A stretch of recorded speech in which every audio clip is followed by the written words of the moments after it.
Welcome to the 7th year of conference named Multiple Challenges for Transatlantic Partnerships. My name is Jan Havlíček and I will be guiding you through the conference today.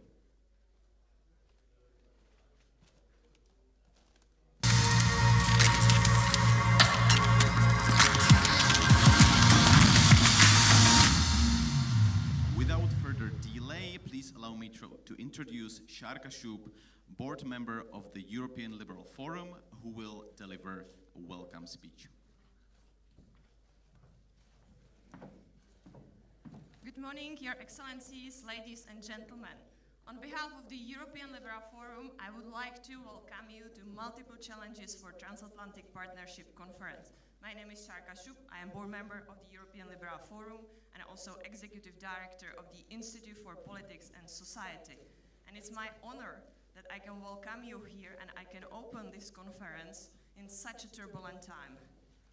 I would like to, whether we will be talking about the economics, politics, or security aspects, the transatlantic partnership cannot be stressed enough.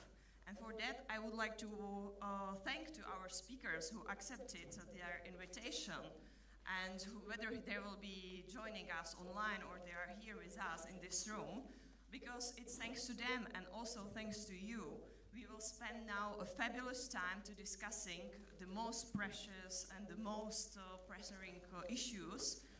And maybe it will be us who will actually come up with the new ideas how to make this relationship or partnership more efficient or more active. I would like to also thank to our partners, Friedrich Naumann Foundation, Liberté or Republikon, because thanks to them we could organize this conference. And I wish you a very pleasant discussion, a fruitful time here with us. And now please let me welcome Jan Macháček, chairman of the Institute for Politics and Society. Jan, the word is yours.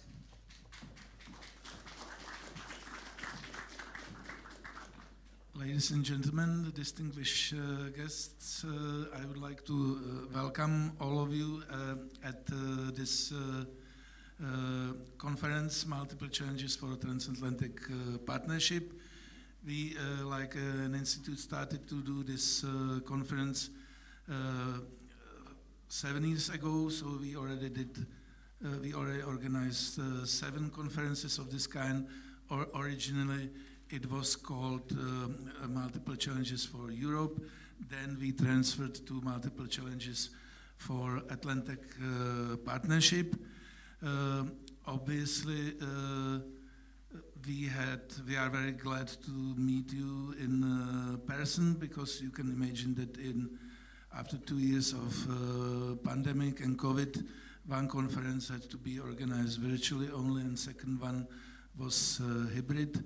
So we are glad that we can fully meet here in person and enjoy each other's company. As Šárka did already, I would like to once again to thank to our partners, European Liberal Forum and Friedrich Naumann Foundation for Freedom. For those of you who don't know, European Liberal Forum is a network of think tanks associated with ALDE party, with liberals in Europe and European Union, and our Institute for Politics and Society is a proud and active member of this network, and Friedrich Naumann Foundation associated with FDP in Germany is also our very good and very friendly institution with which we enjoy a very deep and fruitful cooperation. So this is about our connections and partners. Now about what we gonna talk about today. So you can imagine that these days everything is war related, and we decided to have a panel touching the economic consequences of the Russian aggression in Ukraine. In the second panel, we will also discuss geopolitical and political consequences of this war, and we will discuss military situation. So I think that's about all from me at the beginning. So once again, thanks to all of you for coming, and I would like to now to transfer it again to Jan Havlíček, who will introduce our keynote speakers. Thank you very much. Thank you very much, Šárka Šup and Jan Macháček, for your opening remarks.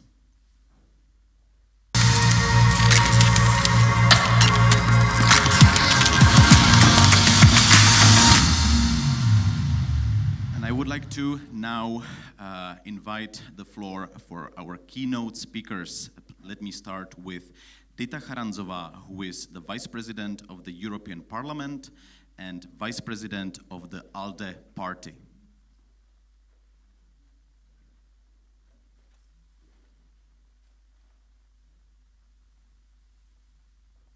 Good morning.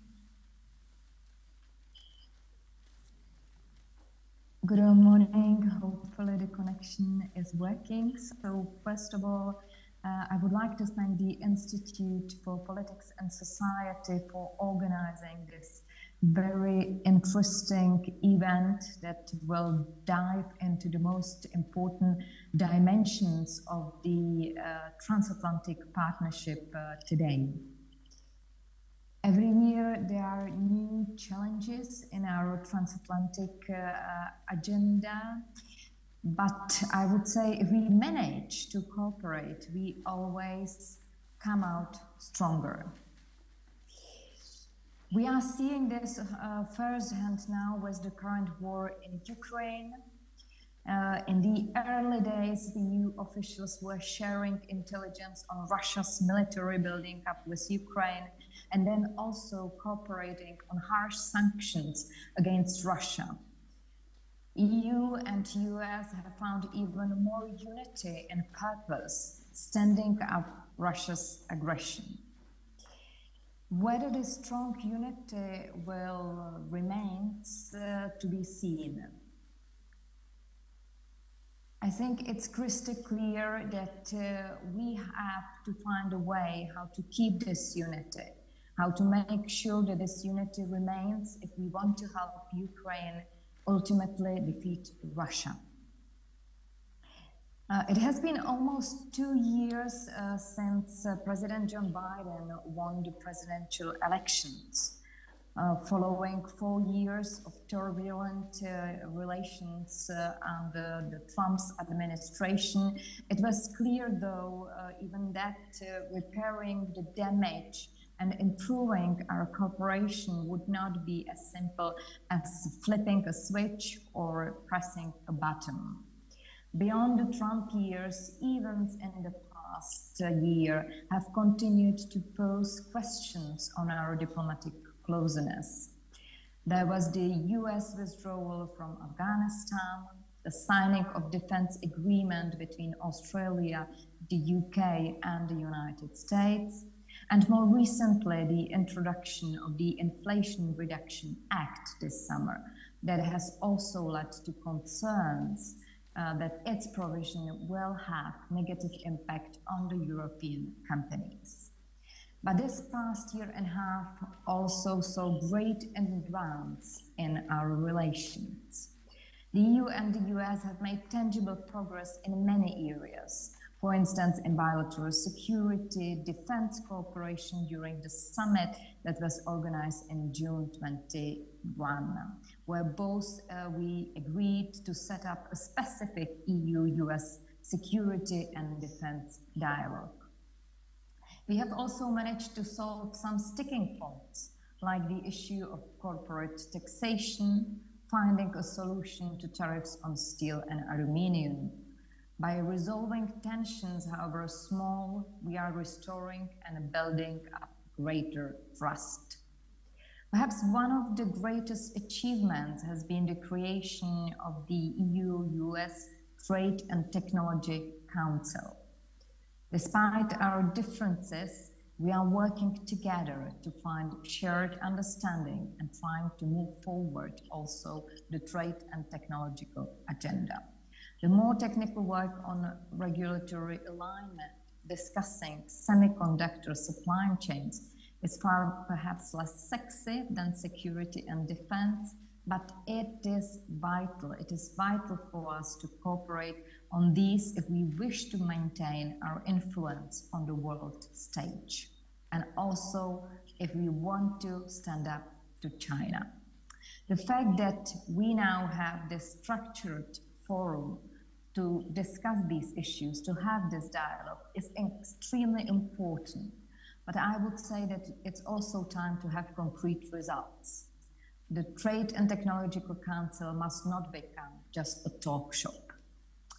Ladies and gentlemen, we are in a better place in our transatlantic ties than when I spoke last time at this conference.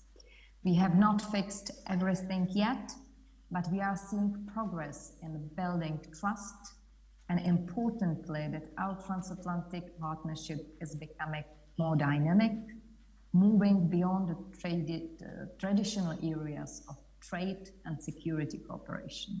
This is very positive, provided that we can back our dialogue with concrete action. We need our policymakers on both sides of Atlantics to recognize the urgency of this revived cooperation, to seize the opportunities and to reinvigorate our relationship moving forward in order to be able to tackle these many challenges we face. So I look forward to hearing the ideas you all have on how to do it. Thank you very much, and looking forward to further discussion. Many thanks to Dita Charanzová, who joined us online from Brussels. And now I would like to invite Jan-Erik Suročák, who is the Senior Director for Transatlantic Strategy at the International Republican Institute. Jan, the floor is yours. Dobré ráno. If I can first, before I get started, I just want to apologize for my very casual outfit today. The good people at Lufthansa German Airlines managed not to get my baggage to me, so I had to go shopping a little bit this morning. I will say that if this were a gathering of the European Conservatives and Reformist Group, or even the EPP, and I didn't have a suit and tie on, I would be very uncomfortable. But I figure in a conference sponsored by the European Liberal Forum, the Friedrich Naumann Foundation for Freedom, and a liberal think tank, I would probably get some, well, liberty from you to dress down a bit. So thank you and apologies. As Jan said, my name is Jan Suročák. I'm Senior Director for Transatlantic. There are a lot of Jans in this room. Senior Director for Transatlantic Strategy at the International Republican Institute in Washington, D.C.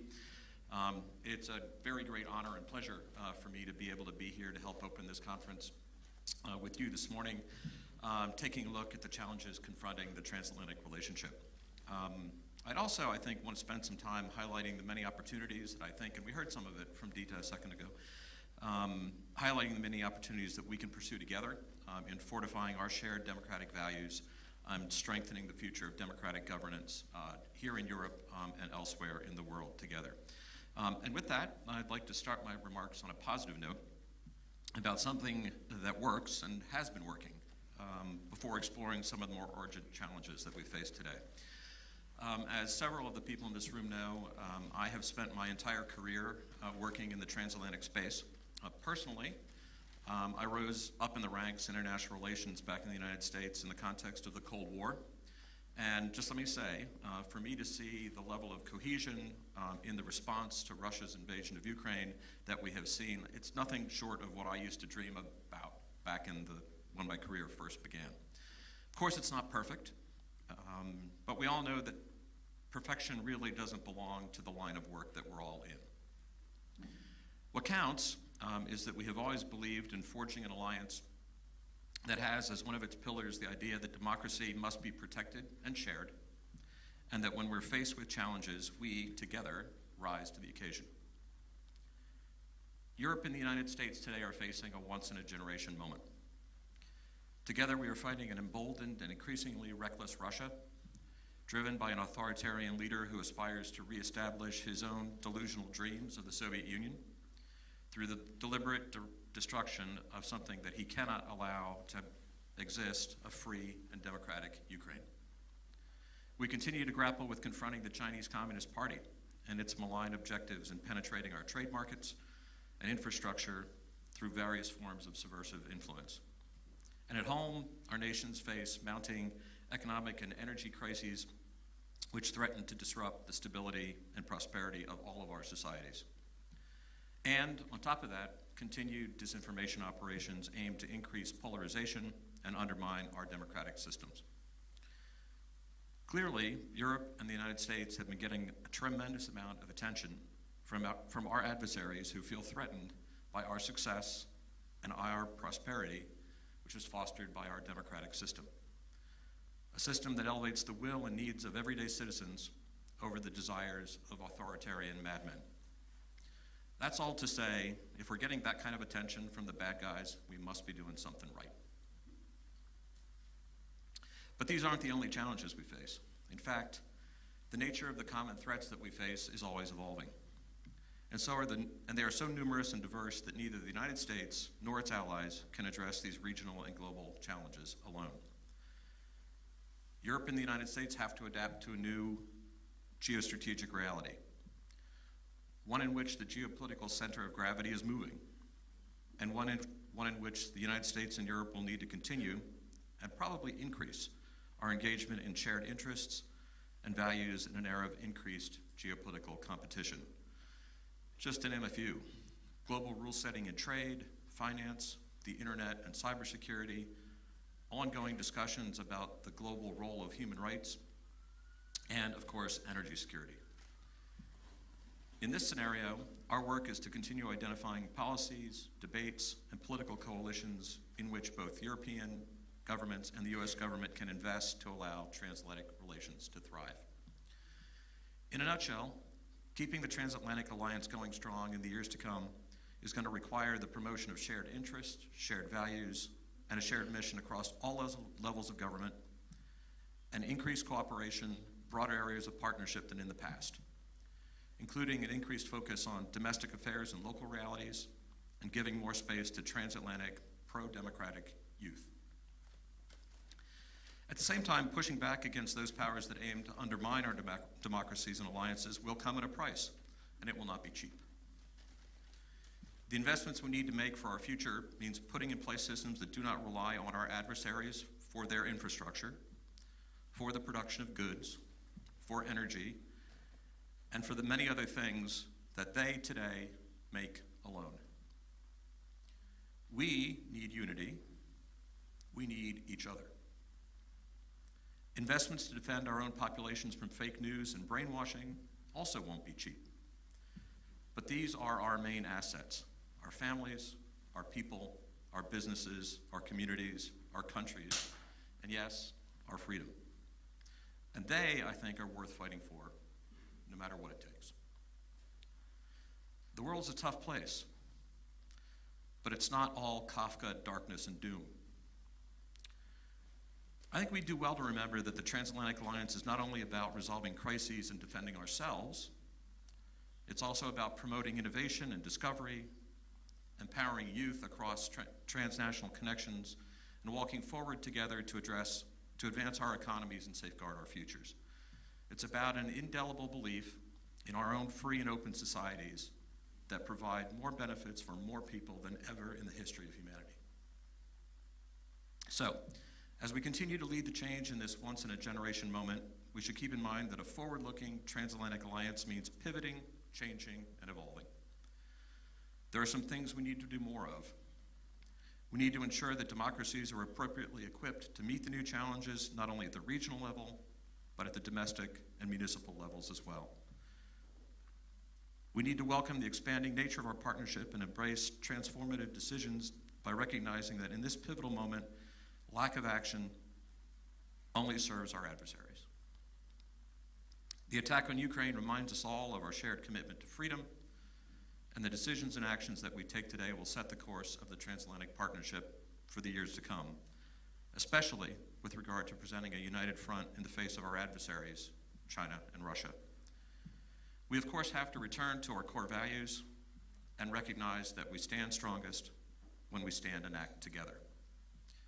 Only from this vantage point can we stop relying on our adversaries to solve our basic needs and start relying more on our real friends. I wish you all a productive and enriching rest of the day. Whether you're discussing the economic cost of the Russian invasion, foreign authoritarian threats, security or in our democracies, I would encourage us all to keep, if I can use a phrase from American politics, to keep our eyes on the prize. Keeping our alliance strong, keeping our people safe, and keeping our friends close. Ďakujem veľmi pekne a prajem vám úspešnú diskusiu. Ďakujem.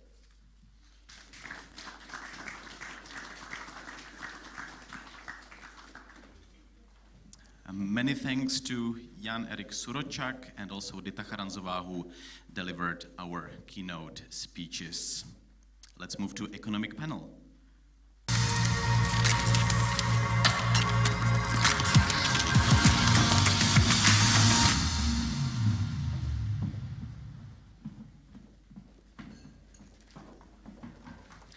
So the first panel for today is the economic dimension, and more particularly it will be about the economic costs of the Russia-Ukraine war. It's my pleasure to welcome the host of this panel, Andreas Elving, Head of Policy at Swedish People's Party of Finland. Andreas, the floor is yours. Thank you very much. It's my distinct pleasure to be here with you today. My name is Andreas Elving, and I'm the head of policy of the Swedish People's Party of Finland, arguably one of the most successful parties in Europe, at least if you count holding power as a measure of success. We've been in most of the government coalitions in Finland. Currently, we have two ministers in government as well. As a party who has dared to speak of Finnish NATO membership for over 20 years, we are, of course, very happy that Finland, together with Sweden, is finally taking the natural step of joining NATO. So now we're just hoping for our friends in Budapest and Ankara to do their part. But that's a topic for another day. So in recent years, we've seen great challenges to the international order. We had the first invasion of Ukraine that led to the illegal and hopefully temporary annexation of Crimea, along with a very soft response from the rest of the world. One could, of course, look even further back to the Russo-Georgian War of 2008, when Putin did get away with murder, if you will. And then, of course, we had the Brexit vote, we had the process of the United Kingdom Brexiting, and we had, with that, perhaps a rising Euroscepticism in many countries, with populist parties gaining support. At the same time, we saw the rise of Trumpism in the United States, with fear of implications for the US involvement in NATO, for instance. In the midst of all this, one can argue that President Putin of Russia saw his chance to rewrite history and see how far he could go. So whereas a discussion in detail of this might fit better in the political panel following us, I just think it's important to set a baseline of what brought us here today. A growing weakness in the West, quite clearly manifested in the events of recent history. This year has, however, proven that the democratic world is anything but weak. The resolve of the European Union has surprised many, probably mostly Russia. Having said that, we still have a very long winter ahead of us. We have to remember that. The resolve of NATO has also been exemplary, and of course the NATO membership applications from my home country of Finland and our neighbor Sweden also came very, very fast. and the way how most countries have awakened up to reality and ramped up their defense spending has also been quite remarkable. But in all this, we have to realize that we are about to move into probably the most challenging times when it comes to our resolve. With rising inflation, interest rates going up, the cost of energy skyrocketing in some places, and with that higher prices for food and essential, this winter might be the real test of our time. So we will spend some moments together here trying to look at the economic costs of the Russia-Ukraine war and the consequences of this from different points of view. And I'm honored to be on the stage with such a distinguished panel. I will invite the speakers to give some remarks first, and then we will facilitate a discussion sorting that out. So with that, I'd like to invite our first speaker to give his remarks. Andrej Kovařík is a member of the European Parliament from the Czech Republic on his home turf here, representing the Renew Europe group in the Parliament. So please, the floor is yours. Thank you very much for the introduction, and good morning all. Thank you for the invitation and possibility to take part in this panel. Many things as a scene setter were actually said both in the introductory remarks, the keynote speeches, and I think we will see to what extent the issue of economy, the costs, the way we will navigate through these very difficult times are interlinked with the political dimension and the political discussions. It is obviously clear that the situation we are currently in both sides of Atlantic is extremely challenging. It's extremely difficult. It can be even seen as sort of on a verge of a possible crisis. Obviously linked to the war in Ukraine, the energy crisis that goes with it, but I think it's a series of crises that were actually leading to the situation that we are currently now, including the COVID pandemic, the global pandemic, with the disruption of global supply chains and many actually important economic events taking place through that period, and we have not even got out from the recovery in terms of reestablishing the economic ties that were the business ties that were present before, and we yet had to face another crisis. And I think this is important point to mention at the beginning, and I think what has been seen on a security and defense and political level.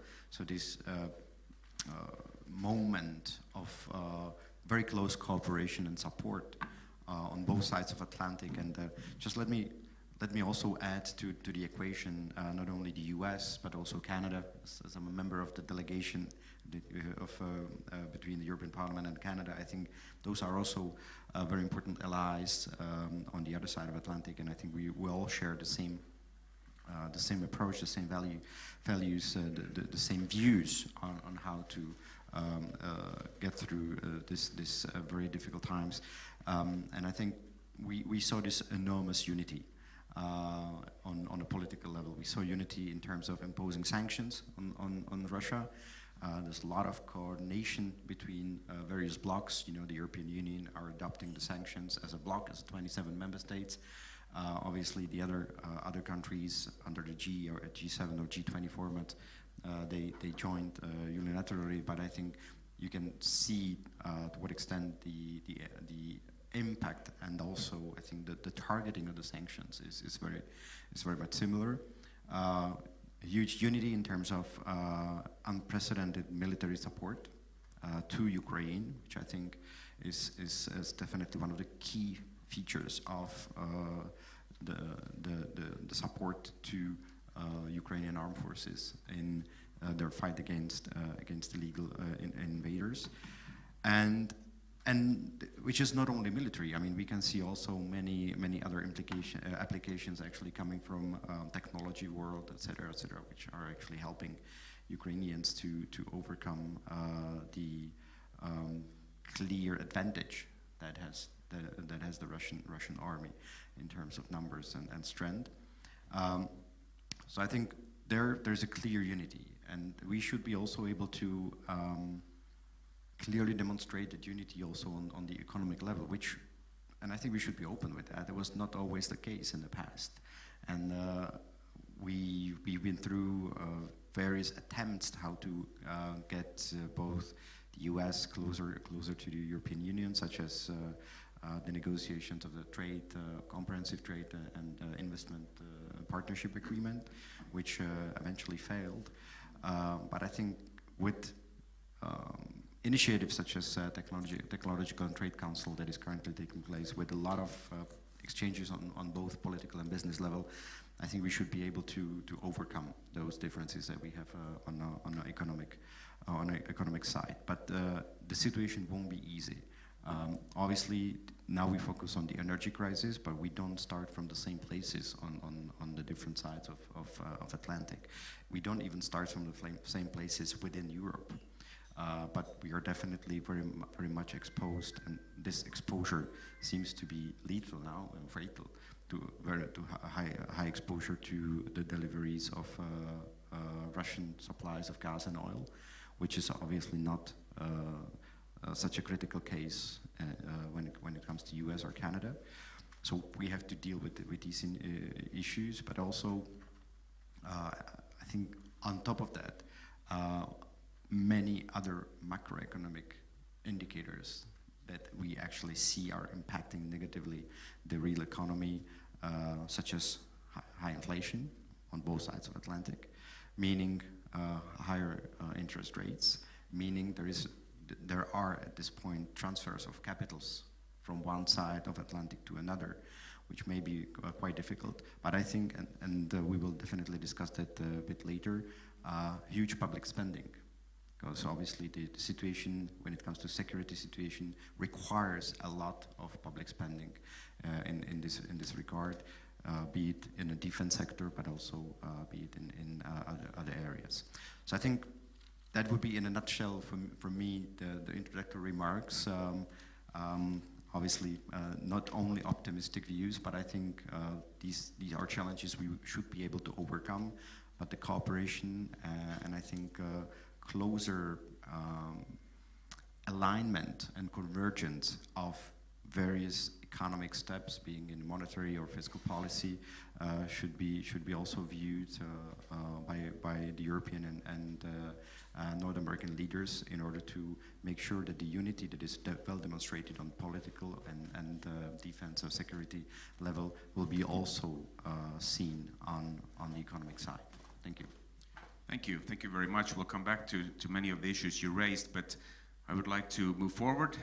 Ieva Ilves is an advisor to the President of Latvia for Information and Digital Policy, and of course, also the former First Lady of Estonia. Wonderful to have you here. The floor is yours. Good morning, and indeed, kind of partly covering two countries, and again, Baltic states are so small, probably very easy to speak on behalf of all three. Thanks for inviting. We've been always very close with Czech Republic in different relationship, not to mention also some historic experience. So it's a pleasure to be here. I think I will, since my kind of field of expertise for last decade is more digital, which is actually very close connected to also how economy goes, but not really maybe the hottest topic today, though very much part of everything, starting from war, information space, and other elements. But I guess I will start with a very general statement saying that this panel could really be called what is the price of freedom, or what is the price defending democracy? Because when we speak about economy in current situation, it's basically figuring out how big of a price we are capable to tolerate to fight for those values. And I tend to think the closer you get to the source of the threat or adversary, the higher is the price, obviously. But yet, I think it's also illusional to think that if you are very far from Moscow, geographically, then you are not really at risk.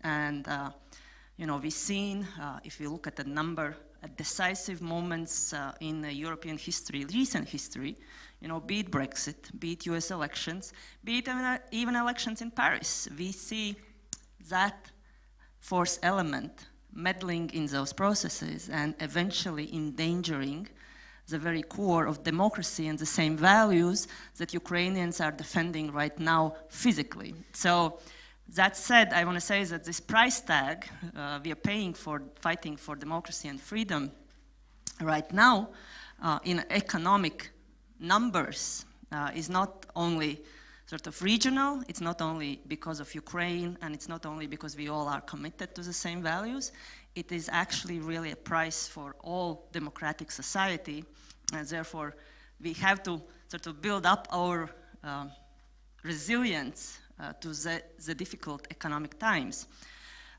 We, of course, in Latvia see it very dramatically. I just checked as I came to the conference where are the inflation rate, because that kind of keeps moving, not monthly, but weekly and daily.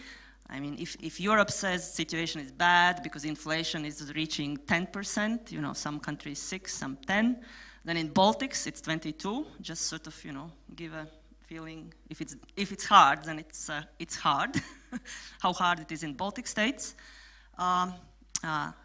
Regardless, or in spite of that, actually Baltic states have been the lead countries contributing to support Ukraine. So we, competing between Latvia and Estonia, depends how you measure, but it's like 0.8% of GDP are, you know, of course we are small countries, but if you measure, then we have a highest support comparing to GDPs that we have provided to Ukraine in terms of military support, economic, and all other possible. And on top of that, you also add refugees that we share the biggest amount together, of course, with Poland and Lithuania. So quite a price, quite a pressure on society, and not an easy time. So just sort of outline where we are. Of course, we understand that the very much source of that price is dependency on Russia, economic, or most concretely, energy dependence. That part of the price we're paying right now is homework we haven't done earlier. We have not reduced that dependency. The cheap gas from Russia was convenient, and we were willing to sort of follow that trap. Now we are kind of paying the price. With that, again, I want to a little bit dilute a stereotype that Baltics are really in a horrible situation. I think as it comes to energy, for Europe, probably Germany is in the most difficult situation because that has the biggest dependency. Baltics actually have entirely cut off gas dependency from Russia. Latvia has a rather big storage, underground storage, to cover 3 Baltic states. Lithuania has invested already early enough in LNG port. We can ship in, and we have booked, for example, for Latvia, we have booked sufficiently gas resources shipped in through the Lithuanian energy port, LNG port. Of course, the question is the price. That's what makes difficult situation in Baltics is not that we are dependent from Russia. We were capable to diversify, but we are paying obviously extremely high market price for that. That just sort of outlining the broad scope of dependencies and what are our common weaknesses. A lot, of course, we discuss the whole context, the war and security challenge, and that's, I entirely agree with the speakers before, that's where we have to stand united in order to win. I think in economy or domain, the word that would, I think, symbolize our action would be a solidarity. In economy, we really, as democracies, have to be in solidarity, how we support and help each other, how we redistribute finances, how we are looking through supporting packages. The European Commission is speaking now about setting energy price ceilings to sort of balance out the pressures, how we diversify and help each other to diversify and sort of reduce that dependency, still remaining united, because this solidarity is something that adversary, namely Russia and probably even others, they will use it to split us up. They will use economic means and tools to divide our political positions. So that would be sort of a key, maybe 3 key messages from my side to begin with. Thank you very much. We'll come back to those as well. But I would like to move on to the next speaker. Rebecca Christie is a non-resident fellow at the Brussels-based think tank Bruegel, and has a distinguished career in journalism for many years and for many of the best outlets in the world. So it's great to have you here. Rebecca, the floor is yours. Thank you very much. It's a delight to be here in person this year and not just through a screen. It's reassuring to see how the interconnections of the world are starting to reassemble after the pandemic. The world economy has been through one crisis after another recently. We had the global financial crisis, followed specifically in Europe by the euro area sovereign debt crisis. We had the political tribulations and transatlantic shocks of the Trump era in the US. Then we had, of course, the pandemic, which we all thought would be the major economic event of this decade. And it is now fading, followed by this energy crisis and supply chain chaos that is coming from all of the different spillover effects of this war. The war itself is very, very difficult from a humanitarian perspective, and we do need to remember just the personal cost of the invasion, of the soldiers and the civilians who are losing their lives. That all is happening in addition to the economic shocks that, while not as immediately life-threatening, are, I think, much more pervasively felt. And I just wanted to acknowledge the real danger of the violence and the conflict before going on to talk about the economy, which is the subject that I know best. In terms of the economy, we see short-term challenges. How are we going to get through this winter? How are we going to deal with this inflation? Medium-term challenges. How are we going to prepare for next winter? How are we going to keep our finances on a sustainable path heading into the medium term? And then long-term issues. How are we going to save the planet, keep our economies up and running, and just generally, hopefully, continue what we think of as forward progress in terms of quality of life for as many people as possible. In the short term, Europe has really worked hard, and I will speak now mostly of Europe because it is close to the war from an economic perspective.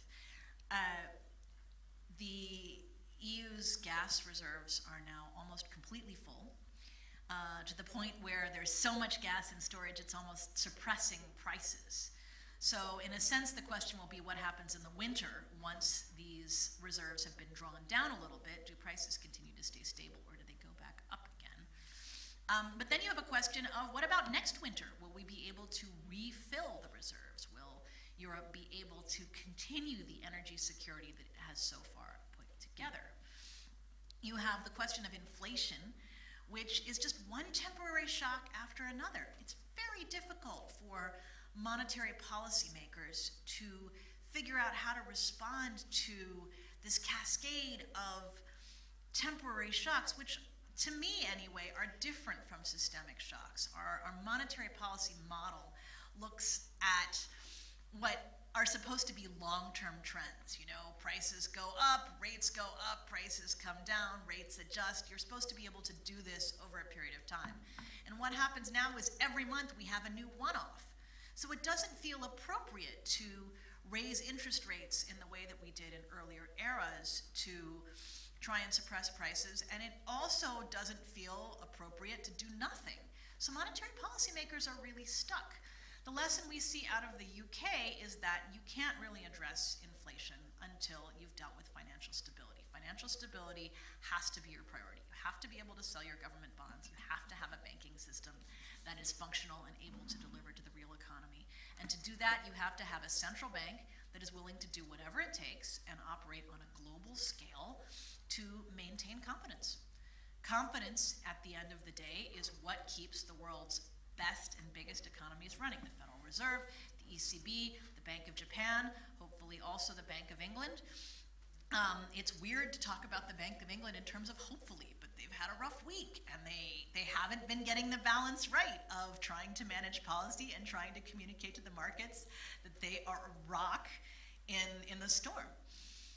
So monetary policy is once again in uncharted waters. I mean, you'd think after all of the quantitative easing and after all of the unconventional measures and after all of the financial stability actions, they'd have a better toolkit.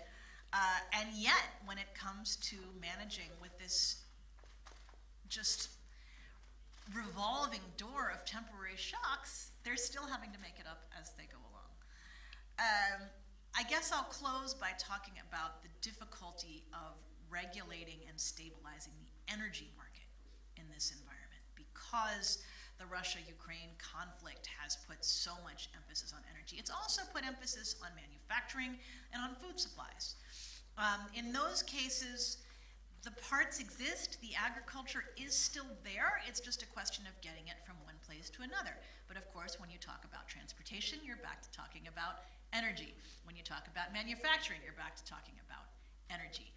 And navigating these interconnections, navigating the big companies, the small companies, the energy companies, the retail folks who are just trying to pay their bills, it's very, very interconnected. This crisis is going to test Europe's single market in a way that it hasn't been tested before. It unifies, in a sense, the needs of the euro area and the non-euro area. I think the distinction between those two groups is the lowest it's been in a long time, and that, in the long run, will be good for European unity. But in the short run, it really talks to this issue of each country is in charge of its own finances. Each country has to figure out how to stabilize day-to-day life for its households and its small businesses, and yet they're all connected. Europe, and I speak as a European now, are moving toward more of a joint fiscal future. The Next Generation EU project that was put in for the pandemic is a huge leap forward if it's able to successfully be harnessed to finance energy investment through the pivot towards Repower EU. If that can succeed, that will be another shift forward, and maybe it will give Europe the confidence to keep a fiscal capacity, a joint fiscal capacity that will have the double effect of paying for investments that wouldn't otherwise get paid for, and also boosting confidence in the EU. And as we see, market confidence is essential if you're going to stay the course in times this turbulent. But for now, each country is on its own. Each country does have to make its own decision about, is it going to subsidize households and let energy prices soar? Is it going to regulate energy prices? Is it going to regulate energy markets? And there is a difference between regulating the market and regulating the actual price level. And then are you going to look at oil or gas or electricity or other things? In the media, it's very difficult to talk about these things in a coherent way because the vocabulary is so similar. And when you're talking about an oil price cap versus a gas price cap, these are very different things, but it's very hard to specify in a 90-second hit which one you're talking about and who it's going to affect. We talk a lot about oil sanctions on Russia, but there are no natural gas sanctions on Russia. If anything, Russia has, at least indirectly through supply chain issues and through pipeline disruptions, been sanctioning the EU when it comes to gas supply. So you've got a lot of factors in play, and going forward, it will be very important to keep our heads, to not overreact, and to, I believe, recognize that our fiscal future will be better together. If the single market completely fragments, if this German plan, for example, really is as Germany first, as the critics say, that could be very disruptive. If, on the other hand, Germany can manage its subsidies in such a way that it helps their individual households and increases confidence in euro area debt, because let's face it, when Germany borrows more, it creates room for everyone else to borrow more behind them.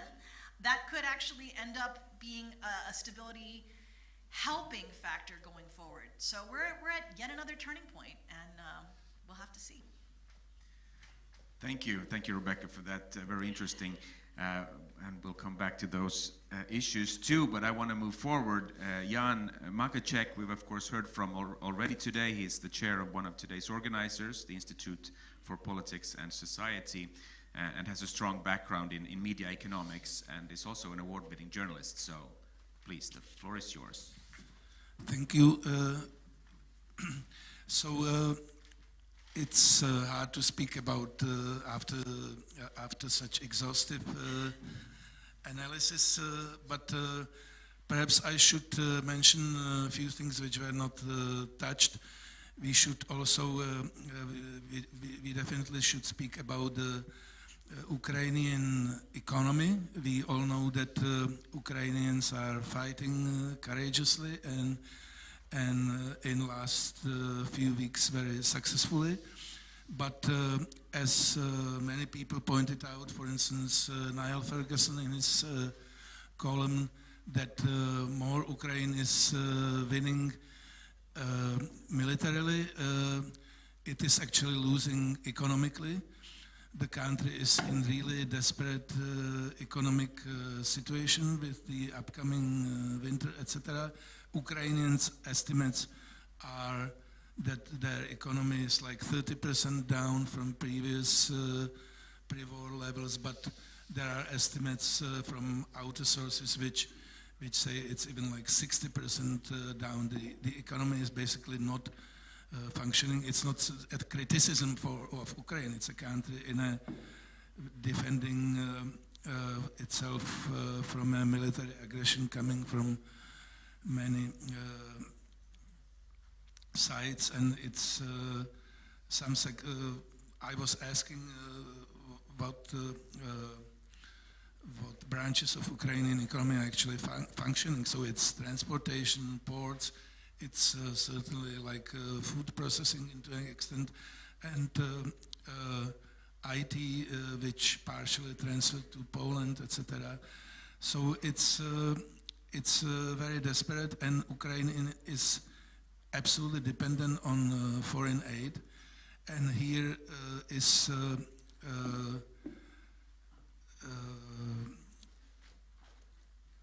a major difference in between what countries and entities like EU promised and what they actually delivered. So US and Canada are really delivering not only almost absolute part of the military aid, but also the financial aid, whereas EU promised a lot of money but delivered very little. So we know that besides the military aid, Ukraine needs 5 billion euros monthly for some basic macroeconomic stabilization. And so question is, into what extent is it sustainable and how long can it last? Either if EU wants to be more active, it will have to borrow more money like it did, as my predecessor spoke about it, like it did with Next Generation EU during COVID, or collect some other resources. But if it doesn't, the question is really like into what extent it is sustainable. You cannot say in Europe that it's only up to the United States to finance the Ukrainian economy. As far as Russia is concerned, it's clear that in a short term, nothing that dramatic is happening. Obviously, there is enormous brain drain. A lot of the elites and educated people left the country after the war, and now due to mobilization and other factors, so the most talented, most hardworking, most educated people are leaving. They don't have the chances to buy in Moscow like some Western goods as they used to. iPhones and smartphones and this and that. But short-term Russians are definitely used to suffer, and politically this is, if some people speculate about how it is with Russian imperialism, what part of it is like going back centuries and what part of it is a heritage of Soviet imperialism. So if there is some heritage of Soviet communism, it definitely is that if these Moscow elites are middle class, have less money at their disposal and going to these like Western fashion stores, etc., people from little towns and villages, they would say, okay, that's fine, like we are equal again, like under communism, everyone has nothing, etc. So but in the short term, Russia still have, due to the sales of gas and oil, they still have resources to continue with the aggression, not indefinitely, but certainly for a longer period of time. But trouble with Russia is obviously mid-term and long-term. In the long term, it's currently already, I think, decided that Russia is turning itself into a basically vassal state of China. If it wants to keep up its economy with some modern technologies and modern equipment, it would be fully dependent on China, and it will also be fully dependent on exporting its natural resources not only to China and India, but only through China and India to the rest of the world. So it's the long-term picture for Russian economy is very bleak. In the short term, it's less so. So, and finally, with the impact of the war and on the European Union as such, some countries are obviously more exposed, some countries are less exposed, but I think it's up to the politicians to explain to the voters what part of rising energy costs, and to be honest about it, what part of rising energy costs is a result of the Green Deal, of too speedy transition to the green low carbon economy without having really guaranteed resources. And if EU stabilizes caps for energy at 180 euros per megawatt, what is this floor? What is this price? Is it still like 4 times more than it used to be before prices started to go up a year ago? And it's part of it is certainly, or large part of it is the result of the green transition. So we should, our politicians should be honest with voters and say the energy costs are rising not only because of the war, but also because of the green transition. And we have to make these important decisions if we in Europe really want to continue with the green transition, with the Green Deal, the same way as it was planned before the war, or if we should make some dramatic changes into the Green Deal. So I think it's a very important challenge for the European Union, but and it will have to be seen if it will be addressed or not.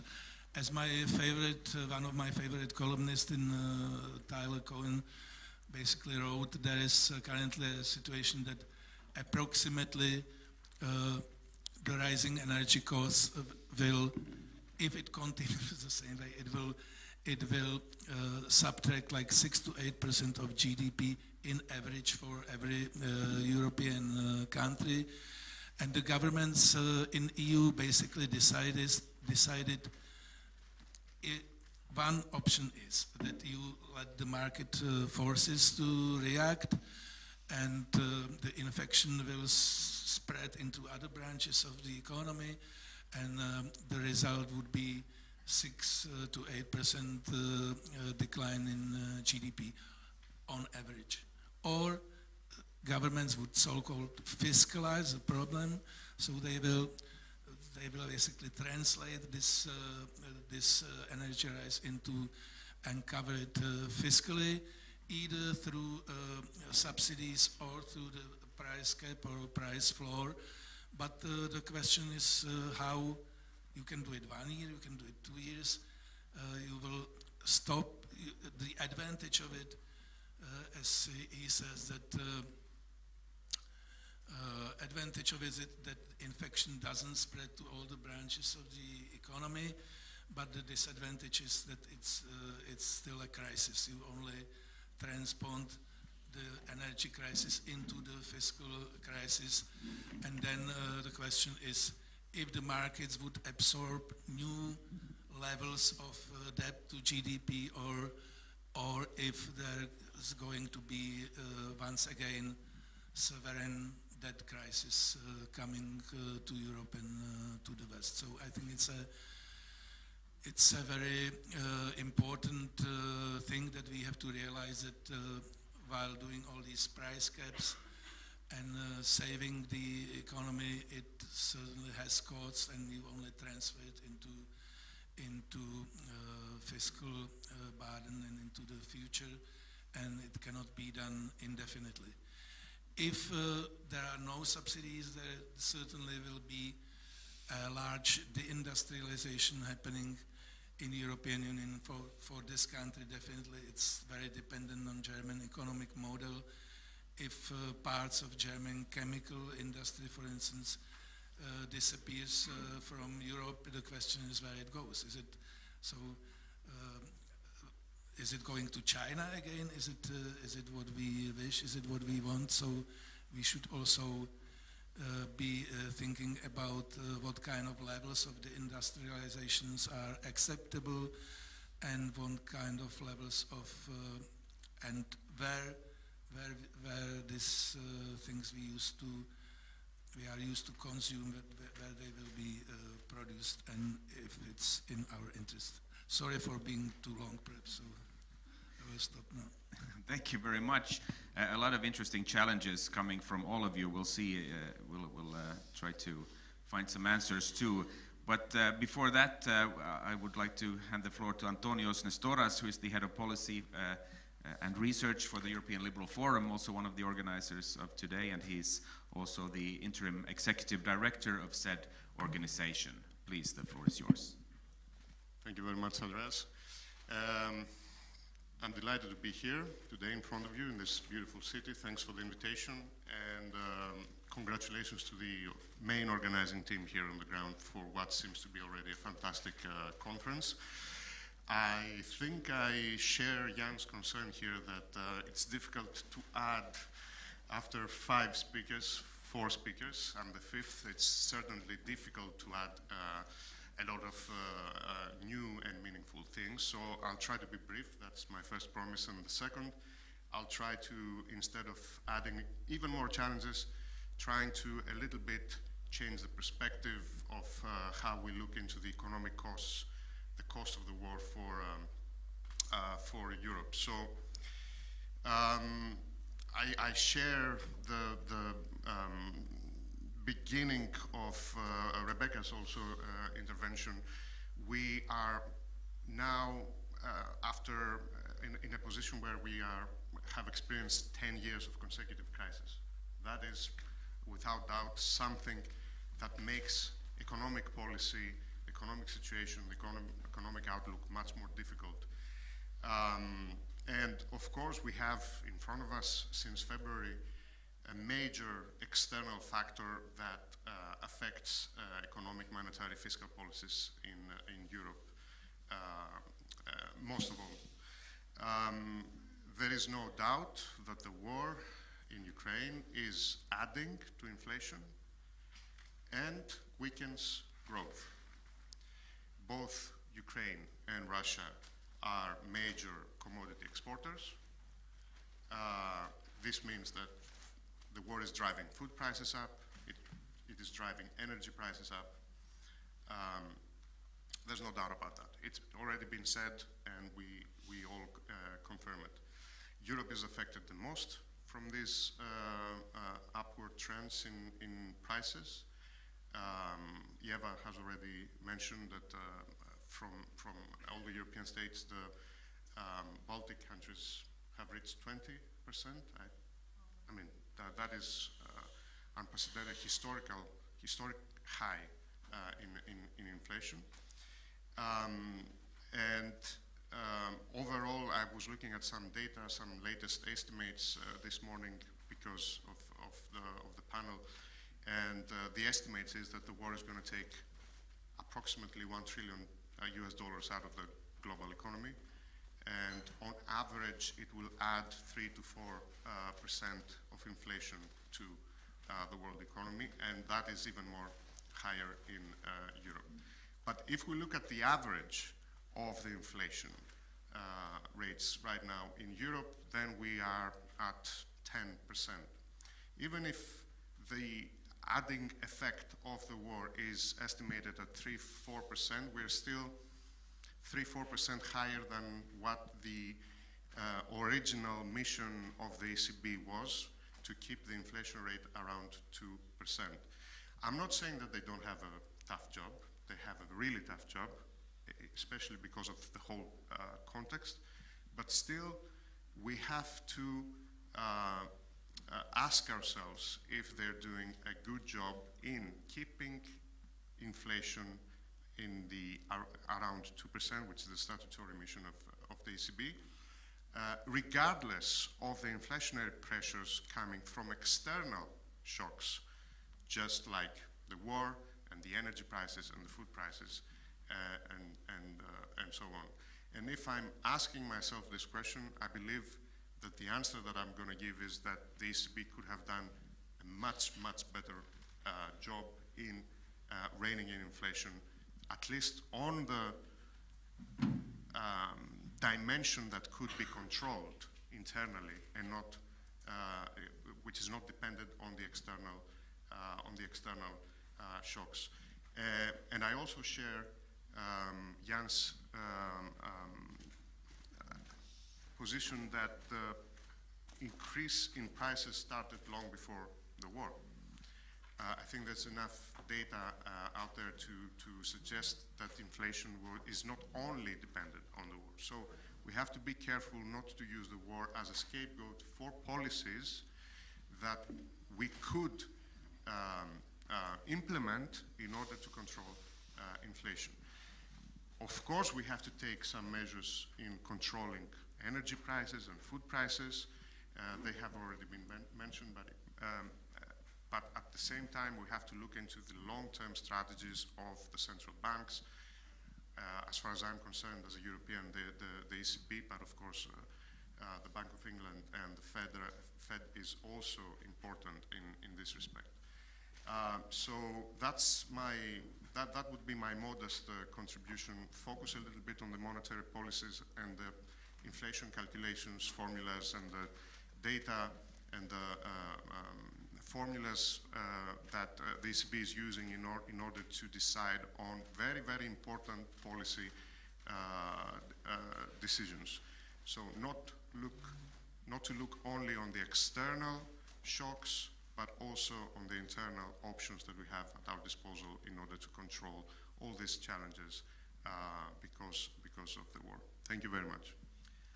Thank you for that. We have about 40 minutes of discussion left in this panel, and we're going to use it as well as we can. You know that it's possible to send in questions over the internet as well. I've received some here, and if some of you have questions or comments in the audience, just let me know and we'll try to fit as many as possible in. But it's been mentioned here the fact that over the last years, there's been a lot of extra public spending because of COVID. We've sort of supersized our economies in some ways. And now, of course, we're moving into a situation where where there are huge energy packages, energy support packages coming. The German one with hundreds of billions of euros, comes to mind. This will, of course, have an impact on the economy and on the situation. At the same time, it is obviously not a sustainable way of moving forward in the long term. So my first question is, we are in a situation where a global recession seems almost inevitable, or you could argue that we are on the cusp of it. And with the situation now and the winter coming, there's probably not a way for us to avoid it. But how would you see that the massive public spending that is coming also now, what impact will it have on the situation? How will it manifest itself in our situation in the coming months ahead? Please. Thank you. I think that's a typical $1 million question, actually. Very hard to find good answers. But I think, first of all, as we speak, there's an annual meeting of IMF and World Bank happening in Washington this week, and I think the outcomes of it are quite clear. We are actually on the verge of recession, or actually there is very little that can trigger it in terms of a global recession, but also when we speak about economies, US, Europeans, etc. So I think that's a critical point. In terms of the next winter, and I think it was Jan, but also other speakers, sort of talking about the short-term, mid-term, and long-term impacts. I think for the upcoming winter, we should be in terms of energy sourcing, we should be well set in Europe. That's quite clear. And I think now the main concern would be what happens in 2, 3, 4 years' time.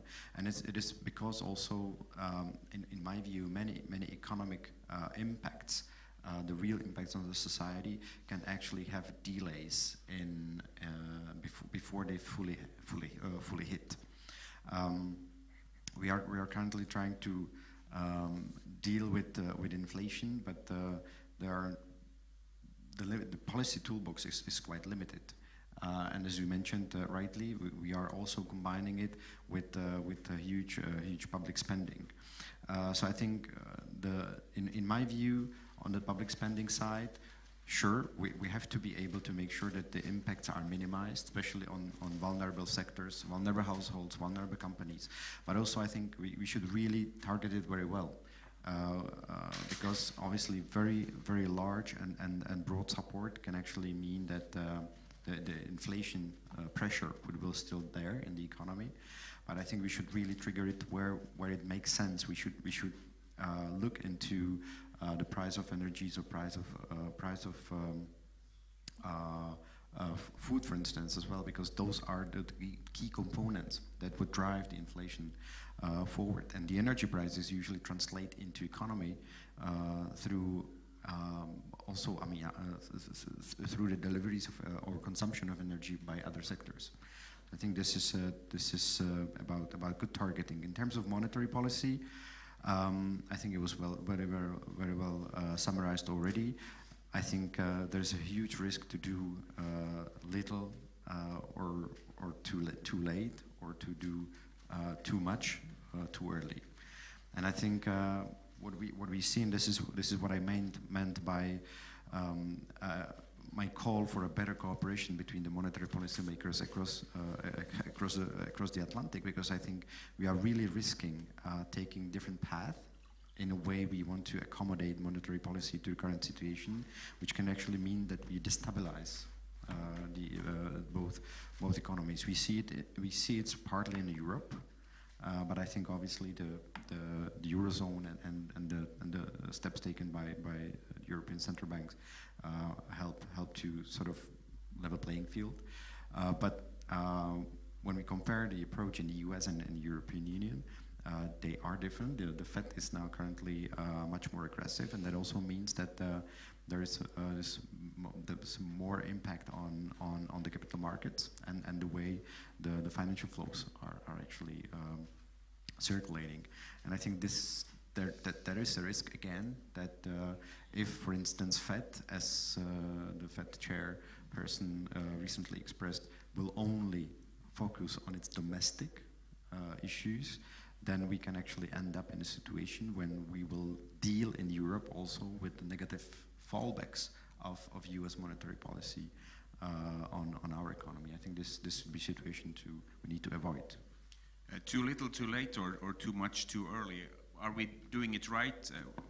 How do you look at the situation, Jeva? Yeah, I guess not being economist, I will stick to more broader political points, but still try to contribute to economy discussion in a sense. So, what I take, besides these grim feelings that it costs more and everything gets more expensive, and we are it's all multiple crises accumulating. I think, and economists probably can add there, it's like you invest in bad times to keep up, and then you apply austerity in good times. So we need to invest, and we have to take public spendings to get over the bad times. EU and Europe is a big economic power, even in the situation of crisis. So I think we have to turn the crisis to our own benefit. Whichever saying is that never lose an opportunity in a crisis, and use that also not only to get over, but also to invest clearly in green technologies and all the climate transitions, but also become more effective and efficient. Also improving also our dialogue with society. There's a lot of multiple political tools that we need to improve, and the crisis is a good moment to achieve that, to be more efficient, to reduce dependency, to deal with vulnerabilities, and actually also not to forget the public. And I think because this is a transatlantic also domain, I really hope that this crisis, which has obviously consolidated not only Europe but actually transatlantic relationship, would be applied also in the economic domain. And instead of quarreling between two coasts of ocean, who is a bigger and more successful in technology and who dominates what, I think we really could come together and on this moment actually benefit. And so I guess these are my sort of three vague political points to try to twist this grim economic feeling into an opportunity that we can move on. So, Rebecca, is it would it be a smart thing to have more coordination over the Atlantic when it comes also to the economic policy? Sometimes it seems that we're acting in very different ways. What would be the right way to do this? This is a challenge because it is indisputable that central bank actions do have effects on jurisdictions other than their own. It's also pretty clear that no one wants the Fed to set monetary policy for the whole world. That is not a desirable outcome. Europe can learn from the Fed even as it has to act in ways that support its own characteristics. The Fed has a very strong economy with very strong fundamentals and is working to create the soft landing of our dreams, where you bring down inflation without cratering employment and without cratering quality of life for ordinary people. The US has strong underlying productivity. The US has a strong underlying culture of growth. Europe does not have that. Europe has not had the period of strong growth and of boom. And the ECB, to my mind, is doing well at remembering the last time it tightened too fast. When the ECB tightens too fast, it is not good for the EU. 2% is the amount in the treaty. That is the official inflation target. But we also know that if you go after it too hard, you end up with zero-bound problems very quickly when you overcorrect. We know that when the ECB raises rates too strongly too soon without thinking about financial stability, that does not create the conditions for growth. I would further make the case that in this economy, the issue is not that wages are too high. That was the traditional medicine, right? The Germans will say, we took our medicine, we took our wage cuts, inflation came down, now everyone else has to do it. That's not where we are right now. You look at the experience of Total in France. Here you have a strike, you have the workers at Total saying we want better conditions, you have Total saying, well, you know, it's not sure if wages should go up, but Total has just done a stock buyback. They have just paid a huge dividend. They are really looking at being one of the bigger corporate behemoths, and it is not fair to ask their workers to be the ones to bear this burden. The markets need to be responsible to market discipline, and the correction needs to happen at the asset level of the economy and not the income level of the economy. And that is the argument that I would make. And when it comes to all of these different subsidies and all of this different spending, the challenge is going to be, how do you help the most vulnerable while allowing the market to offer the incentives that it offers? How do you keep prices high so that people who have discretion over how much energy to use will be incentivized to use less energy? We want that. We want high prices to discourage use by people who don't have to use it. We also want to make sure that people who don't have a choice about how much energy they use, perhaps seniors who are living in older, energy inefficient homes, or poor families who can't afford to upgrade, those people need the help. And the challenge will be directing the subsidies to the parts of the economy that need support while allowing the market to push people towards sustainable long-term solutions. Very good points. Of course, there is political challenges making these points a reality. What do you think, Jan? Do we have the capacity, for instance, in Europe to act in a correct way?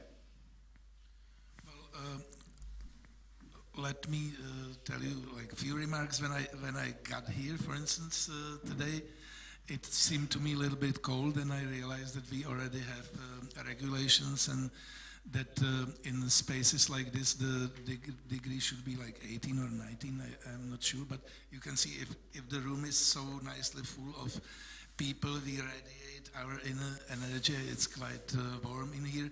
In normal years, before last year, etc., we would be already typically very overheated here, and we would open the windows during the break. So you see that we are accommodating somehow. I should say that I am not afraid that much. If we have an average winter, I'm not afraid that much for this winter, but I'm really afraid for the next winter, because I am really asking myself like from where we would fulfill our storages during the next summer. Now I'm getting to this important point. Once again, like with the Green Deal, with all these like newly built and created like floating LNG terminals and real energy terminals and everything, it's one thing. But other thing is to have like contracts which are sustainable and advantageous for Europe.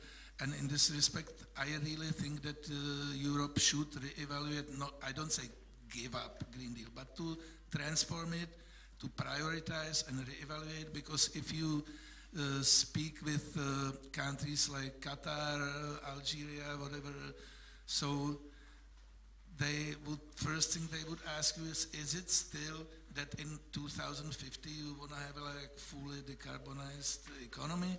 And we say yes, okay, and they say like goodbye, or they don't give you such a good, because they are interested in contracts for 20s, 30s, and not in contracts which are for a few years only, and then we jump again on track to fully decarbonize the economy. So I think that's the major trouble for the whole West, that we are not able to prioritize. Like we are targeting too many goals at the same time, but it's a for longer discussion. Obviously, we should also a little bit emphasize our interests and not to say that every authoritarian or semi-authoritarian regime would sooner or later turn to another Putin or Russia or whatever. And based on our interest, we should realize that we have to have partnership even with some regimes which are not that nice, but at least they are not that aggressive outside to sustain the situation in energy. So meaning all these countries in the Gulf, etc. So it shouldn't be our goal to re-educate them or something at this very moment.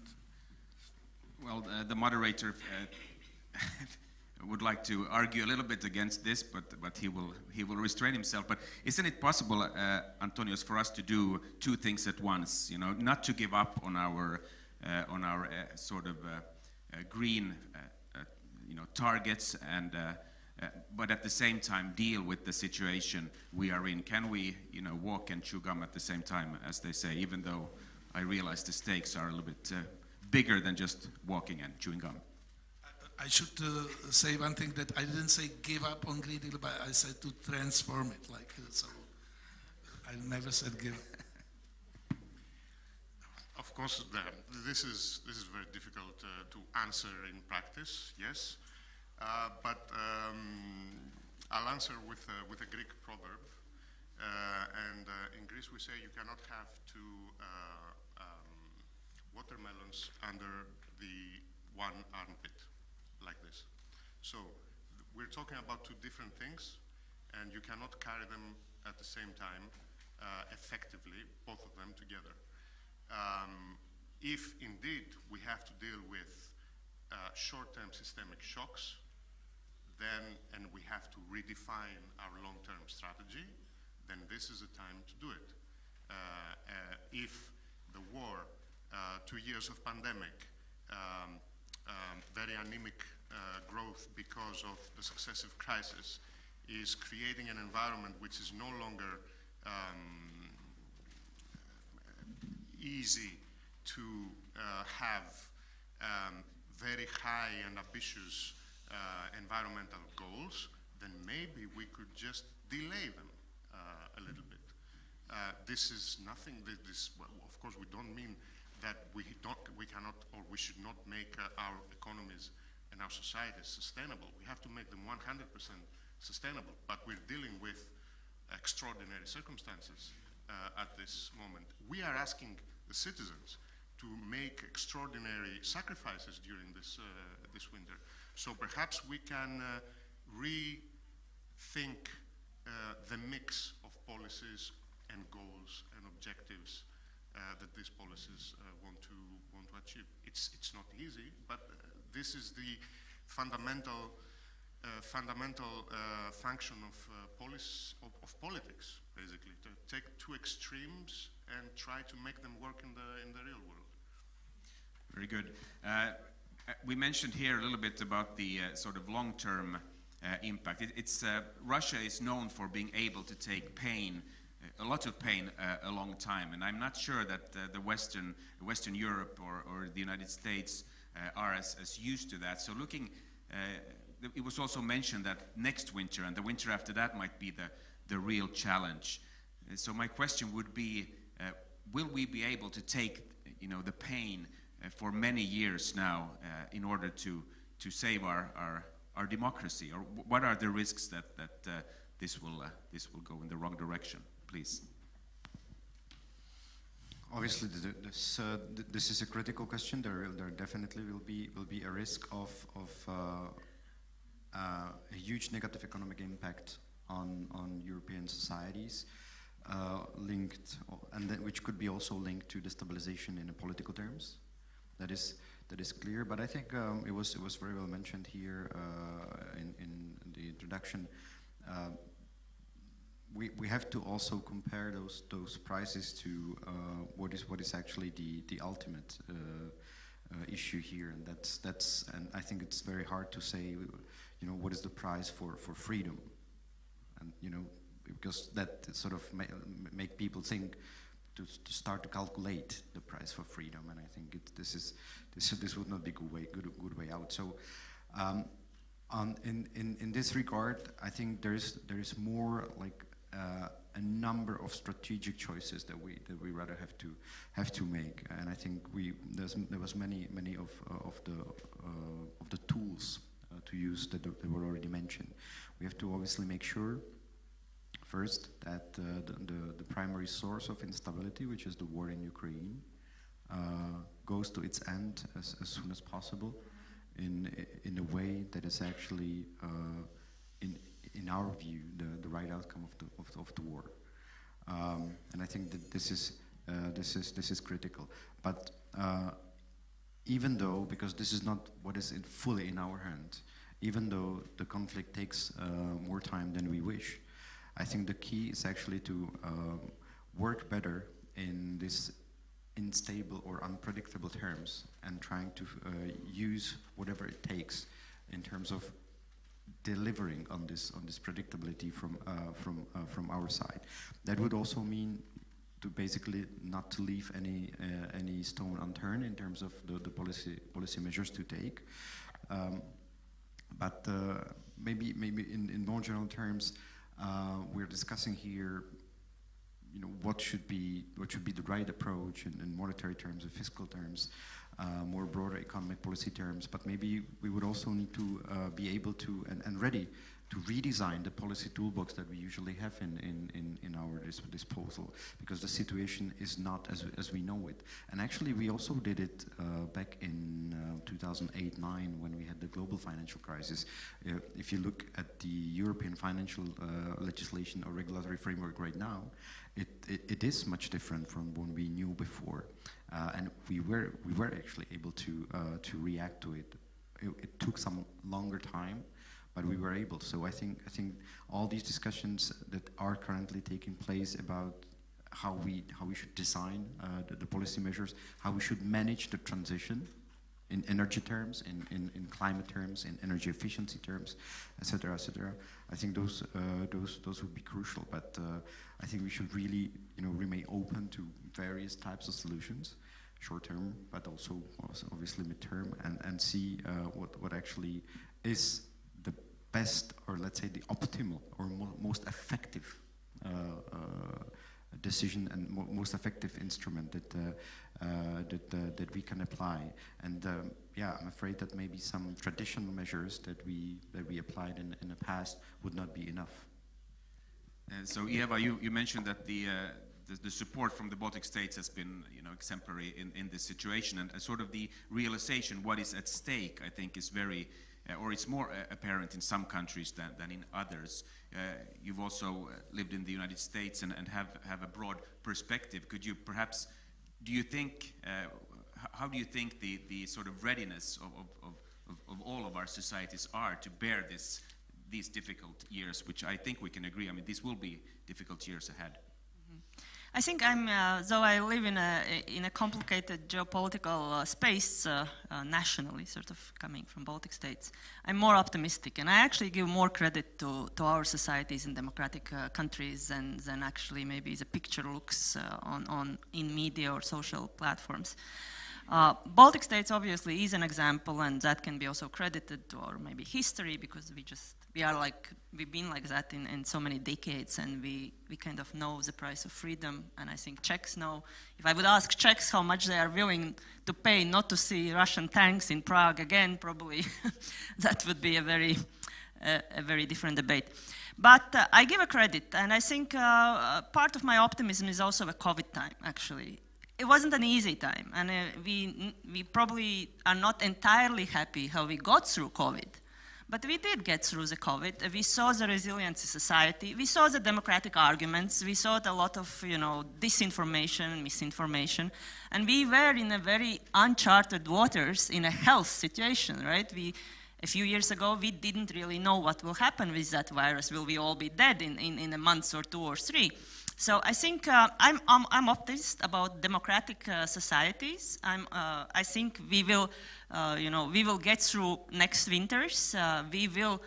Democracy is good in that they are capable to readjust comparing to dictatorships and authoritarian states. We will come out stronger if we will be together, and I'm quite confident that this sort of adversaries attack united us more to work together on different social, economic, energy domains. We also have to keep in mind that adversary is weak. The only strength it has is an energy, but it's not a competitor in any other domain, not economically, not technology-wise. So Russia is not a strong country per se in a global market. So I am optimistic. I think we will readjust. I look in Latvia, again, on an energy side, not a big step, but this crisis has pushed like going solar. For a little households, I know it doesn't solve industry's problems because industry still needs a gas and different amounts of energy consumption. But for little households, that creates a lot of independency. It sees changes in their bills. So, you know, step by step, we as societies adjust. And what I really hope that we will keep up a good leadership in those democratic societies, that we will not lose that somewhere on the way, because of course there is a space for populism and different other risks to raise. That brings also a different type of leadership at the head of our countries. But other than that, I'm rather optimistic. Well, thank you. Good to hear an optimistic point of view too. Rebecca, if you put your American hat on, not all signs when it comes to democracy and the rule of law have been super optimistic, if you will, in the United States in the past years. We'll have a midterm election where the power in Congress might shift, and we're moving towards a presidential year. Next year will be in campaign mode. How do you see the resilience, if you will, of us to be able to keep the Western world united to tackle the challenges that will probably be for several years to come? Well, the common theme between what's going on in the US and what's happening in Europe is that more solidarity leads to better economic outcomes. The US right now is falling back into racist patterns of division. If you look at what's happening to voting rights and the extremes that the legal system is going through to justify racial discrimination against the enfranchisement of large numbers of citizens, this is shocking, and it's bad. It's bad for the US economy. The US economy does not win when it goes to great lengths to keep half of its population from being able to express itself democratically. Likewise, Europe does not win when it focuses on suffering and when it focuses on every country for itself. We see the UK. The UK economy is not stronger outside the EU. We see with the euro crisis. The euro really only started to come back when all of the countries, the rich countries as well as the ones that were financially struggling, realized that the euro works together. If Greece leaves the euro, everybody goes down. Greece has to stay in. The euro area's future is not to ask of more countries what it asked of Latvia to join the euro. I mean, we talk about 20%. That hurt back then. It was 20% down, not 20% up, but it was not any fun. And what the euro area asked of Greece was so much more expensive and so much more painful than if it had shown solidarity early in the crisis and spent a little bit of money to head off what ended up being a very, very expensive situation.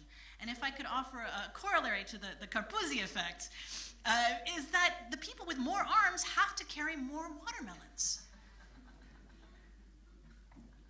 That's what we need to do to get through this and come out of it stronger.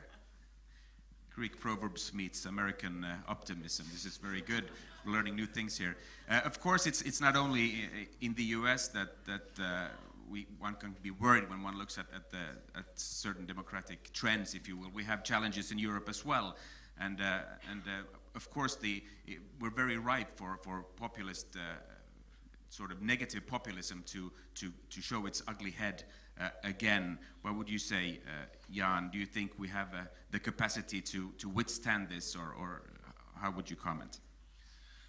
Thank you. So as I said before, I think it really depends on the honesty of politicians, because politicians and governments have to explain to the voters what part of this burden and price increase is due to Green Deal transformation, what part of it is approximately at least a result of these like inflated or overblown pandemic aid, which was bigger than it should have been, but we didn't know at the time, but it applies to all countries. And what part of it is a result of the war and Russian aggression? If, as my colleague said, if we use a war as a scapegoat for everything, people will see through it sooner or later, and then they will, like voters, behave in accordance with this. So I think the response is honesty, and I should also say that it's very important to think about your role. I am not a politician, I am not in the government. I can imagine that being a minister of defense or prime minister, I would also be like cheerleading and pushing this good cause propaganda, because propaganda is on both sides. I would be saying like, Ukraine must win and Putin has to end up in some new Nuremberg trial. But since I'm not a politician, realistically, I expect that sooner or later with these troubling economic conditions, the pressure, even though we all know, or most of us know, that if there is a peace deal or ceasefire deal, it's up to the Ukrainians and the Russians, but there will be a pressure growing from the electorate for some ceasefire or peace solution. That's apparent. So it's, being, if I was, as I said again, defense minister, I wouldn't be able to say that. I would have to cheerlead. Well, Ukraine must win. There is no other solution to this conflict. I echo my prime minister there. She had a viral moment a few days ago. You know, Antonios, it is clear that the challenges are great. We see pressures from within our own democratic societies. There are elections all the time, and elections have consequences. And the outcome of these elections, of course, will have effects on how we're dealing with it. What is your comment on the resilience of our coalition, if you will? I'm also extremely optimistic. I think it's remarkable the way that we have, to some extent, muddled through so many crises and still retaining a sort of resilience and so many pressures, because it's not only the economic pressures or the political pressures, also technological pressures like disinformation, massive disinformation online. And still we're there, we're discussing, we're debating, we are voting. This is a remarkable feat on its own. And it shows the resilience of the democratic system of governance. But of course, we have to make sure, although I'm extremely optimistic, that the cost that we pay, and there is no price tag, the cost for defending democracy really doesn't have a price tag. But we have to make sure that whatever that price is, we manage to divide it fairly to the society.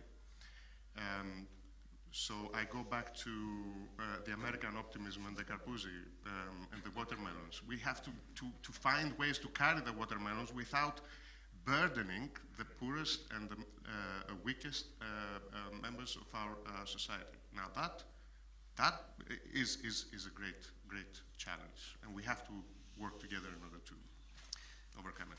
Thank you. As we are approaching the end here, I would like to see if there are questions in the audience as well. Yes, please. If you would introduce yourself briefly, we'll get a microphone there. Thank you. Hi, my name is Stefan Fle, former Czech diplomat. I think Jan has tackled a very important issue. I mean, the way the pain is perceived by the population and other causes, but the critical issue, and that would be sort of my humble contribution, the critical issue and the critical question is, do we have a balanced approach on one side supporting Ukraine in its fight, because it is partly to a large extent also our fight, and at the same time I'm supporting particularly those who deserve it, who need that support to withstand the high energy cost and all of that in our societies. The mix of that balance is different in my country, it's different in the Baltic countries and so on. But I see it on my own country that there is still a lot we can do there. But can I challenge the panel on the following? There has been a critical changes to globalization because of the pandemic. And I guess it's going to be accelerated by the war and the impact of the war. Borrell, the High Representative, just very recently said we need really to address that it's our security where with the West and the United States, while our prosperity and economic interest were with Russia and China. How do you see the globalization sort of transforming itself at the end of this conflict? Thank you. All right, who would like to take that? Yes, please. So my colleagues at Bruegel have done some fairly quantitative studies of this recently, and I would refer you to bruegel.org, to the website, finding that globalization has continued. There has not been a big fall off in globalization. What we have instead are shifts and bottlenecks and expressions of interdependence. And the challenge now is going to be to manage those, not to shut our borders. I think the pandemic showed that that's not the way forward. Anyone else? Well, I'm probably going to add a Baltic perspective in the sense that we really, in our foreign and actually national policies, we do not decouple economic and policy interests, because at least in our experience, certain economic impact comes with also policy strings attached from certain countries if they are not the same value oriented. So they tend to use their economic impact, be it ports, be it energies, be it properties, be it your banking system, to distort eventually your political values and orders. So I think we have to figure out value-based cooperation on items where we can find a common cooperation, but also keep sort of lines and legal management of how that cooperation goes also with China and other countries. You get 30 seconds. Yes, thank you. I would just follow up on what has been said. I think there is not a stop or return of globalization. I think there's definitely a change of how it's designed, or where actually the key interactions are taking place. We can see definitely today in Europe in terms of energy supplies, and we will see it in the future.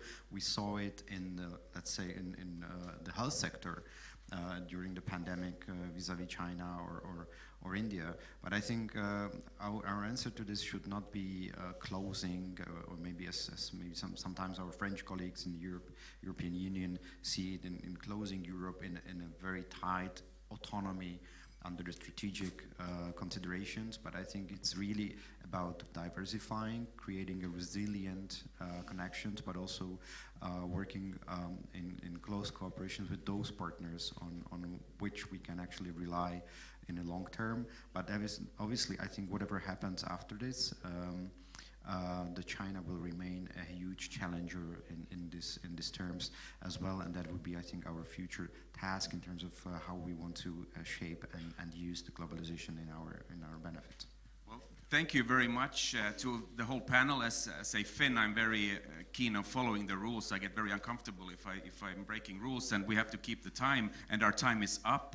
So I would like to thank each of you in the panel. Very interesting discussion from my part, and I'm looking forward to the rest of the discussions today. And now I leave the floor to my colleague, who will give some practical information. Thank you.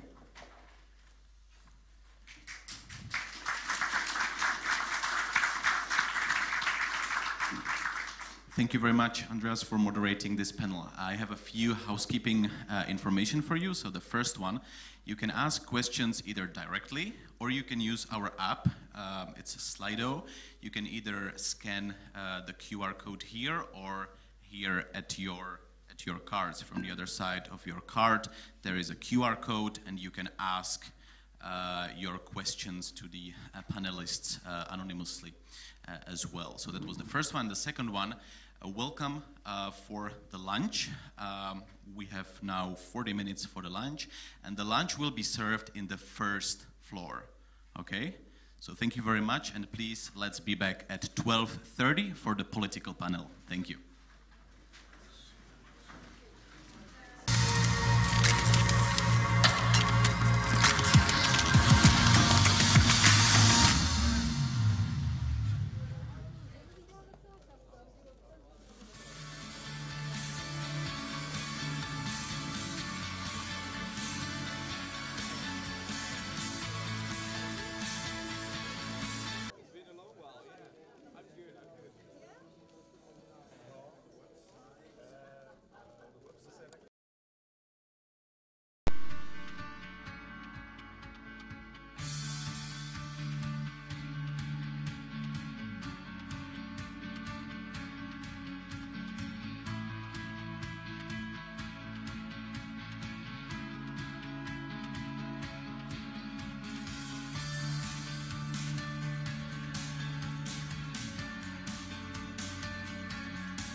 Já myslím, že to je důležitá konference, já myslím, že i to načasování je velice dobré. Já zítra odletám do Spojených států na valné shromáždění OSN a samozřejmě budu tam vystupovat s našimi názory. Myslím, že pro nás samozřejmě Spojené státy dlouhodobě jsou velký spojenec, byly u zrodu vzniku Československa.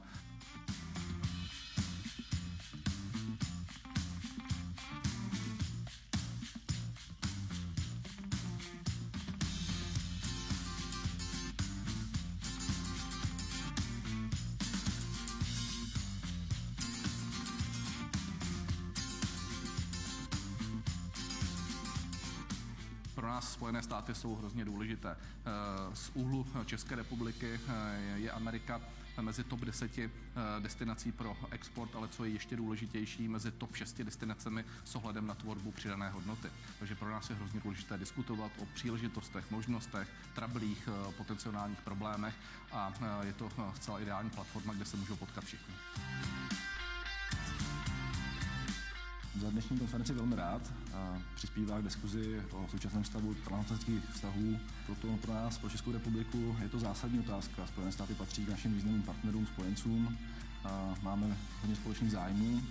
Zároveň také chceme řešit některé sporné body, to jsou například obchodní vztahy mezi Evropskou unií a Spojenými státy, a budoucnost jaderné dohody s Iránem, nebo také otázky klimatu. A já bych chtěl zdůraznit, že se Spojenými státy, s Kanadou nás mnohem více spojuje, než rozděluje.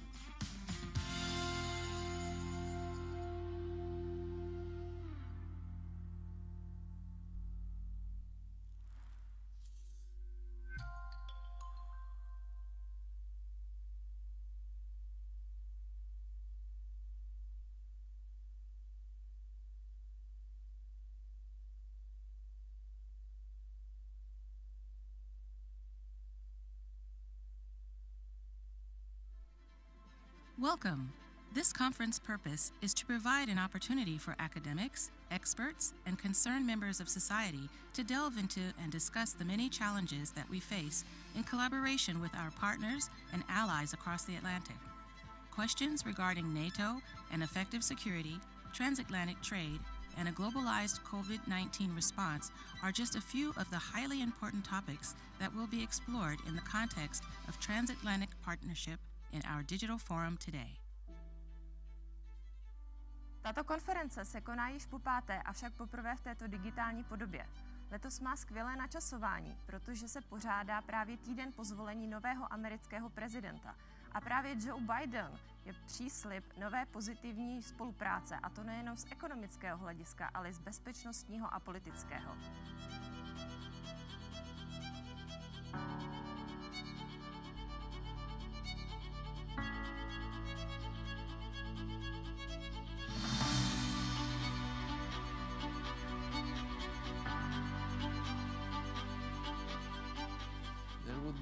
Independent Czechoslovakia without the support of United States. American President Woodrow Wilson and American citizens of Czech and Slovak origin were the active and influential supporters of the creation of independent and democratic Czechoslovakia.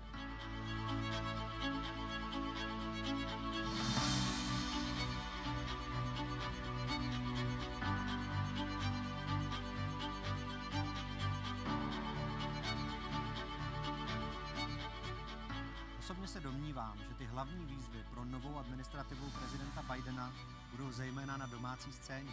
A myslím si, že je opravdu čas nastolit novou transatlantickou agendu.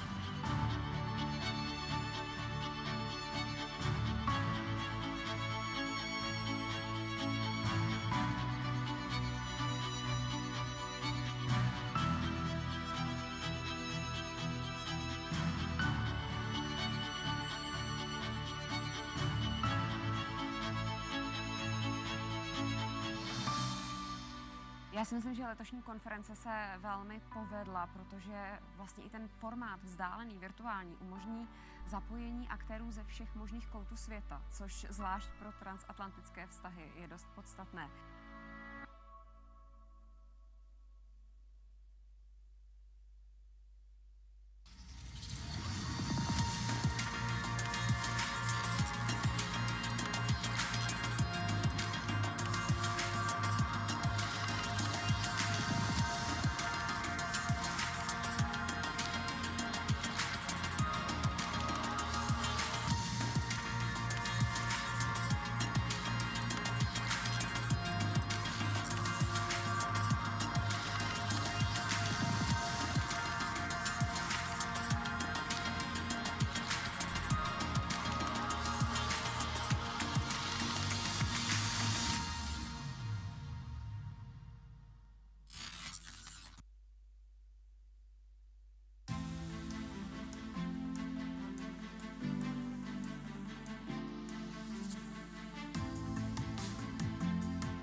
Českou republiku je samozřejmě členství Evropské unii a v NATO zásadní.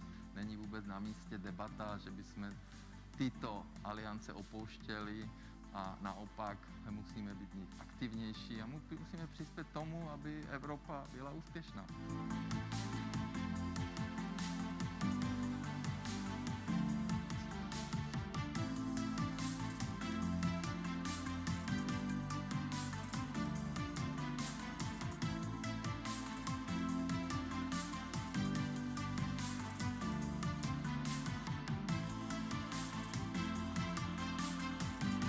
Bezpečnostní hrozby a výzvy dnešního světa jsou příliš velké pro zemi naší velikosti a naší síly. Zajistit bezpečnost, prosperitu, stabilitu můžeme jedině tehdy, když budeme ve spojení se zeměmi, které sdílejí stejné hodnoty jako my, tedy se zeměmi demokratického světa.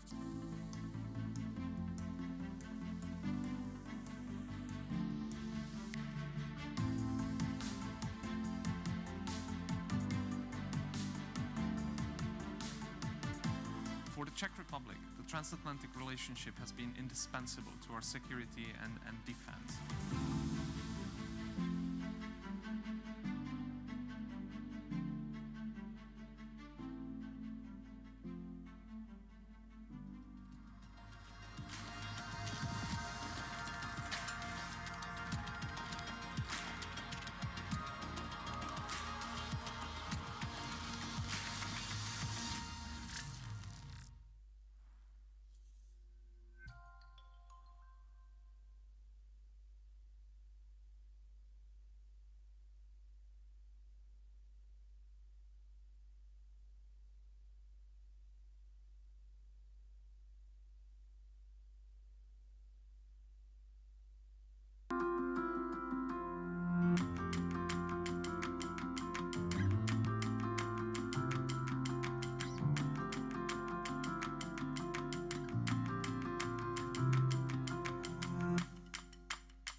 it's very nice to be here for the second time already, and I'm very thankful for the Institute of Policy and Society to organize this conference. And also I like it very much that the Czech politicians take it very seriously that digitalization should move the country forward.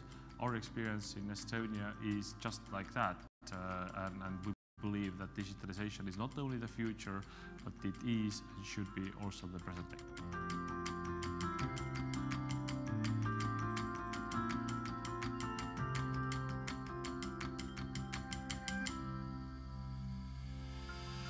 Je to hodně zajímavá konference Digitální Česko, 4. ročník, a vlastně, jak její název napovídá, tak vlastně my se snažíme úplně to samé, to znamená udělat z Česka digitální Česko, a tady je platforma, na které se potkává hodně lidí, hodně se mluví o plánech a cílech, hodně se mluví o tom, o propojení toho soukromého světa se státní správou, jak bychom měli vlastně fungovat. Je tady evropský rozměr, takisto součástí naší koncepce Digitální Česko. To znamená velice přínosné, hodně na jednom místě možnost potkat různé lidi, kteří mají na to různý názor.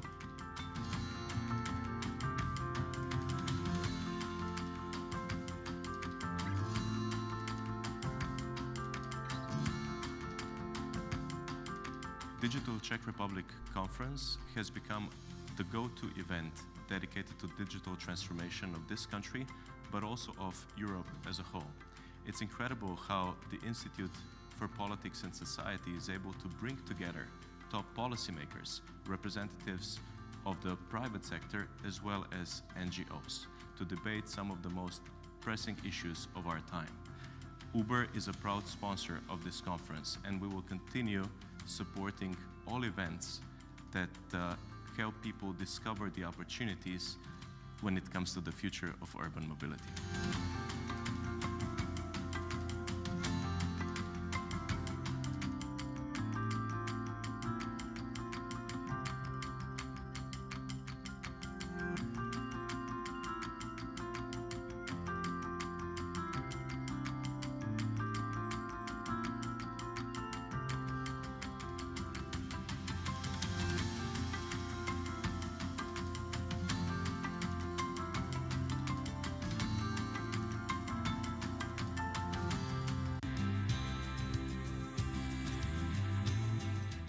Je dobré, že jsme tuhle konferenci, tuhle tradici před 5 lety založili, protože si myslím, že má před sebou velkou budoucnost a vidím každý rok posun krůček po krůčku právě v celkové digitalizaci i v těch konkrétních sektorech.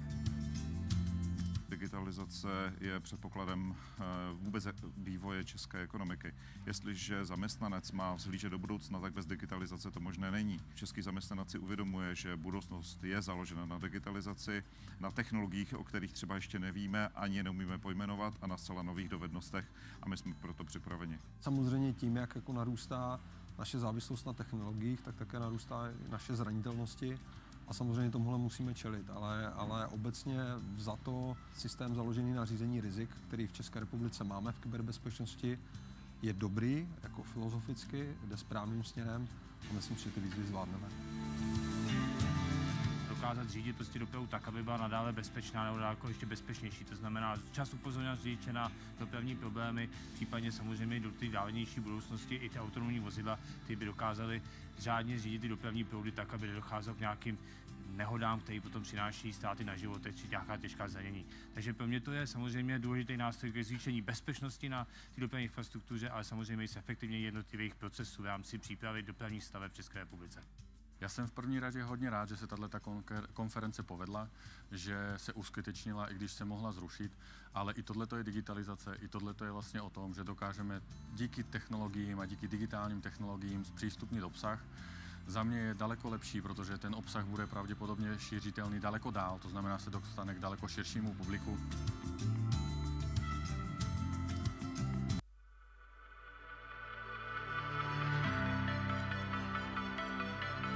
Dámy a pánové, vítejte u 6. ročníku konference Digitální Česko. Pandemie nesmírně pomohla digitalizaci a možná více, než si uvědomujeme.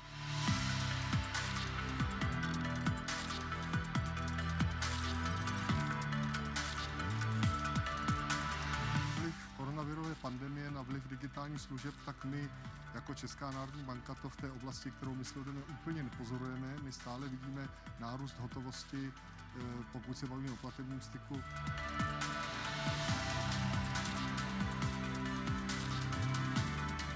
Projekty, které jsme začali, či už se jedná o transformaci úřadu, či už přinesení cloudu, portálu občana nebo identity pro všechny občany, rozhodně spějí k tomu, aby Česko bylo digitální.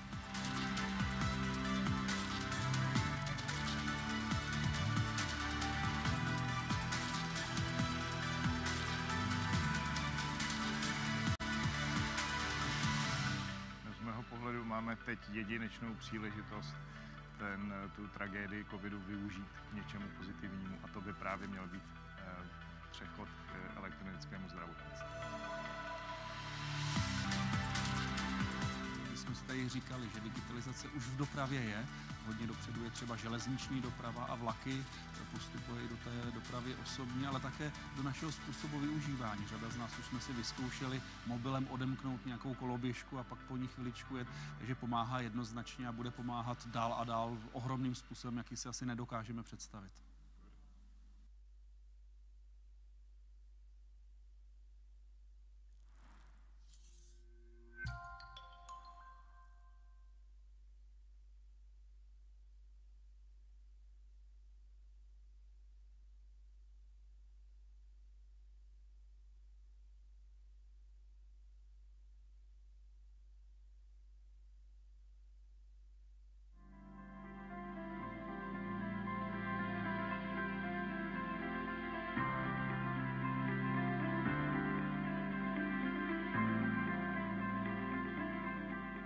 Digitalizace jako motor 21. století byla pro Českou republiku důležitá vždycky. Ale ta krize na Ukrajině i předchozí covidová krize nejen pro Českou republiku, ale pro státy Evropy ukázalo, jak je důležité propojovat systémy, umožnit lidem přístup třeba ke službám e-governmentu a ta digitální transformace stejně jako environmentální je velkou výzvou v Národním plánu obnovy. Digital Czech Republic is clearly on the move, and it's great to be here at the conference. In that regard, here is fantastic.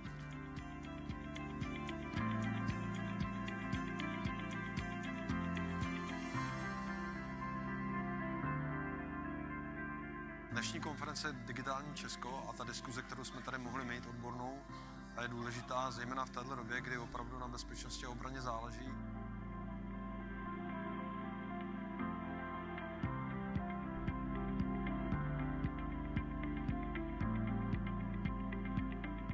Budoucnost České republiky se bude odvíjet od toho, jak Česko projde digitální transformaci.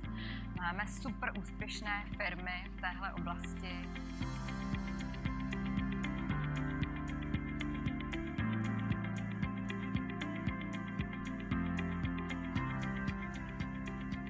Pro Česko digitalizace je téměř jediná budoucnost, jak se dostat k vyšší přidané hodnotě, k vyšší konkurenceschopnosti na světových trzích a na konci dne i k vyšším reálným mzdám a k vyšší životní úrovni a vyšším blahobytu v naší zemi.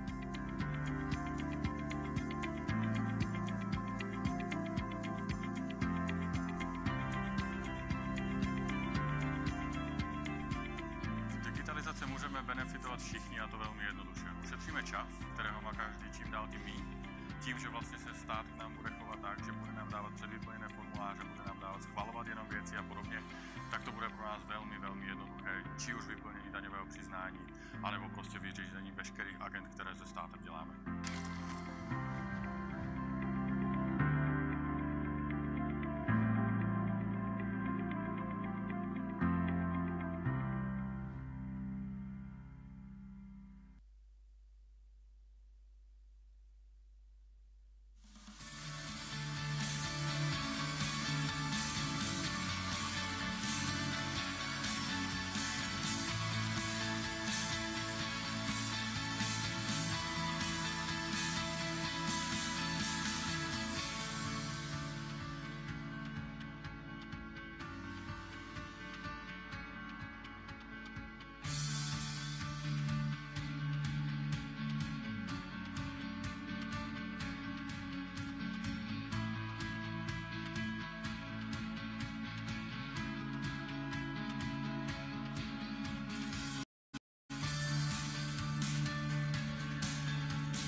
Já myslím, že to důležitá konference, já myslím, že i to načasování je velice dobré. Já zítra odletám do Spojených států na valné shromáždění OSN a samozřejmě budu tam vystupovat s našimi názory. Myslím, že pro nás samozřejmě Spojené státy dlouhodobě jsou velký spojenec, byly u zrodu vzniku Československa.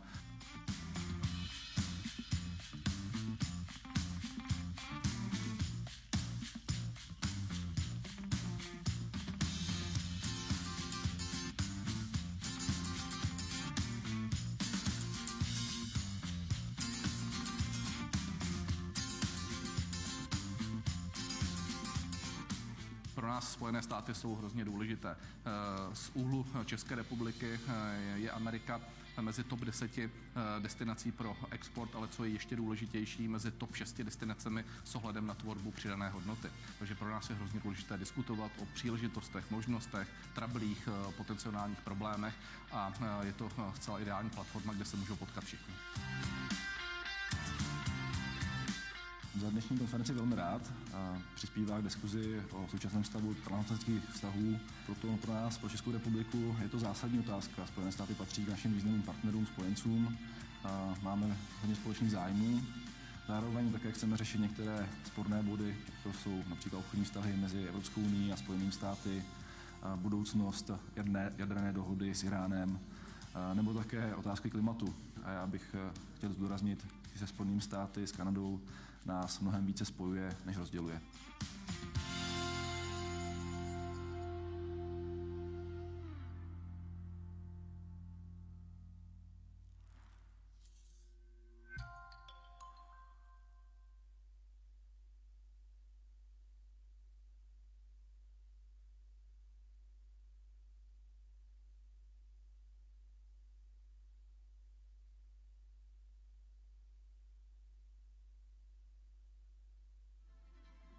Welcome. This conference purpose is to provide an opportunity for academics, experts, and concerned members of society to delve into and discuss the many challenges that we face in collaboration with our partners and allies across the Atlantic. Questions regarding NATO and effective security, transatlantic trade, and a globalized COVID-19 response are just a few of the highly important topics that will be explored in the context of transatlantic partnership in our digital forum today. Tato konference se koná již po páté, avšak poprvé v této digitální podobě. Letos má skvělé načasování, protože se pořádá právě týden po zvolení nového amerického prezidenta. A právě Joe Biden je příslib nové pozitivní spolupráce, a to nejenom z ekonomického hlediska, ale i z bezpečnostního a politického.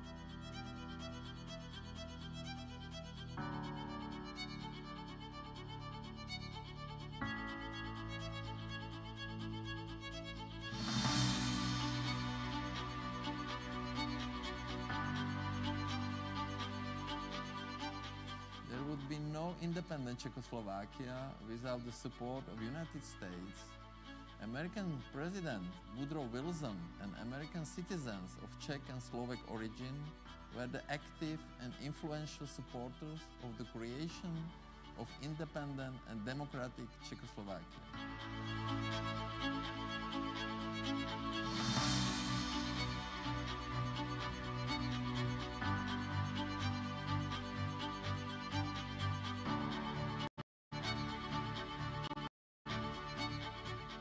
Osobně se domnívám, že ty hlavní výzvy pro novou administrativu prezidenta Bidena budou zejména na domácí scéně. A myslím si, že je opravdu čas nastolit novou transatlantickou agendu.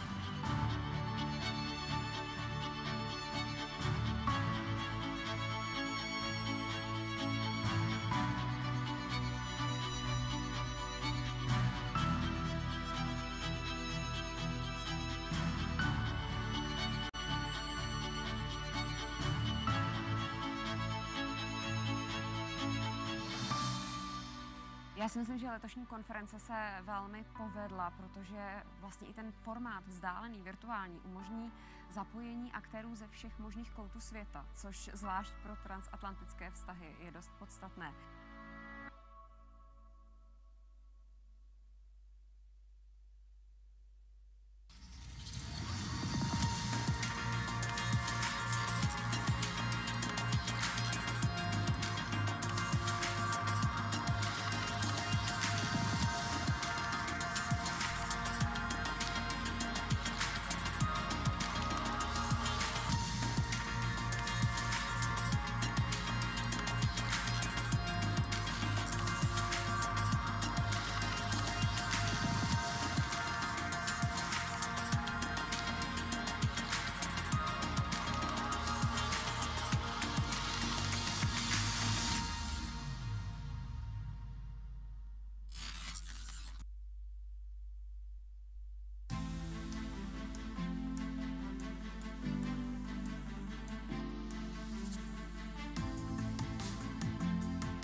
Českou republiku je samozřejmě členství Evropské unii a v NATO zásadní.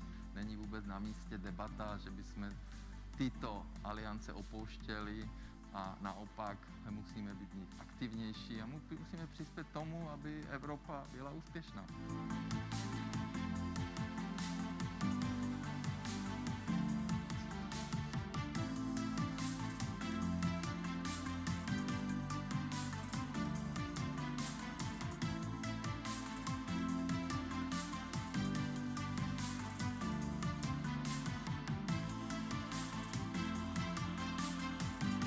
Bezpečnostní hrozby a výzvy dnešního světa jsou příliš velké pro zemi naší velikosti a naší síly.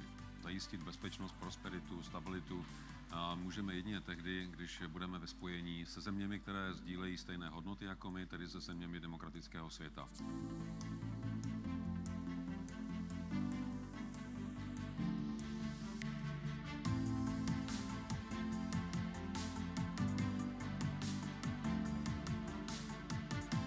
For the Czech Republic, the transatlantic relationship has been indispensable to our security and defense.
Well, it's very nice to be here for the second time already, and I'm very thankful for the Institute of Policy and Society to organize this conference.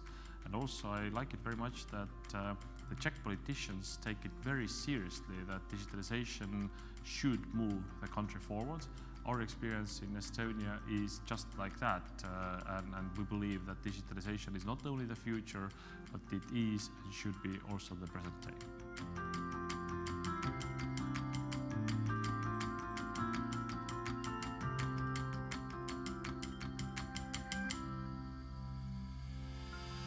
Je to hodně zajímavá konference Digitální Česko, 4. ročník a vlastně, jak její název napovídá, tak vlastně my se snažíme o úplně to samé, to znamená udělat z Česka Digitální Česko a tady je platforma, na které se potkává hodně lidí, hodně se mluví o plánech a cílech, hodně se mluví o tom, o propojení toho soukromého světa se státní správou, jak bychom měli vlastně fungovat. Je tady evropský rozměr, takisto součástí naší koncepce Digitální Česko. To znamená velice přínosné, hodně na jednom místě možnost potkat různé lidi, kteří mají na to různý názor.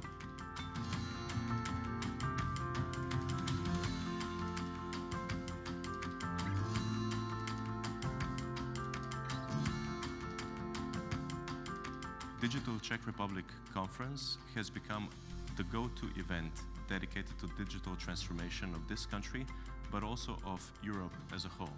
It's incredible how the Institute for Politics and Society is able to bring together top policymakers, representatives of the private sector, as well as NGOs, to debate some of the most pressing issues of our time. Uber is a proud sponsor of this conference, and we will continue supporting all events that help people discover the opportunities when it comes to the future of urban mobility.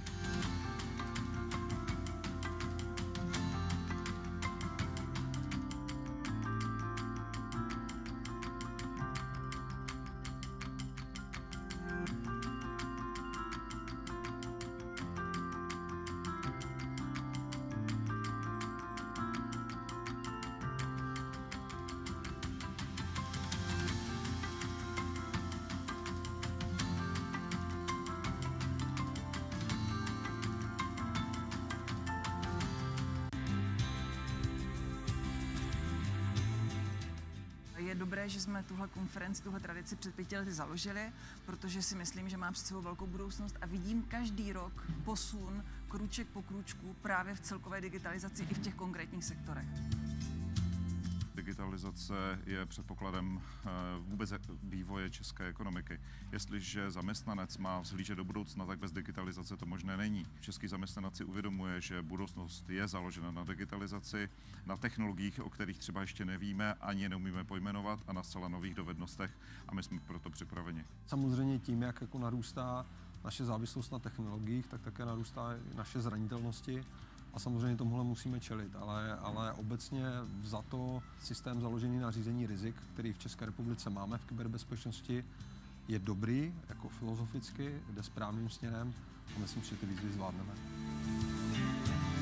Dokázat řídit prostě dopravu tak, aby byla nadále bezpečná nebo daleko ještě bezpečnější. To znamená čas upozorňovat řidiče na dopravní problémy, případně samozřejmě do té dálenější budoucnosti i ty autonomní vozidla, ty by dokázaly řádně řídit ty dopravní proudy tak, aby nedocházelo k nějakým nehodám, které potom přináší ztráty na životech či nějaká těžká zranění. Takže pro mě to je samozřejmě důležitý nástroj ke zvýšení bezpečnosti na té dopravní infrastruktuře, ale samozřejmě i zefektivnění jednotlivých procesů v rámci přípravy dopravních staveb v České republice.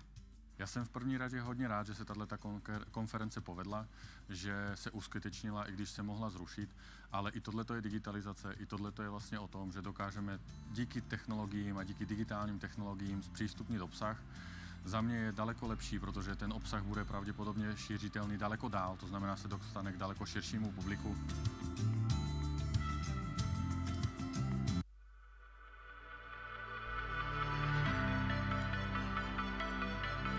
Dámy a pánové, vítejte u 6. ročníku konference Digitální Česko.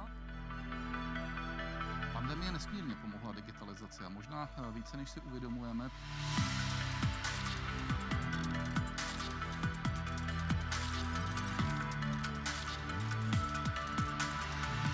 Koronavirové pandemie na vliv digitálních služeb, tak my jako Česká národní banka to v té oblasti, kterou my sledujeme, úplně nepozorujeme. My stále vidíme nárůst hotovosti, pokud se bavíme o platebním styku.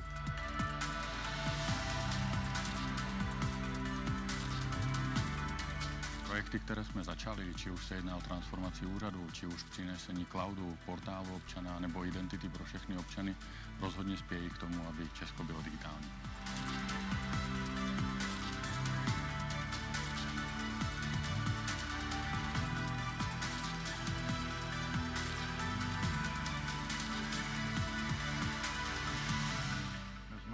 Máme teď jedinečnou příležitost tu tragédii covidu využít k něčemu pozitivnímu, a to by právě měl být přechod k elektronickému zdravotnictví.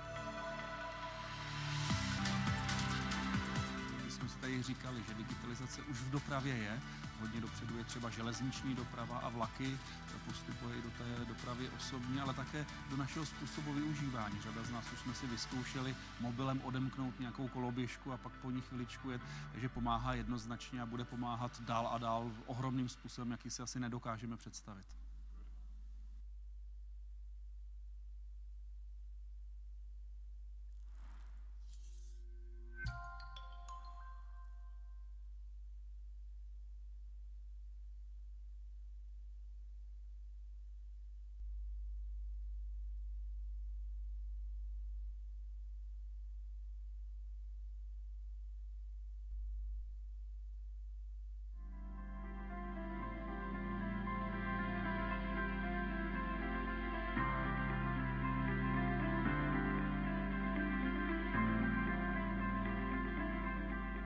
Digitalizace jako motor 21. století byla pro Českou republiku důležitá vždycky. Ale ta krize na Ukrajině i předchozí covidová krize nejen pro Českou republiku, ale pro státy Evropy ukázalo, jak je důležité propojovat systémy, umožnit lidem přístup třeba ke službám e-governmentu, a ta digitální transformace stejně jako environmentální je velkou výzvou v Národním plánu obnovy.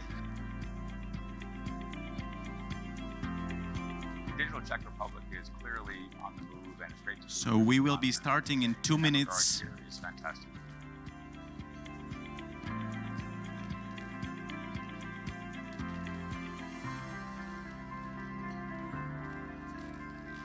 Dnešní konference Digitální Česko a ta diskuze, kterou jsme tady mohli mít odbornou, a je důležitá zejména v této době, kdy opravdu na bezpečnosti a obraně záleží.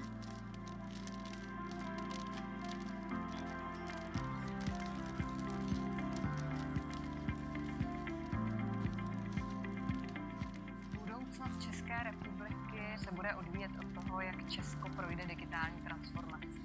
Máme super úspěšné firmy v téhle oblasti.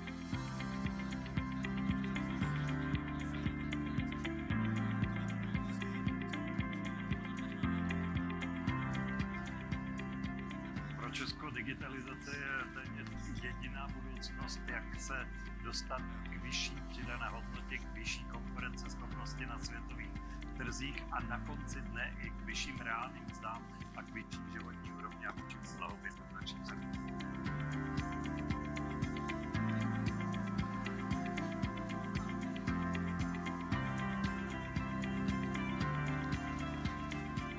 Z digitalizace můžeme benefitovat všichni a to velmi jednoduše. Ušetříme čas, kterého má každý čím dál tím méně.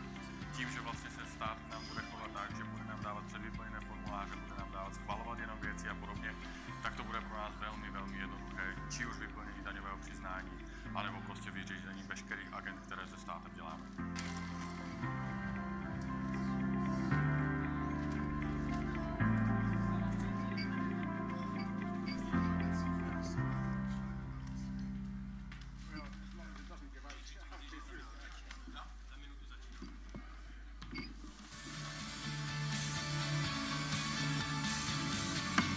So we are beginning in 1 minute. 1 minute.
Ladies and gentlemen, welcome back. I hope you enjoyed your lunch, and I would like to welcome you at the second panel of today's conference, the political panel named Democracy Faces Challenges from Authoritarian Politics. Before I introduce distinguished guests, speakers, I would like to remind you that you will have time to ask your questions, and you can do so either directly or you can do so via Slido app, where you can use the QR code, scan it, and then ask the question on the app. So it's my great pleasure to welcome our speakers. Dita Charanzová is joining us online. Dita is a Czech politician and diplomat who has served as Vice President of the European Parliament since 2019 and as a member of the European Parliament since 2014. She has also been a Vice President of the ALDE Party since 2018. I hope Dita can hear us. Great. Good afternoon. I can hear you. Excellent. I also welcome Sasha Toperic, who is the current Vice President of the Transatlantic Leadership Network. He is also a leading philanthropist, founding the America Bosnia Foundation and also the World Youth Leadership Network, which was launched at the UN headquarters in New York City. Welcome, Sasha. Also online is joining us Alexandra Matvichuk, who is a human rights lawyer and head of the Center for Civil Liberties in Ukraine, which won this year's Nobel Peace Prize. During her time at the Center for Civil Liberties, she has run several international mobilization campaigns for the release of prisoners of conscience. Thank you for joining us. I also welcome Andrea Kerbs, who is the resident program director at the International Republican Institute, where she oversees 2 regional projects. Previously, she has also served in the Peace Corps in Ukraine and has observed multiple elections around the world. Welcome, Andrea. Last but not least, John Lloyd is the contributing editor to the Financial Times, where he has worked for the past 20 years. He is also a member of the advisory board of the Moscow School of Political Studies, and he was a columnist for La Repubblica of Rome. On top of this, he has authored several books. Welcome. I have the same introduction question for all the speakers, and let me start with Ms. Matvichuk. What are the current main political challenges, in your opinion, for the transatlantic partnership? Dear colleagues, thank you for providing me a floor. I am in Kiev now, which was again shelled by the Russians this week. Russians' rocket hit the children's playground in the Central Park, damaged the walls of my native university, killed 5 and injured 51 people in the main streets of our city. For all these 8 months, as a human rights lawyer, I see that international system of peace and security lay in ruins, just as Ukrainian Mariupol. Bombs fall on residential buildings, hospitals, schools, churches. Millions of Ukrainians left their homes. Thousands of people were killed. That's why I will tell about global security. Is the most difficult challenge since the Second World War. This is a threat not only to Ukrainian sovereignty, but also to the very foundation of international law, collective security, and human rights. International system of peace and security has failed to prevent a large-scale war. And it's important to understand why. First, we can no longer afford to separate and marginalize the human dimension. The state that systematically disregards human rights obligations, persecute lawyers, journalists, human rights defenders, is a security threat for the entire region. Second, the connection between peace, progress, and human rights is inextricable. That was evident for the Soviet dissidents in the Helsinki movement. Human rights and the rule of law are a matter of common security, just as important as the military potential or economic stability. Third, only the strong civil society matters can resist launching an aggressive war. We cannot stop the aggressor with reports or litigation. Human rights are lost if left to diplomats, lawyers, or experts. Human rights education and awareness among the population should become a priority, just as building ties and investing into the international anti-war and international human rights movement. Militaries are speaking now because civil society voices have not been heard before. Maybe we were heard at the HDM OSCE or other such kind of platform, but not in the rooms where decisions are made by the people in power. If we don't want the power to stay only with those who have the stronger military, civil society voices need much more support.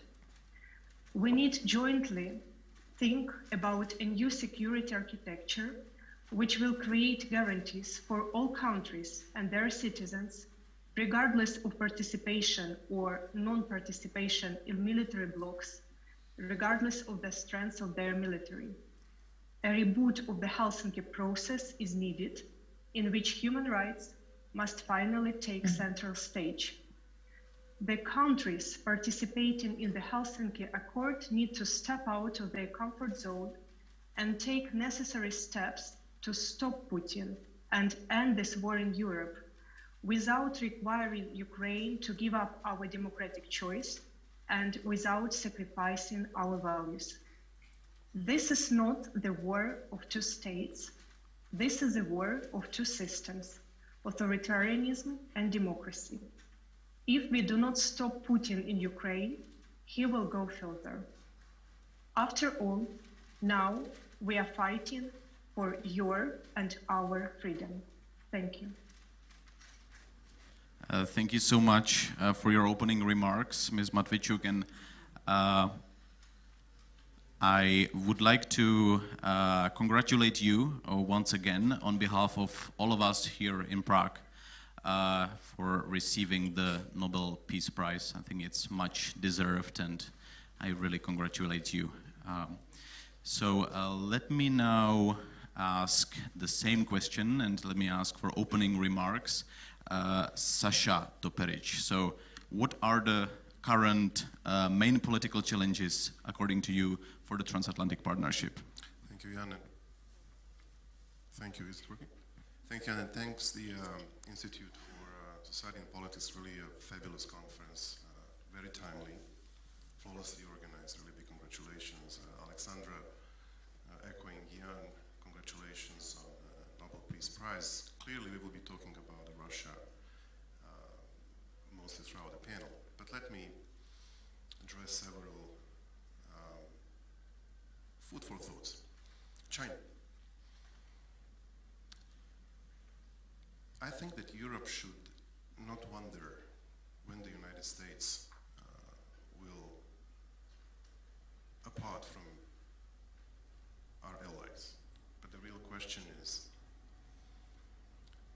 what will happen if the United States is really forced to engage China over Taiwan? And that is increasingly becoming a possibility. I think it's important to understand China has already pivoted to Atlantic.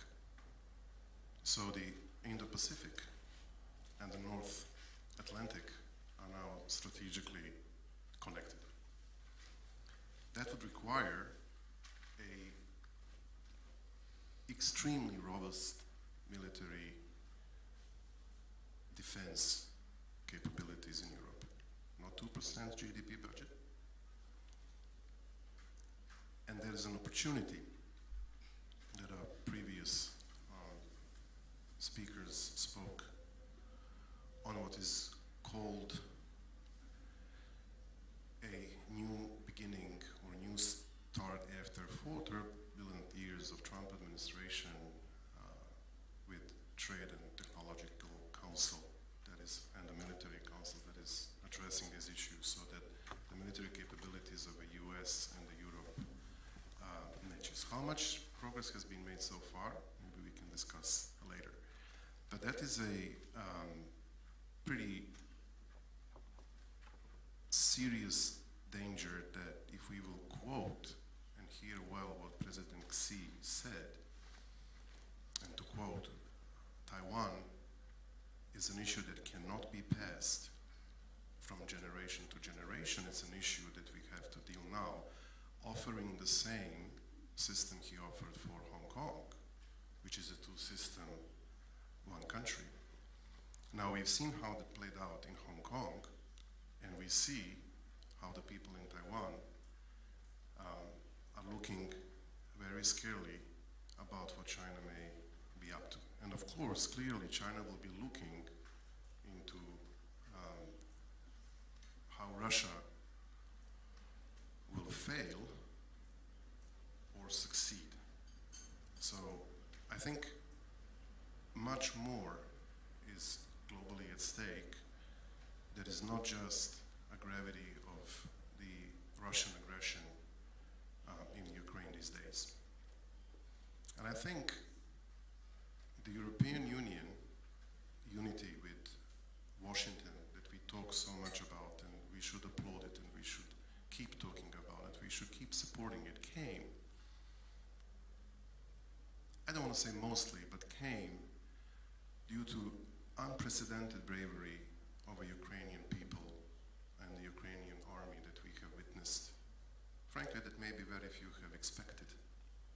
And Putin definitely didn't expect. So how to keep that momentum, I guess we will address later on. I want to talk about European Union foreign policy. How we can strengthen what we call democratic values of a free world. And I want to shed some criticism to this. I will start with Libya. It was unfortunately President Macron, who I truly commend and applaud Prague for hosting the first European political summit just a week ago,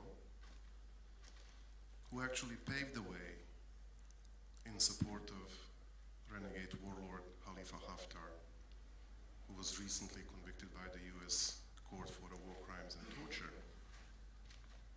in Libya, who brought Russian military and Wagner group into the country. So what we have now in Libya, we have a 3 Russian military base present. And it was NORAD and the Pentagon that sounded a red alert not too long ago in Washington that this is something that is endangering NATO's southern flank. So if we talk about the democracy and the values that we defend, then we have to also look inward. It's a special interest, it's an interests that are of commercial, economic nature that has prevailed from, I would say, 2 leading democracies within the European Union, France and Greece, who extended hand to a person that is nothing short of an autocrat, actually convicted war criminal. This is something to think seriously. I'm very happy that former EU Commissioner Mr. Füle is with us, and I want to thank him for his really strong commitment to the Western Balkans, but it's only what one man can do versus the whole European system. Does it take almost 30 years to make a progress in aspiring countries to join the EU?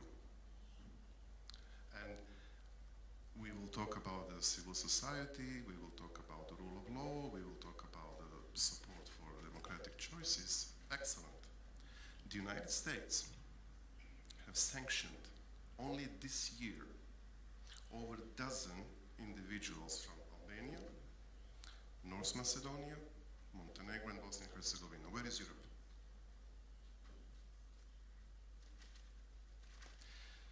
Several years ago, one of the most fervent supporter of Putin, Dodik, a Bosnian Serb, was sanctioned by the US. An action way overdue from our point of view in Washington, D.C. think tank community. And we argued with Brussels. Why don't you sanction Dodik as well? You have mechanisms. So, year pass, 2-year pass, 5-year pass. We hope for a democratic electoral change, but nothing happens. And the ties and the discrepancy between what we profess as a democratic values in fighting totalitarian regimes or individuals lost. So talk about enlargement in Moldova and Ukraine, would it take also 30 years? We need to think, I think, on the lessons learned and to stop the practices within the bloc that are not reflection of what we stand for so wonderfully when we come on a stage and speak. And I'm sorry, I have written articles, with great respect to the President Macron, the actions that he has continuously pushed for Libya has undermined democratic standing of the European Union. Second, Libya is not going to the European Union, clearly, but it is an important country. It's an important country for the migration. It is an important country that believed they can become democracy. They need Europe. They need the United States. I'll give criticism to my country back in the US shortly. But at the end of the day, we failed. And we have to stop failing. If we want to win with China, if we want to win with Russia, we need to stop failing in the countries where we can achieve the difference. And we, for those who are aspiring to join the European family,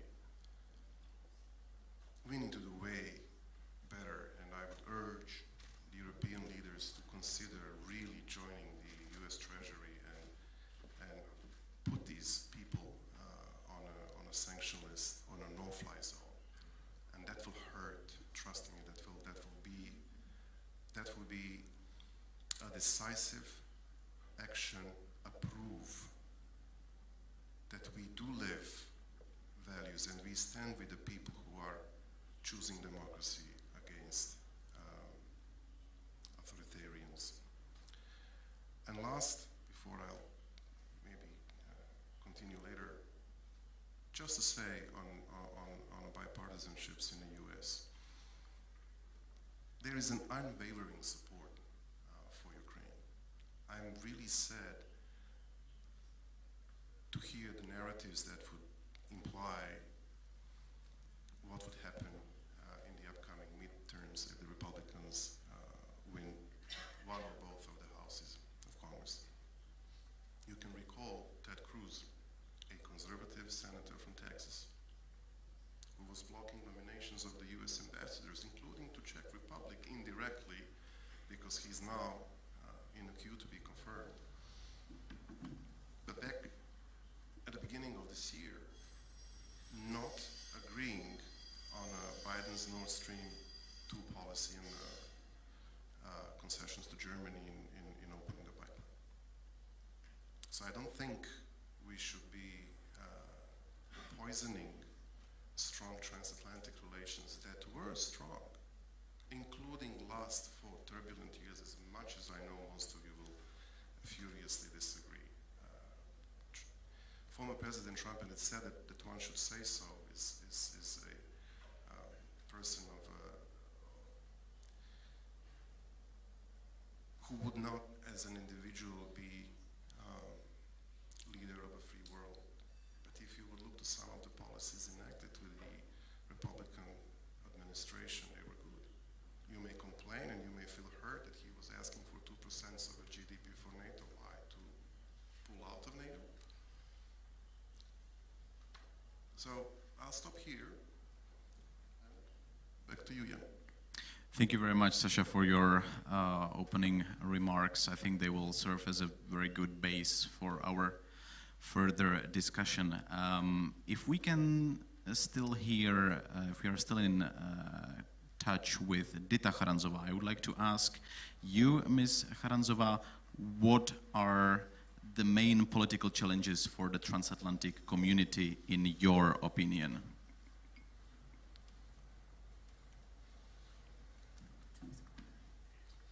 A lot has been mentioned already. It's crystal clear that topic number one for all of us is the war in Ukraine and how to keep this unity, the Western unity vis-à-vis Russia. I do agree that this war is much broader in a sense that it will shift and it will change the world after the war. From the European perspective, for us, it's evident how important or what's the crucial role of the US in the security architecture of the European Union.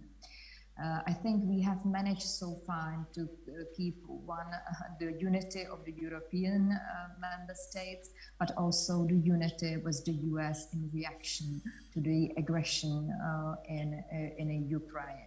Being the financial support, military support to Ukraine, being the coordination on the sanctions towards Russia. And I think if you ask me what the challenge of our political cooperation in the coming weeks is, then I would say to keep this unity, to keep this cooperation, to keep this dialogue.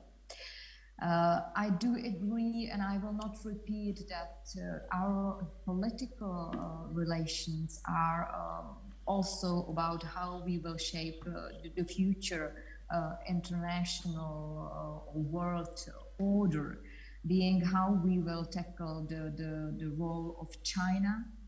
And here, I think in Europe, what we have witnessed during the last 2 years is a change. And now we don't have this positive perspective. We managed to freeze this agreement, and we are trying to see with the US how we can tackle the economic power of China together.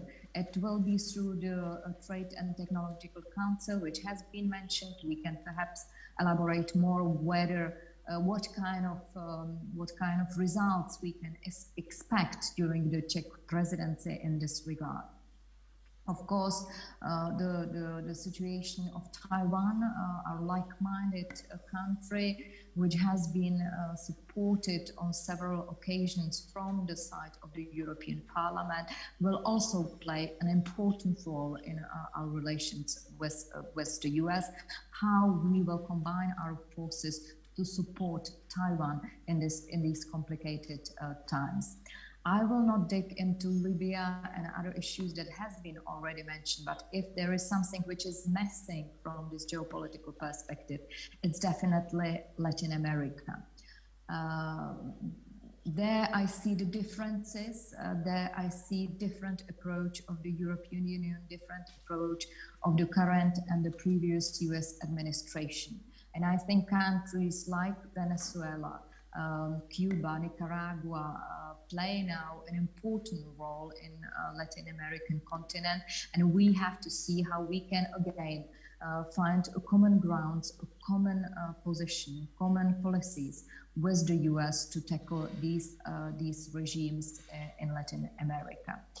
I think the last vote in the UN on the resolution regarding Ukraine showed us those countries that are friends of EU-US alliances and those who are on the other side. So this is a clear picture where we can also start thinking ahead and thinking how to align those that hasn't shown yet the clear position, and also to reshape the relations with those that are clearly against our democratical principles and values.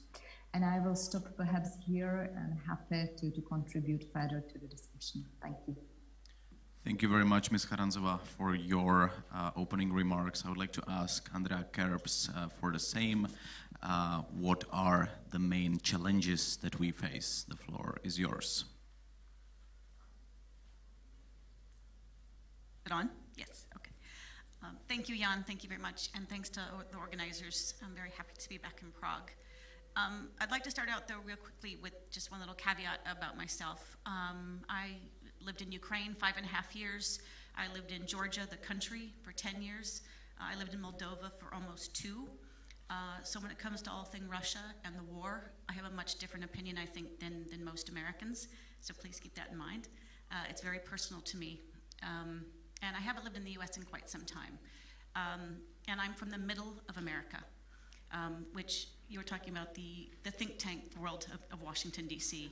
That is millions of miles away from where I grew up. I grew up in a town of 1,800 people.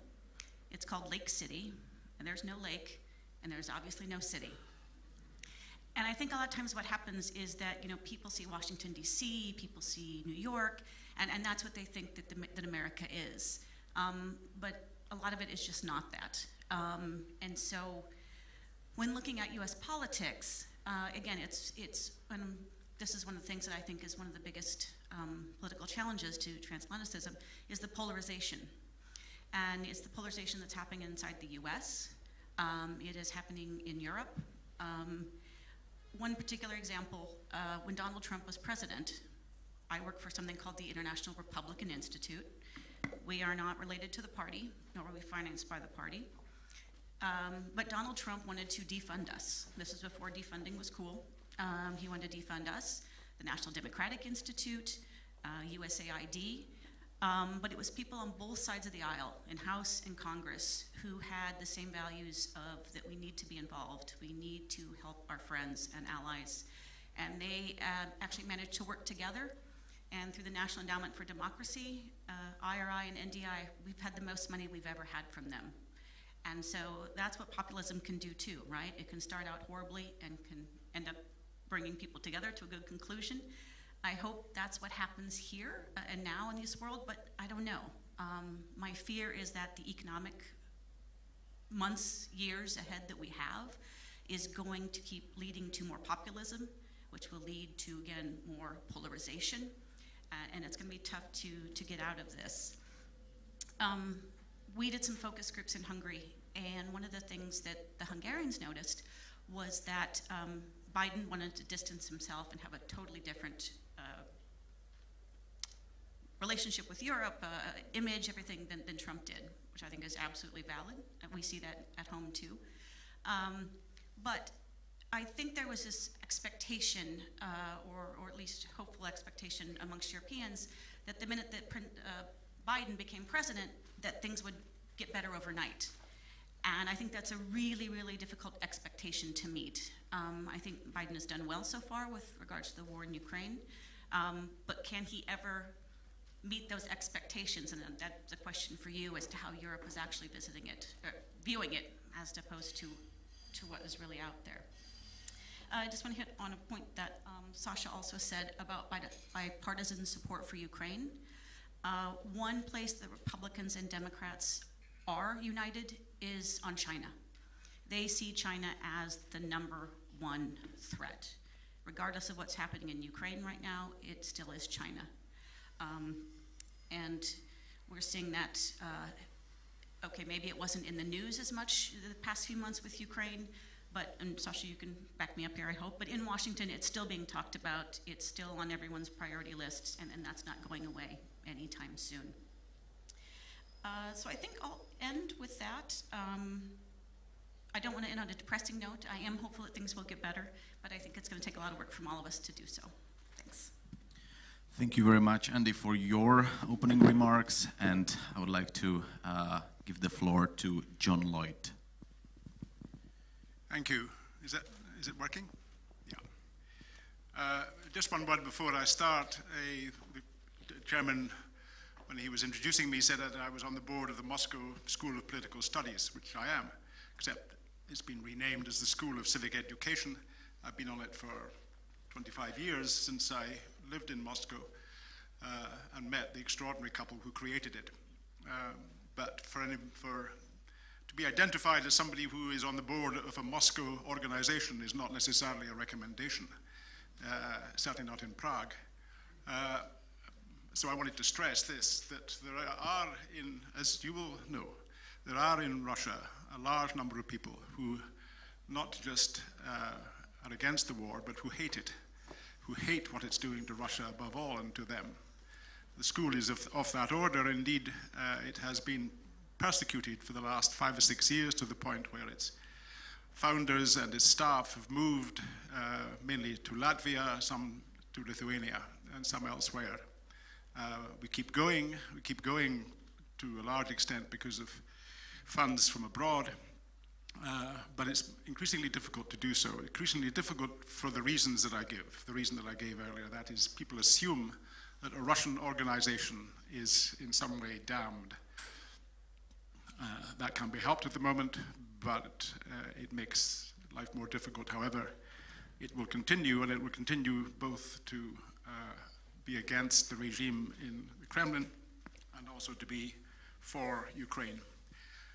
I wanted to speak about, we're speaking today about authoritarian challenges, and I wanted to speak about particular authoritarian challenges. There is, of course, China, there's Russia, naturally, but I wanted to speak more of the authoritarians within, and that is within the European Union, within Europe.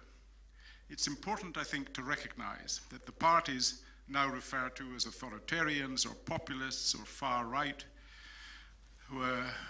but which might actually more naturally be called the new right, are no longer protest movements.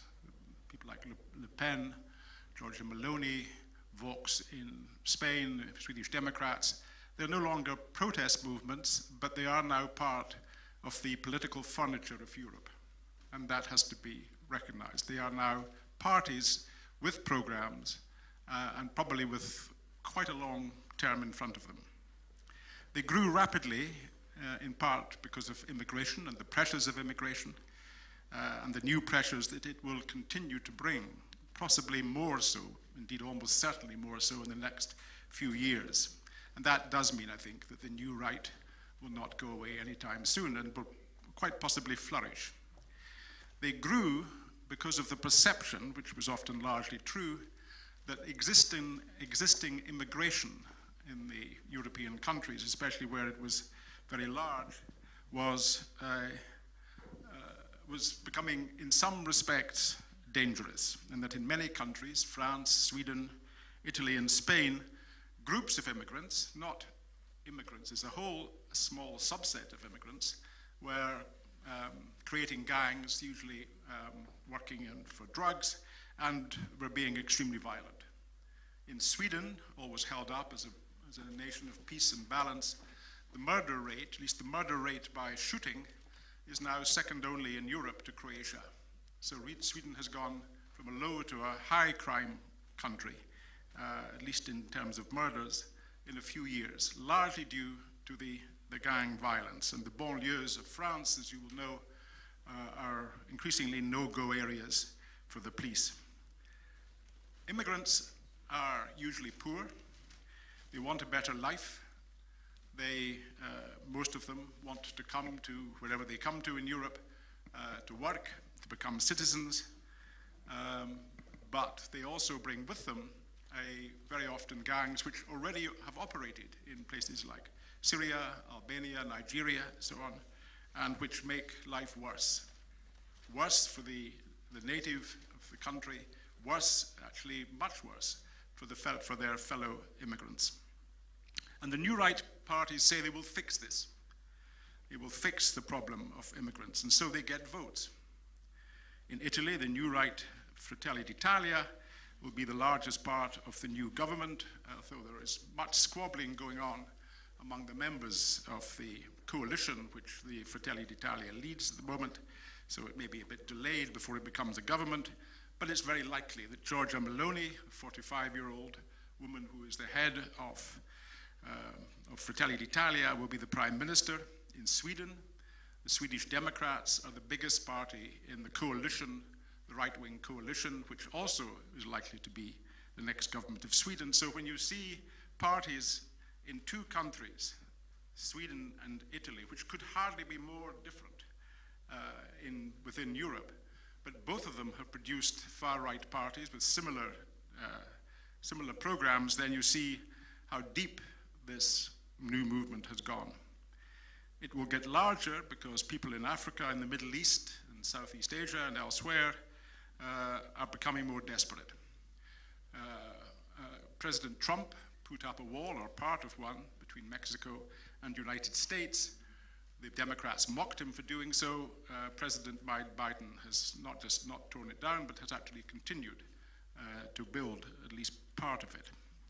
With few exceptions, native populations don't like mass immigration, and they vote against it by voting for the new right people. There seems to be no solution apart from stopping smugglers' boats with the use of navies, which the Fratelli d'Italia did think of, but now don't seem to be, putting up fences all around the country, high fences, as in Hungary. You will know more about that than I do. Or spending large sums of money.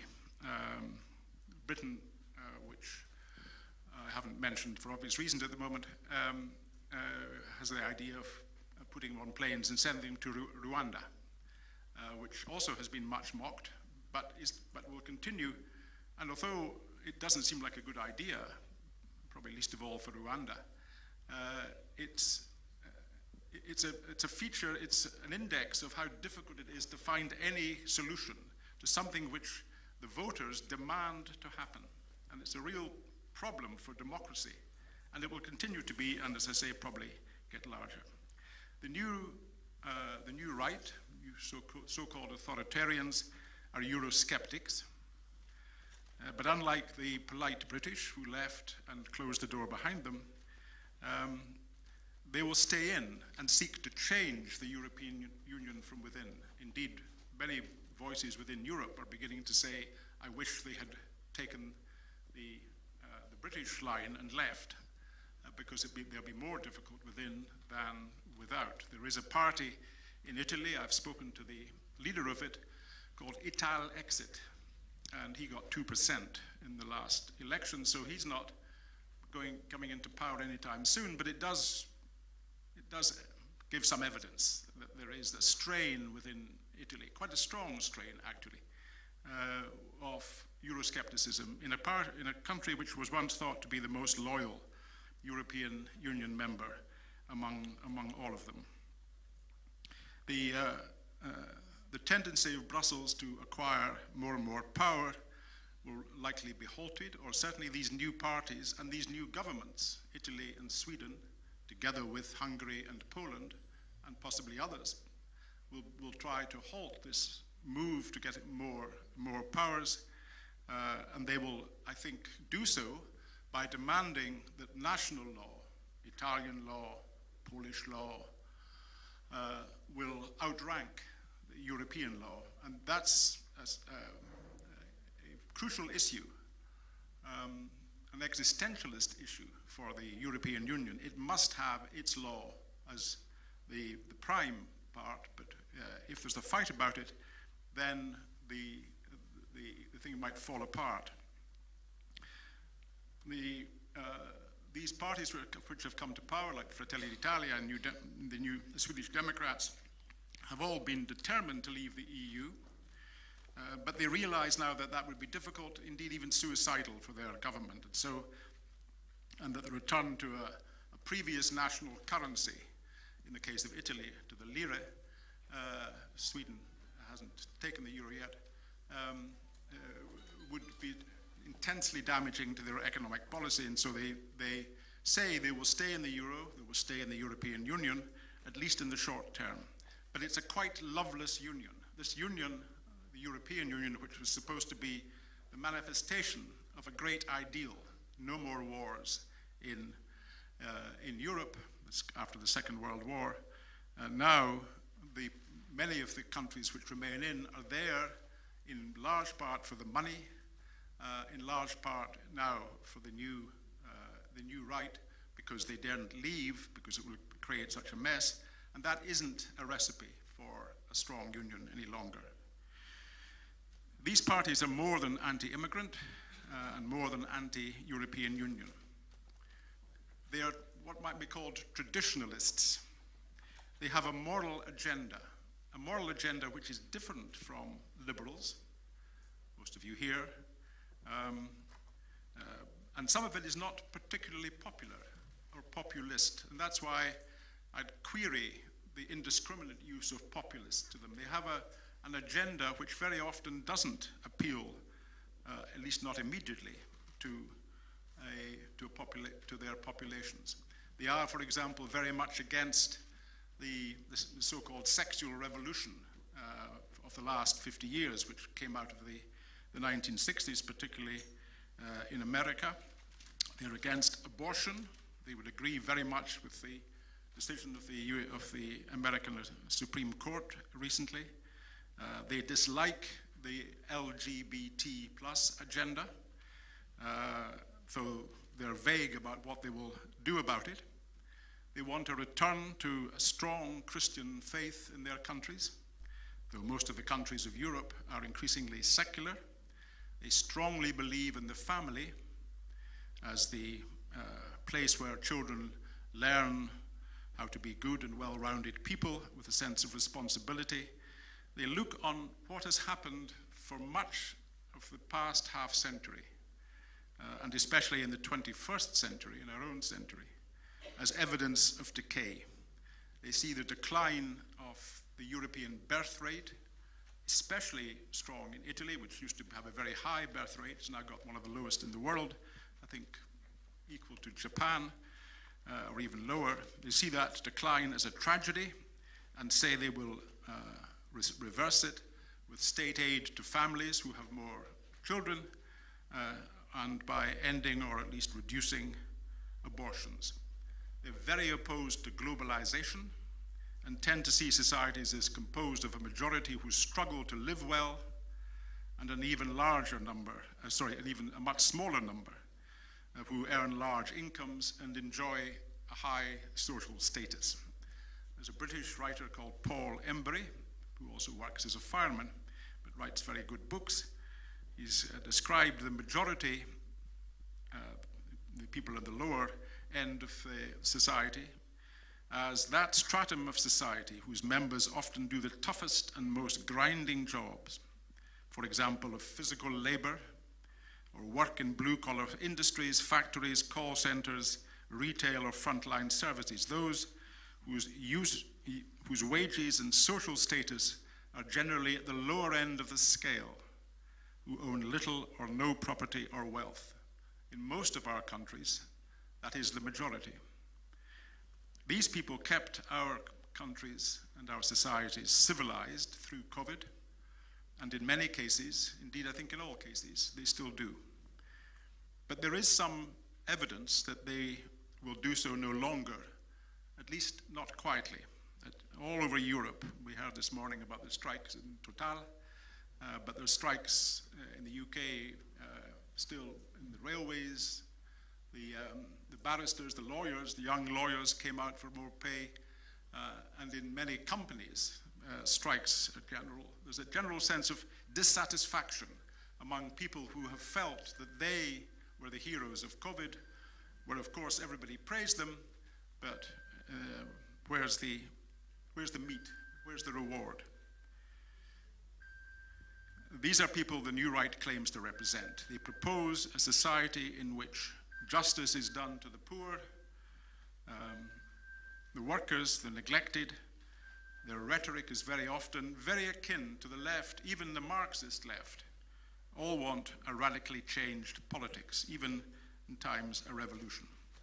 And that's why there's the threat now to the European Union, which is based very largely on liberal precepts, not just among liberals like yourselves, but the whole notion of beginning the European Union was based on a liberal ideal, a great ideal. There should be no more war. But that has meant that Brussels now has accruing more and more power, with the end being presumably a United States of Europe. And it's that fear, I think, which is beginning to mobilize people, not just in Italy and Sweden, but in Spain, in France, indeed in all the countries to a degree, and of course in my own, which came out some time ago with what you might call mixed results. It's not been good economically, but it has been, if not good politically, it has at least recognized a feeling among people, disproportionately people at the bottom of the heap, the kind of people I've been describing, who saw in Europe a threat not to their livelihoods so much, indeed their livelihoods has been threatened more by coming out, but to their political attachment. That is, they no longer understood where power lay. They thought it was no longer in the parliament. They could see that some of it came from Europe, and they saw Europe as wholly undemocratic, which indeed it is. The umbrella organization, which has been referred to here because it happened in Prague, an idea of President Macron's, may actually be in time, and maybe actually was intended to be, a kind of substitute for the European Union. Much looser, bringing in many more people, including the United Kingdom, continue to have a single market, but which would put aside the aim of becoming United States of Europe.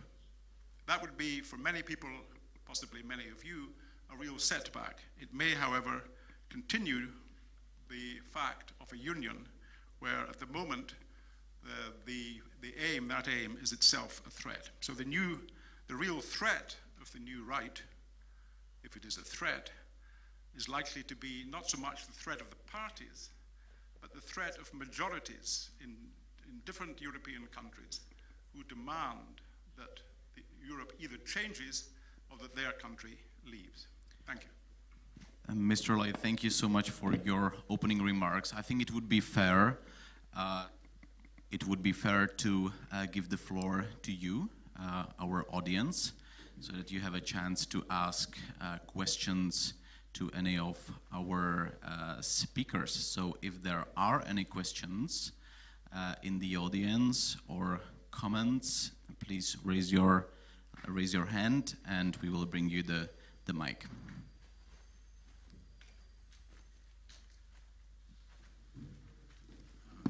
Good afternoon. My name is Turner. I'm from private sector. And I would ask, you mentioned at the very beginning the situation with Taiwan, China against Taiwan. And I would love to know whether you know that we, some time ago, signed a treaty with China. And part of the treaty was that we understand that China has the China United policy, which to me means that we signed some kind of a Munich treaty. We signed a treaty about a third country, a third party that was not part of the treaty. And I would love to know what's your position towards this. I think you're referring to 16+1. My understanding, first of all, I want to commend your foreign minister who met with the Tibetan leader in exile. I think, look, China is a big country, it's a superpower. We have to recognize that. When I said it pivoted to the US, look, it holds over $1 trillion in the US bonds. US businesses in China, if there would be a major disruption, would lose over $850 billion annually, and that's like an understatement. So I think we often speak like, you know, if you say something that like you work or you accept certain projects with China, then you become anti-Europe, or you become, I think it's very wrong. I think we live in a very complex, globalized world. And I think the Taiwan problem is not about just semiconductors, which is still the key issue. As I'm sure you heard now, the New York State is opening a big factory on the semiconductors. The Europeans and the US are indeed talking on the Trade and Technological Council which parts and subparts that can be produced jointly, and so that it's the efficiency of this important material is. But let's also not forget, China owns 98% of earth materials. Everything with the green technology, everything that we are going to look for in a 21st, 22nd century, a lot of it is with China.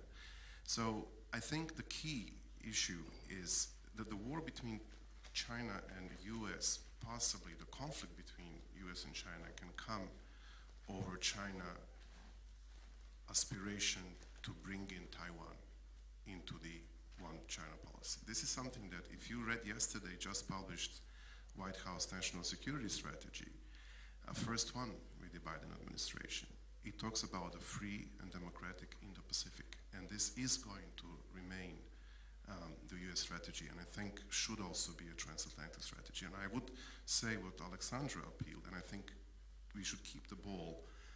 All these bigger, and what Vice President Dita suggested, we indeed need to keep the ball on supporting Ukraine fully, because it does play into the bigger global challenges that we are facing. We should be critical, as I think I was. We should be critical of ourselves. We should try to reinvent ourselves. Democracy is not a Bible-written stone that is not changeable.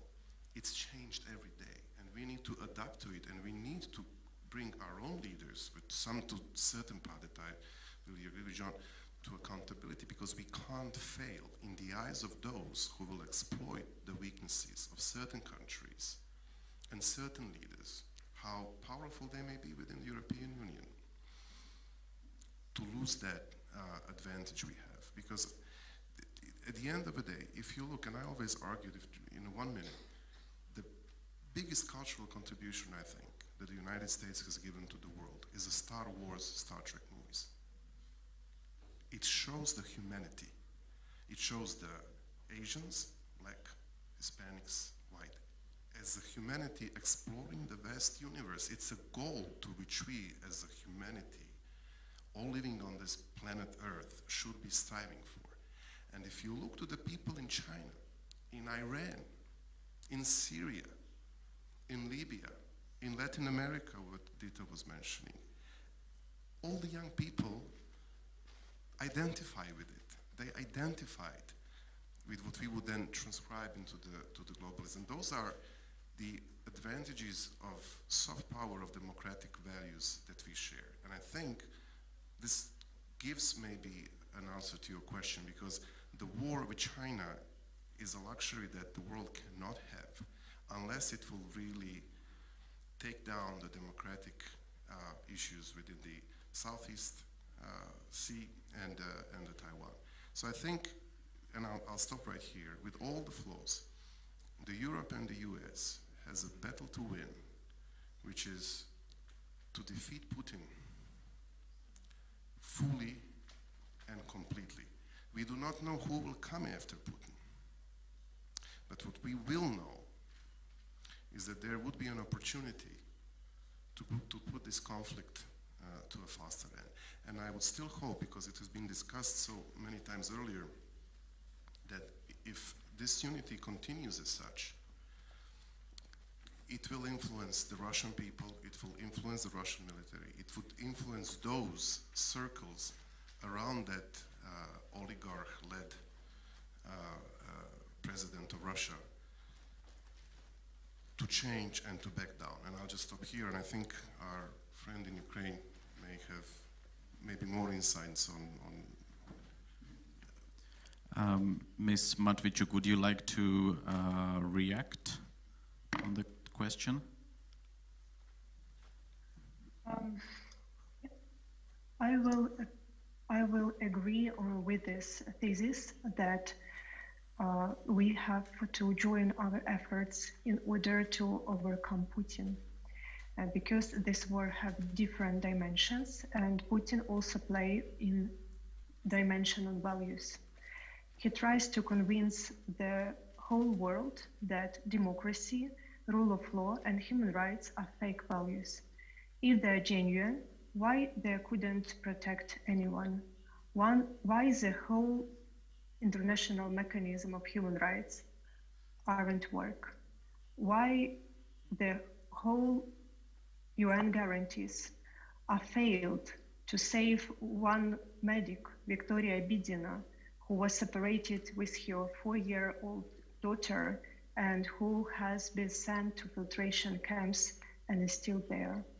So in order to win this value dimension, we need to unite it and to keep the support to Ukraine, and also to save this value framework.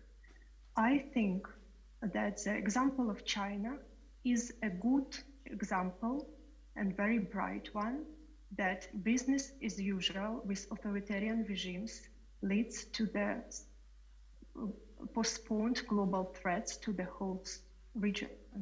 Because China was developed by cooperation with Western business, And now we discussed how we have to build a new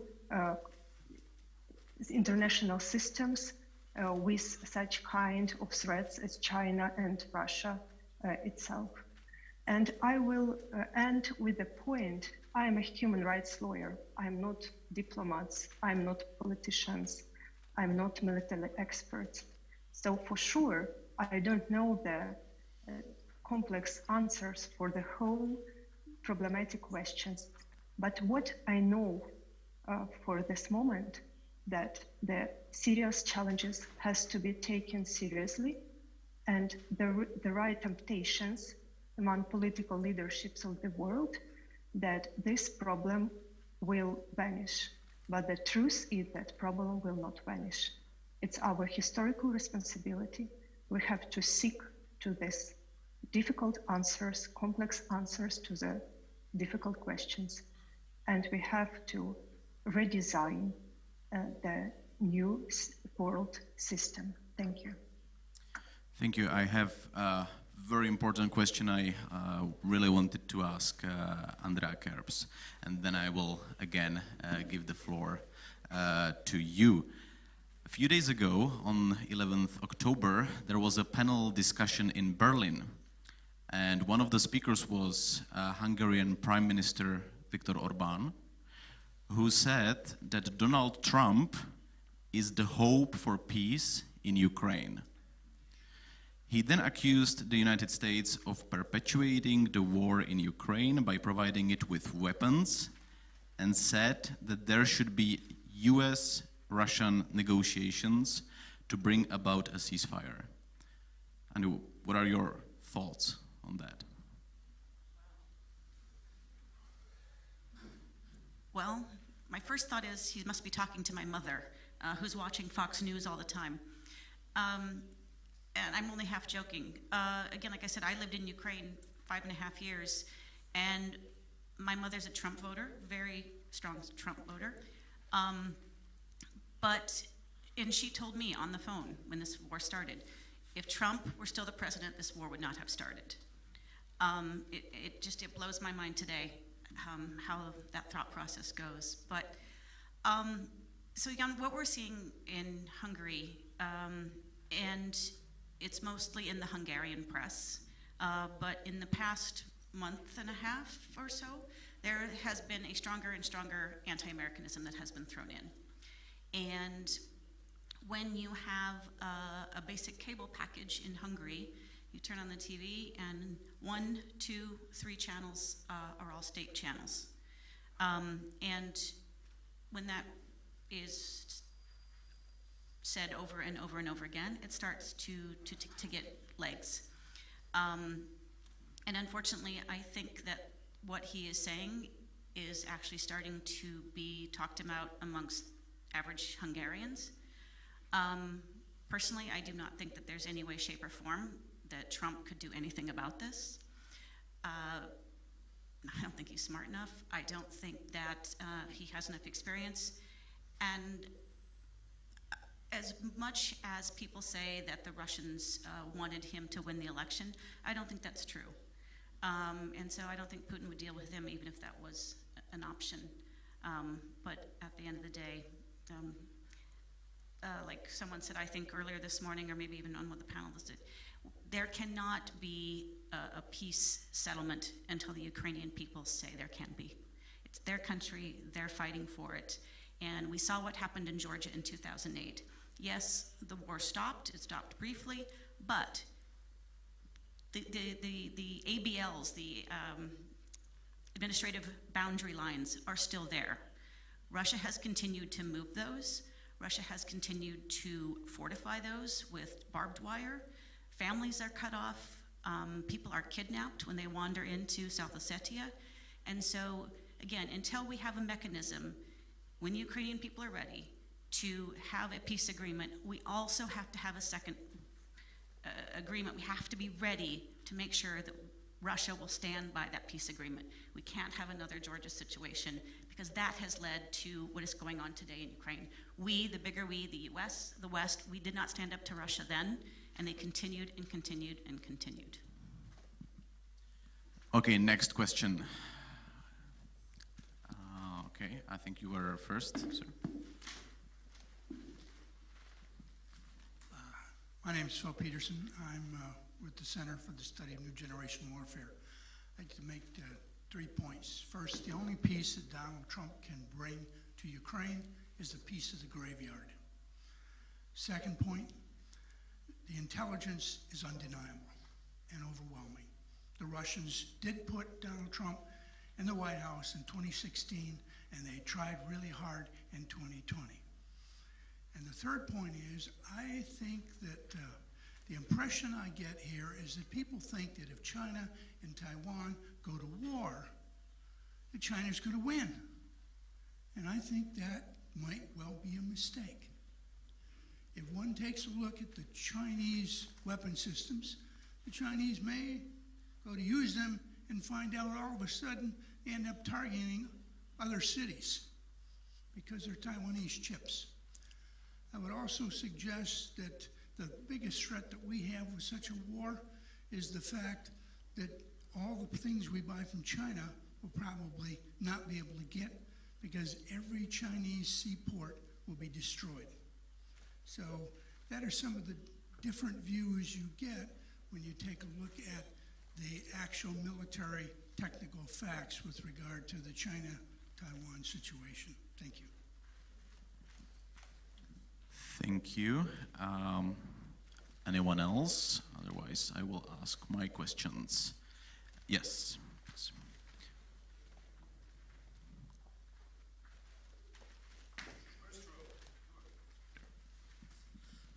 Dobrý den, já věřím, jmenuji se Čiák Jaroslav a jsem z rodu velitele 313. stíhací perutě z Anglie. Chtěl bych říct tolik, že Evropa není Amerika. Je nutné zavést především odbornost. Jsme lidi, sounáležitost. A rozhodující je umět geopolitiku a geoekonomiku. Podíval bych se dozadu na velikány, kteří to uměli v roce 19. Ano, amerického prezidenta Roosevelta, našeho pana Masaryka, pana Beneše a další z Evropy, kteří založili mír v Evropě a uměli osvobodit Evropu z jha monarchistického. Ta věc, znalost historie je základ. České království bylo zrušeno za nakradené indiánské zlato. Španěli přes Habsburky, ano, s Vatikánem. Tam byl počátek problému i dneška. Zrovna tak, jako je počátek problému před 30 lety, kdy ta geopolitika nebyla dodělaná a dneska z toho sklízíme. Já se moc omlouvám, já vám do toho musím vstoupit, protože většina publika tady nemluví česky, takže i když má naprostou relevanci, tak bohužel nemůžeme to překládat. Let me switch back to English and go to another question which I have for John Lloyd. Could internal conflicts in the US and EU states weaken the response to Russian aggression, according to you? Yes, I think it already is to an extent. I think that, for example, again in Italy, there are within the new coalition, which will be the governing coalition, although the main party, Fratelli d'Italia, and the leader, Giorgia Meloni, has been very strongly pro-Ukrainian.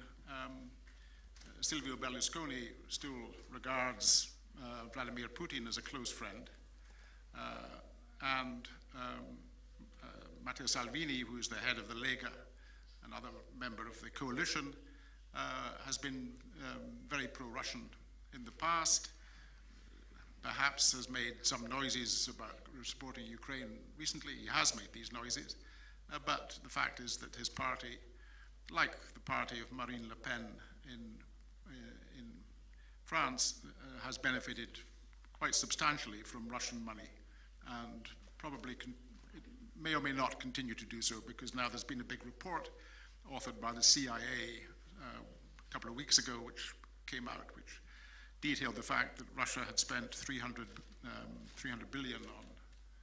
million, peanuts really, $300 million on support for these parties. So that already is a source of weakness within Europe. How far that will be pushed is another matter, but I would expect that the people who are arguing, and of course there are people who are arguing it perfectly reasonably now, that there must be a peace found, that wars always end with a peace negotiation, and that this one must come soon because of the huge damage and deaths that have come from the war.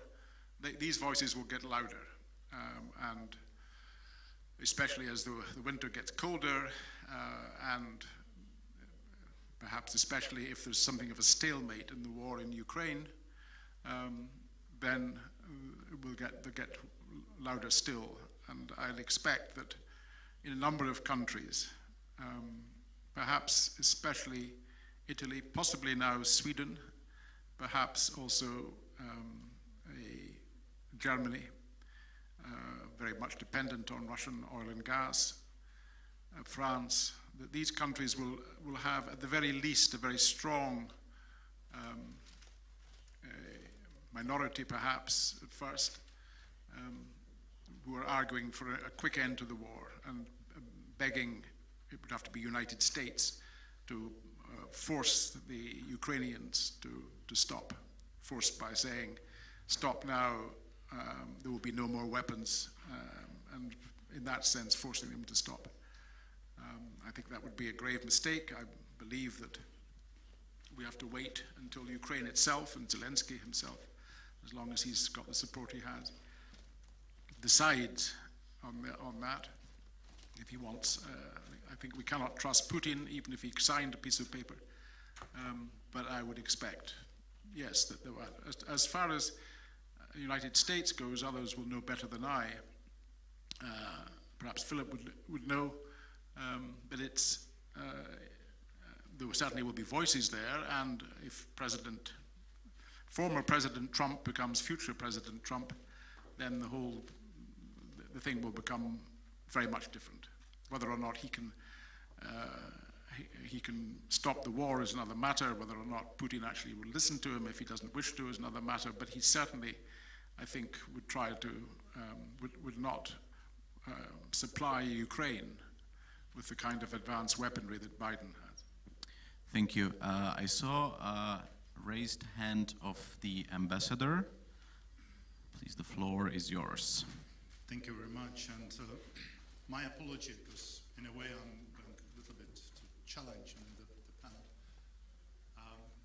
At these times, I think it's of particular importance that we try to address the questions what needs to be done, what we should do actually to face those challenges from the authoritarian politics in a way that we succeed, rather than analyzing where we do have already internal problems or potential internal problems and so on. I don't really want to leave, from this conference being even more pessimistic than I am when it comes to the current situation. I came because I wanted to hear some kind of hope from you, okay? And John, I'll give you one different picture of the European political community. It's not an alternative to the European Union, or even in the future. Forget it. Absolutely no. This is actually one of the ways how the leaders, particularly from the EU and NATO, sort of try to put together the fellowship, the alliance of the countries who are ready to withstand this brutal aggression of Russia. That's it. Okay? And it would be a really rather unfortunate if we sort of try now to color it in the way you did it, I actually see one more advantage in this. And I think that the fact that the Prague summit was sort of very much on the loose format was not to kill it during the first meeting, but to have second and third meeting, hopefully. Sasha, you have mentioned enlargement. I think this is a part also of our response. It should be. Particularly because we, the Europeans, already we are mostly responsible for the engine of enlargement being stopped. But I see in this community, this political community, a chance for those who are in and those out, whether they are aspirant and candidate countries, to talk to each other, to meet each other at an equal footing. This is the only platform where they are not being treated, where the professors, those who are in, will not treat those sort of students in a way of, oh, by the way, you still have not done this, and you failed on this enlargement agenda and all of that. This is the strength of this European political community. So, and I'm sorry, sort of not to put the questions at the beginning. Please, what would you think is one or two things we can do to actually address these challenges? Thank you. I'll give my 10 closing remarks, and I appreciate Commissioner Fuller for this. I think I already said we really have to be fully behind Ukraine. There is no, I think even public debates, we all bear responsibility, each and every one of us. We can't doubt, we can't question. We need to stay strong, we need to stay united, period. Discussions on diversity political scene in Europe or in the US, not helpful this time. And I would also ask you, please don't make a difference between the American political scene. It's a whole different topic altogether. America stands and will stand firmly. I know a number of congressmen in the Republican Party personally. There's no, the whole issue of a Trump administration is a whole conference perhaps on its own. It's not black and white, and there are lots of colors of gray and other colors. Concrete, as Commissioner Fuller suggested, concrete advice. Guys, on an enlargement, follow the United States for the love of God. Sanction those who we have sanctioned. The US has put up resources, put up efforts. We have a legal process in our Department of Treasury. This is not a political assessment. There is a lawyers engaged. Commissioner knows this very well. If we have sanctioned people who are obstructing democratic processes and rule of law, please do so. They're not going to join the United States of America. They are about to join the European Union. So guys, wake up. I will also tell, I'm sorry, but with all great respect of the democratic values and unity and all what I'm hearing here from almost every speaker, you have to be critical over your leaders who are undermining outside and bringing Russians, facilitating directly, endangering the southern flank of NATO. Sorry, that's the reality. And I will finish, said that it's not just Macron and the courting of a foreign minister of Greece for Haftar. The European Commission has enacted Irini operation to block the sea, but they failed to enact the blockage over 1,000 miles border between Egypt and Libya, only to help Emirati-based Bin Zayed, who is a good friend and a business associate with Macron in the military and the bases, and all that what we could discuss why this came about. But if we stand as European Union and the US, we should not support people who are autocrats. We should not send the messages anywhere that we will stand, and let alone to those who have unfortunately not just been working secretly with Russia and Putin, but facilitated that they have military bases there. So there's the answer to your question. Thank you so much. I saw a raised hand of Alexandra Matvichuk. We have remaining 3 minutes, but I really want to give you space. So please go ahead. Thank you very much. I would like to make 2 comments. There is a political consensus in Ukraine that victory for us is the complete occupation for all Ukrainian territories, including Crimea. And this is because we are fighting not only for the territories, but first and foremost for the people who live on those territories. I have been documenting war crimes for 8 years already, and I personally interviewed hundreds of people who survived Russian captivity. I spoke with people who were beaten, raped, whose fingers were cut, whose nails were torn away, who were tortured with electricity through their genitalia, whose nails were drilled. So we will never leave our people alone on these territories. So it's a political consensus in Ukraine. And second, my remark that this war started not in February 2022, but in February 2014, after the collapse of authoritarian regime in Ukraine, when we obtained a chance for a quick democratic transformation, a chance to build a country where the rights of everybody are protected, government is accountable, judiciary is independent, and police do not beat peaceful student demonstrations. And that time Putin started this war. It means that democratic transition of Ukraine will have a huge impact to the entire region and to democratic future for Russia itself. And that is why when I spoke all these years with my Russian human rights colleagues, human rights defenders, and asked them how we can help you, because they were under constant persecutions by Putin's regime, they always answered, be successful. Ukraine is a key to Russia, so I recall to assist Ukraine in this war, in each dimension of this war, which has also a very huge impact for the whole international system of peace and security. Thank you very much. Oh, excuse me. Unfortunately, our time is up. I would like to thank Dita Charanzová, Sasha Toperic, Alexandra Matvichuk, Andrea Kerbs, and John Lloyd for joining us today. Ladies and gentlemen, let's take 10 minutes coffee break and please come back for the security panel. Thank you.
Já myslím, že to je důležitá konference, já myslím, že i to načasování je velice dobré a zítra odletám do Spojených států na valné shromáždění OSN a samozřejmě budu tam vystupovat s našimi názory. Myslím, že pro nás samozřejmě Spojené státy dlouhodobě jsou velký spojenec, byly u zrodu vzniku Československa.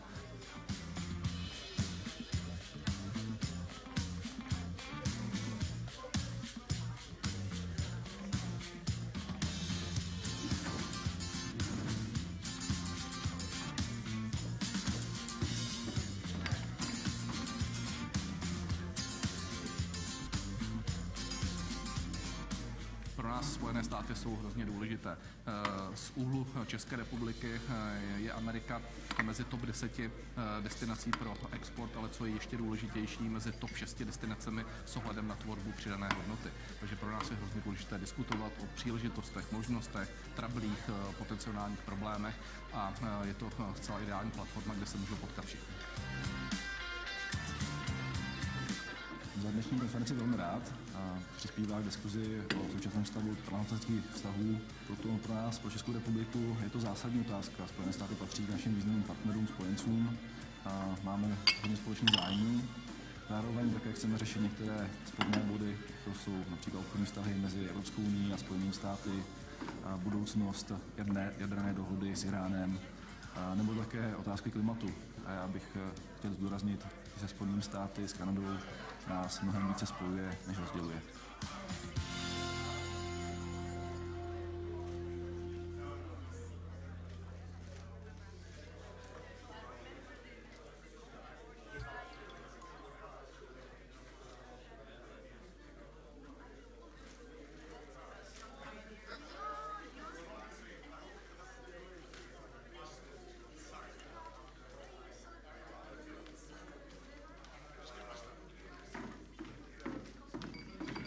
Welcome. This conference purpose is to provide an opportunity for academics, experts, and concerned members of society to delve into and discuss the many challenges that we face in collaboration with our partners and allies across the Atlantic. Questions regarding NATO and effective security, transatlantic trade, and a globalized COVID-19 response are just a few of the highly important topics that will be explored in the context of transatlantic partnership in our digital forum today. Tato konference se koná již po páté, avšak poprvé v této digitální podobě. Letos má skvělé načasování, protože se pořádá právě týden po zvolení nového amerického prezidenta. A právě Joe Biden je příslib nové pozitivní spolupráce, a to nejenom z ekonomického hlediska, ale i z bezpečnostního a politického.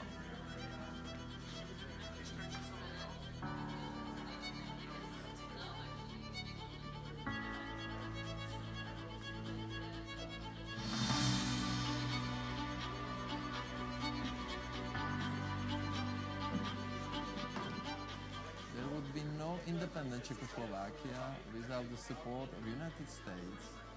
American President Woodrow Wilson and American citizens of Czech and Slovak origin were the active and influential supporters of the creation of independent and democratic Czechoslovakia.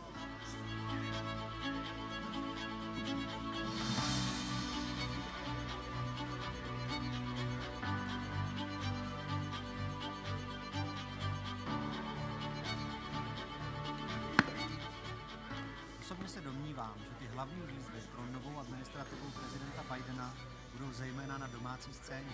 A myslím si, že je opravdu čas nastolit novou transatlantickou agendu.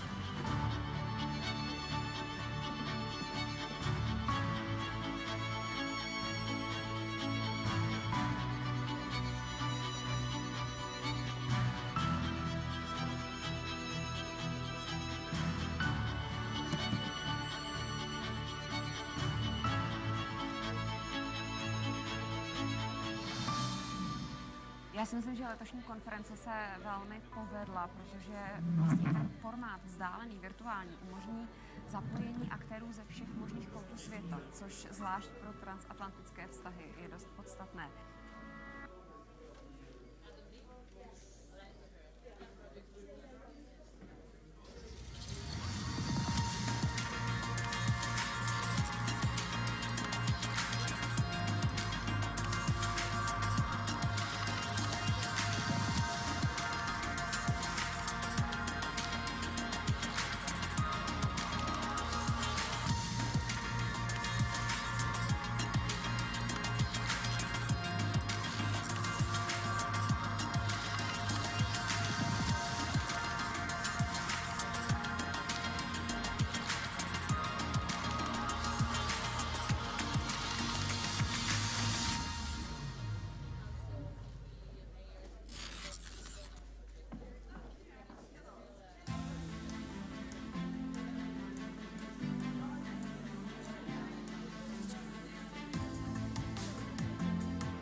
zásadní.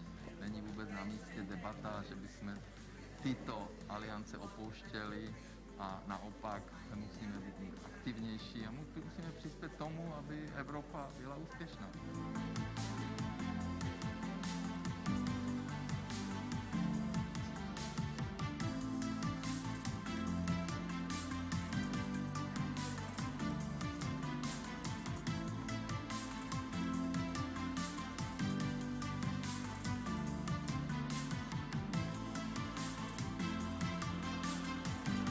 Bezpečnostní hrozby a výzvy dnešního světa jsou příliš velké pro zemi naší velikosti a naší síly.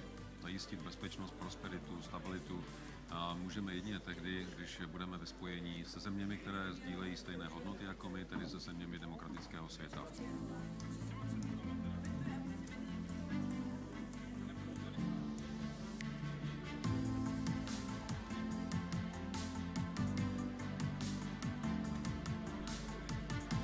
For the Czech Republic, the transatlantic relationship has been indispensable to our security and defense.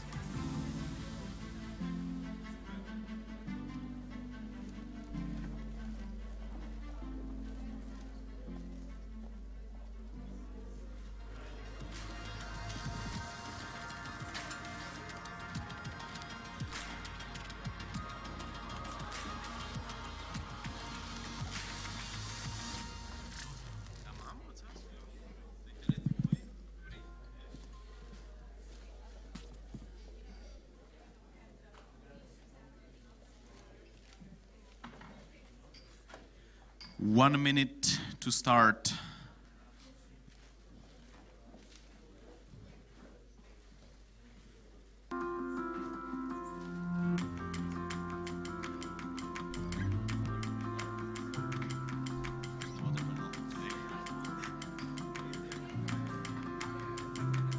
Ladies and gentlemen, one more minute and we start. Well, it's very nice to be here for the second time already, and I'm very thankful for the Institute of Policy and Society to organize this conference. And also, I like it very much that the Czech politicians take it very seriously that digitalization should move the country forward. Our experience in Estonia is just like that, and we believe that digitalization is not only the future, but it is and should be also the present day.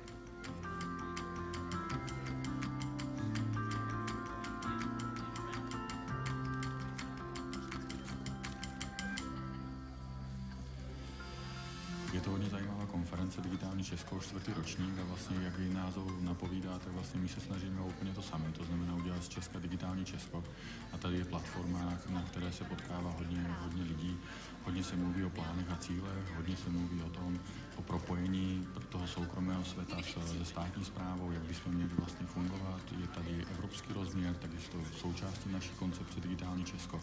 To znamená velice přínosné, hodně na jednom místě možnost potkat různé lidi, kteří mají na to různý názor.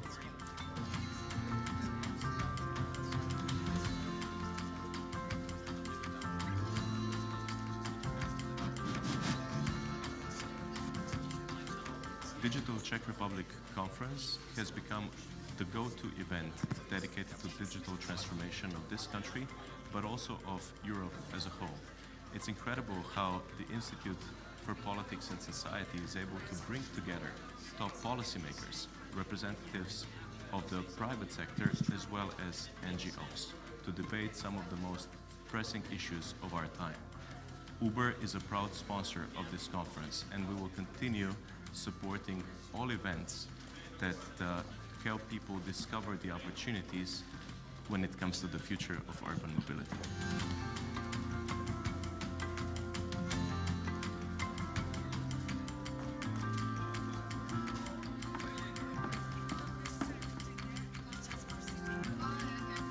We are waiting for one more speaker to join us, so please bear with me for one more minute.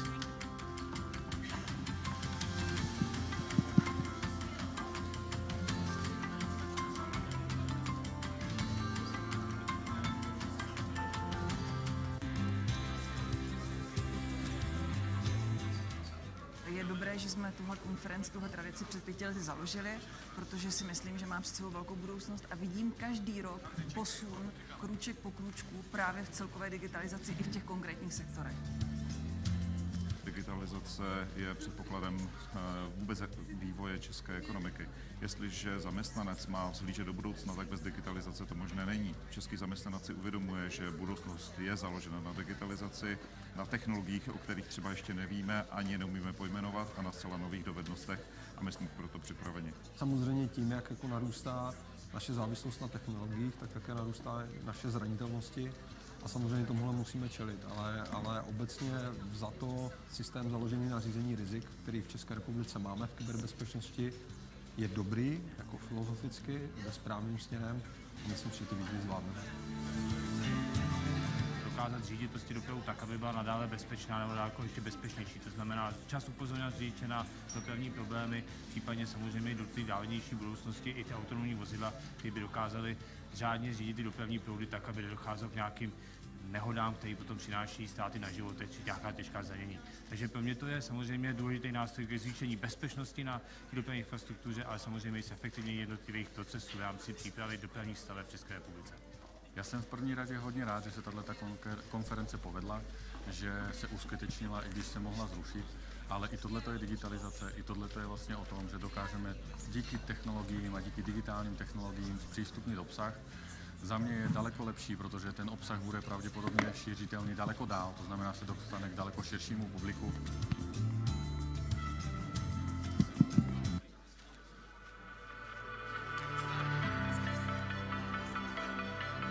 Dámy a pánové, vítejte u 6. ročníku konference Digitální Česko. Pandemie nesmírně pomohla digitalizaci a možná více, než si uvědomujeme.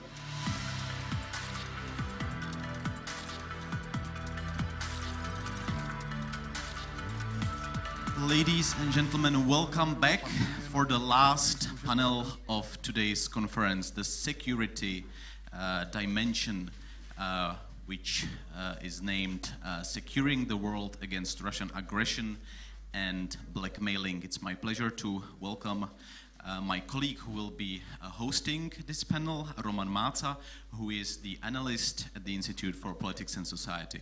Roman, the floor is yours. Thank you, Jan. So good afternoon, ladies and gentlemen. Thank you for introducing this panel called Securing the World Against Russian Aggression and Blackmailing. I would like to introduce our speakers, our guests. Firstly, I will introduce Kira Alexandrivna Rudik from Ukraine, member of the Verkhovna Rada of Ukraine, Ukrainian Parliament, also leader of Holos Party, in English translation is Voice, and also vice president of ALDE Party in European Parliament. Online we have Benedetta Berti, head of policy planning at the Office of the Secretary General of NATO, so welcome Benedetta. And also Joanna van der Merwe, non-resident fellow at the Center for European Policy Analysis, also well known for this abbreviation SIPA, so welcome. Mark Feifel, President and CEO of the Record Strategies and former White House Deputy National Security Advisor for Strategic Communications and Global Outreach. I hope it was correct. Longest title. Yeah. And last but not least, Robert Pščel, Senior Fellow at Casimir Pulaski Foundation and also former diplomat of NATO, and especially in Moscow. And I heard from Jakub Kalensky that you have many interesting stories with Russian state media. So welcome. And before we start, one important announcement. Today is a very important day for Ukraine. Today is a Defenders of Ukraine Day. So I would like to wish to defenders of Ukraine to send as many as they can Russian warships to the place where they belong, and not only warships. And there is today is also a very important day for Ukraine, because you have a birthday. So happy birthday! And we have a small gift for you. But you would get this gift anyway, yeah? And you will get the same gift too, so don't be happy so much. And we will start with the first question, and the first question is the same for every panelist, or for all panelists. As this panel has a name, Securing the World Against Russian Aggression and Blackmailing, I am curious about your assessment, how we are successful or not, because we imposed huge sanctions. There is a military support of Ukraine, financial support of Ukraine, but also there can be some weaknesses. For example, as Mr. Macháček mentioned, that European Union promised big financial support, but what they delivered was a little. So I'm curious about your assessment, and definitely because you have a birthday, so we will start with Kira. Hello, everyone. Thank you so much for having me, and thank you for congratulations. It's really delightful. However, it's still the most important day. Today is the Day of Ukrainian Defenders, because this is the only reason why I'm able to celebrate the birthday today, the day that they are fighting. So, thank you. So, let's talk about the latest events in Ukraine and how we assess them. 3 days ago, there was a massive attack of Russian missiles. Over 80 missiles were hit on the territory of Ukraine, destroying or damaging 30% of our critical infrastructure, energy infrastructure. The losses are counted in billions. And if beforehand we had like a very small hope, but still a hope that we will survive a winter like in a plus-minus comfortable shape, right now we do not have this hope. We understand that it will be incredibly complicated. As of right now, as of today, over 1,000 of Ukrainian cities and villages are without the electricity or have the electrical outages. And we are fixing the infrastructure. However, the missile attacks on Ukraine do not stop. So basically they're hitting and going according to their plan, destroying their critical infrastructure. What was good that happened after these attacks? That we received promises and actually started receiving the Air Force protection systems from our allies. President Biden promised us the sophisticated Air Force protection systems. Germany finally pushed for them. We had confirmations from different European countries. What is bad is that it was a little bit too late. Because when on the 8th month of war, we are asking pretty much for the same thing that we were asking on the day one, and we were asking for one particular thing, Air Force protection systems, so we can protect not only our homes, but military bases, but energy infrastructure, but Zaporizhzhia nuclear station, the largest nuclear station in Europe, which Russians continue shelling, creating issues. And as I say, we are one idiot away from like a huge tragedy. So the difference between 4 days ago and right now is that if we had received all that was promised to us 4 days ago, we wouldn't have 30% of energy infrastructure destroyed. Because of 80 missiles that were hit, that were sent to Ukraine, 40 were intercepted by our existing Air Force protection systems, which is not sophisticated, which is, how should I say it, very much a legacy from Soviet Union, but we still were able to decrease the damage twice. So imagine what we could have done if we had everything that we received and were promised over the last couple of days. So when we are talking about blackmail, when we are talking about how to contradict Russia, there is one very simple answer. we should not wait until something bad happens and then we have to fix it. Our allies should act proactively and give us what we are asking and support us with the things that we are having on our list, which is a very simple list, in advance. Then we will be able to be more effective in pushing Russia back. Because Ukrainian economy is destroyed. So all the 30% of destructions and everything that is coming will end up being an aid from your guys' side. We will not be able to fix it ourselves. And so my question would be like, what else needs to happen so the decisions would be done in time? So that we wouldn't wait for people to die or for destructions to happen to take actions. Another good example is the nuclear threat. Putin is making this threat for a long time, actually, since day one.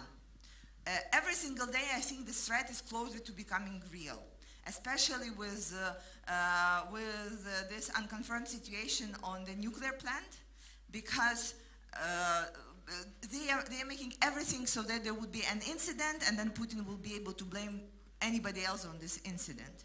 The question is, what is being done to prevent the tragedy? Not saying, oh, so if we hit, then we hit him back and he will regret, because this is basically what is happening. All the leaders of the free world are saying, if he will resort to nuclear, we will hit him very hard. Well, great. But if he resorts to nuclear, it will be a tragedy of basically of planetary scale. We all remember Chernobyl, right? And we remember how many generations suffered of that. We remember from our history that radiation doesn't really care which passport you are holding and if you're a NATO member or not NATO member, or if you are in EU or not. It will basically depend on where the wind is blowing. So what should be done to prevent nuclear attack? What should be done to prevent nuclear blackmail? And I can tell you, we already discussed that. We need Air Force protection systems, and we need everybody who is supporting us with actions showing Putin that they mean business. Because if we learn something during this war, is that the tyrant, the bully, only understands one language, the language of power, the language of force, saying, if you attack us, we will hit you twice as hard, and so you will have to forget your ideas about that. With this, I'm giving the word to my colleagues. Thank you, and you already answered all my questions. I have all the on the list, but I would like to ask you, Benedetta, about your assessment. So, securing the world against Russian aggression and blackmailing. So, how are we as a transatlantic community successful or not? Right. Thank you. And it's really a shame that I cannot be there with you in person in Prague, but at least I'm very grateful to be able to participate virtually.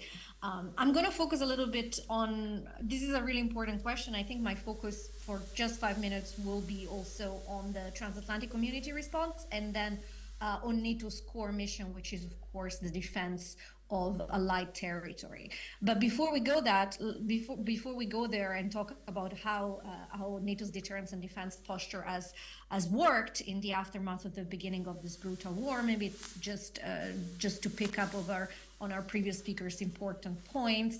And I think I would highly agree with the basic assessment, which is we are now 8 months into a horrific and brutal war. We are in the midst of what I would call the gravest security crisis in the European security order for generations. We are in the middle of a war with a potential impact, first and foremost, of course, on Ukraine. That's absolutely obvious. But I think we shouldn't forget that it is also very much impactful on the European security order as a whole, on the rules-based international order, and ultimately on what kind of world we want to live in. So the stakes are incredibly high, I think, first and foremost, of course, for Ukrainians fighting for their own self-defense and survival. But I think we should see this war as having incredibly high stakes also for us as Europeans and for our own security, democracy, and future.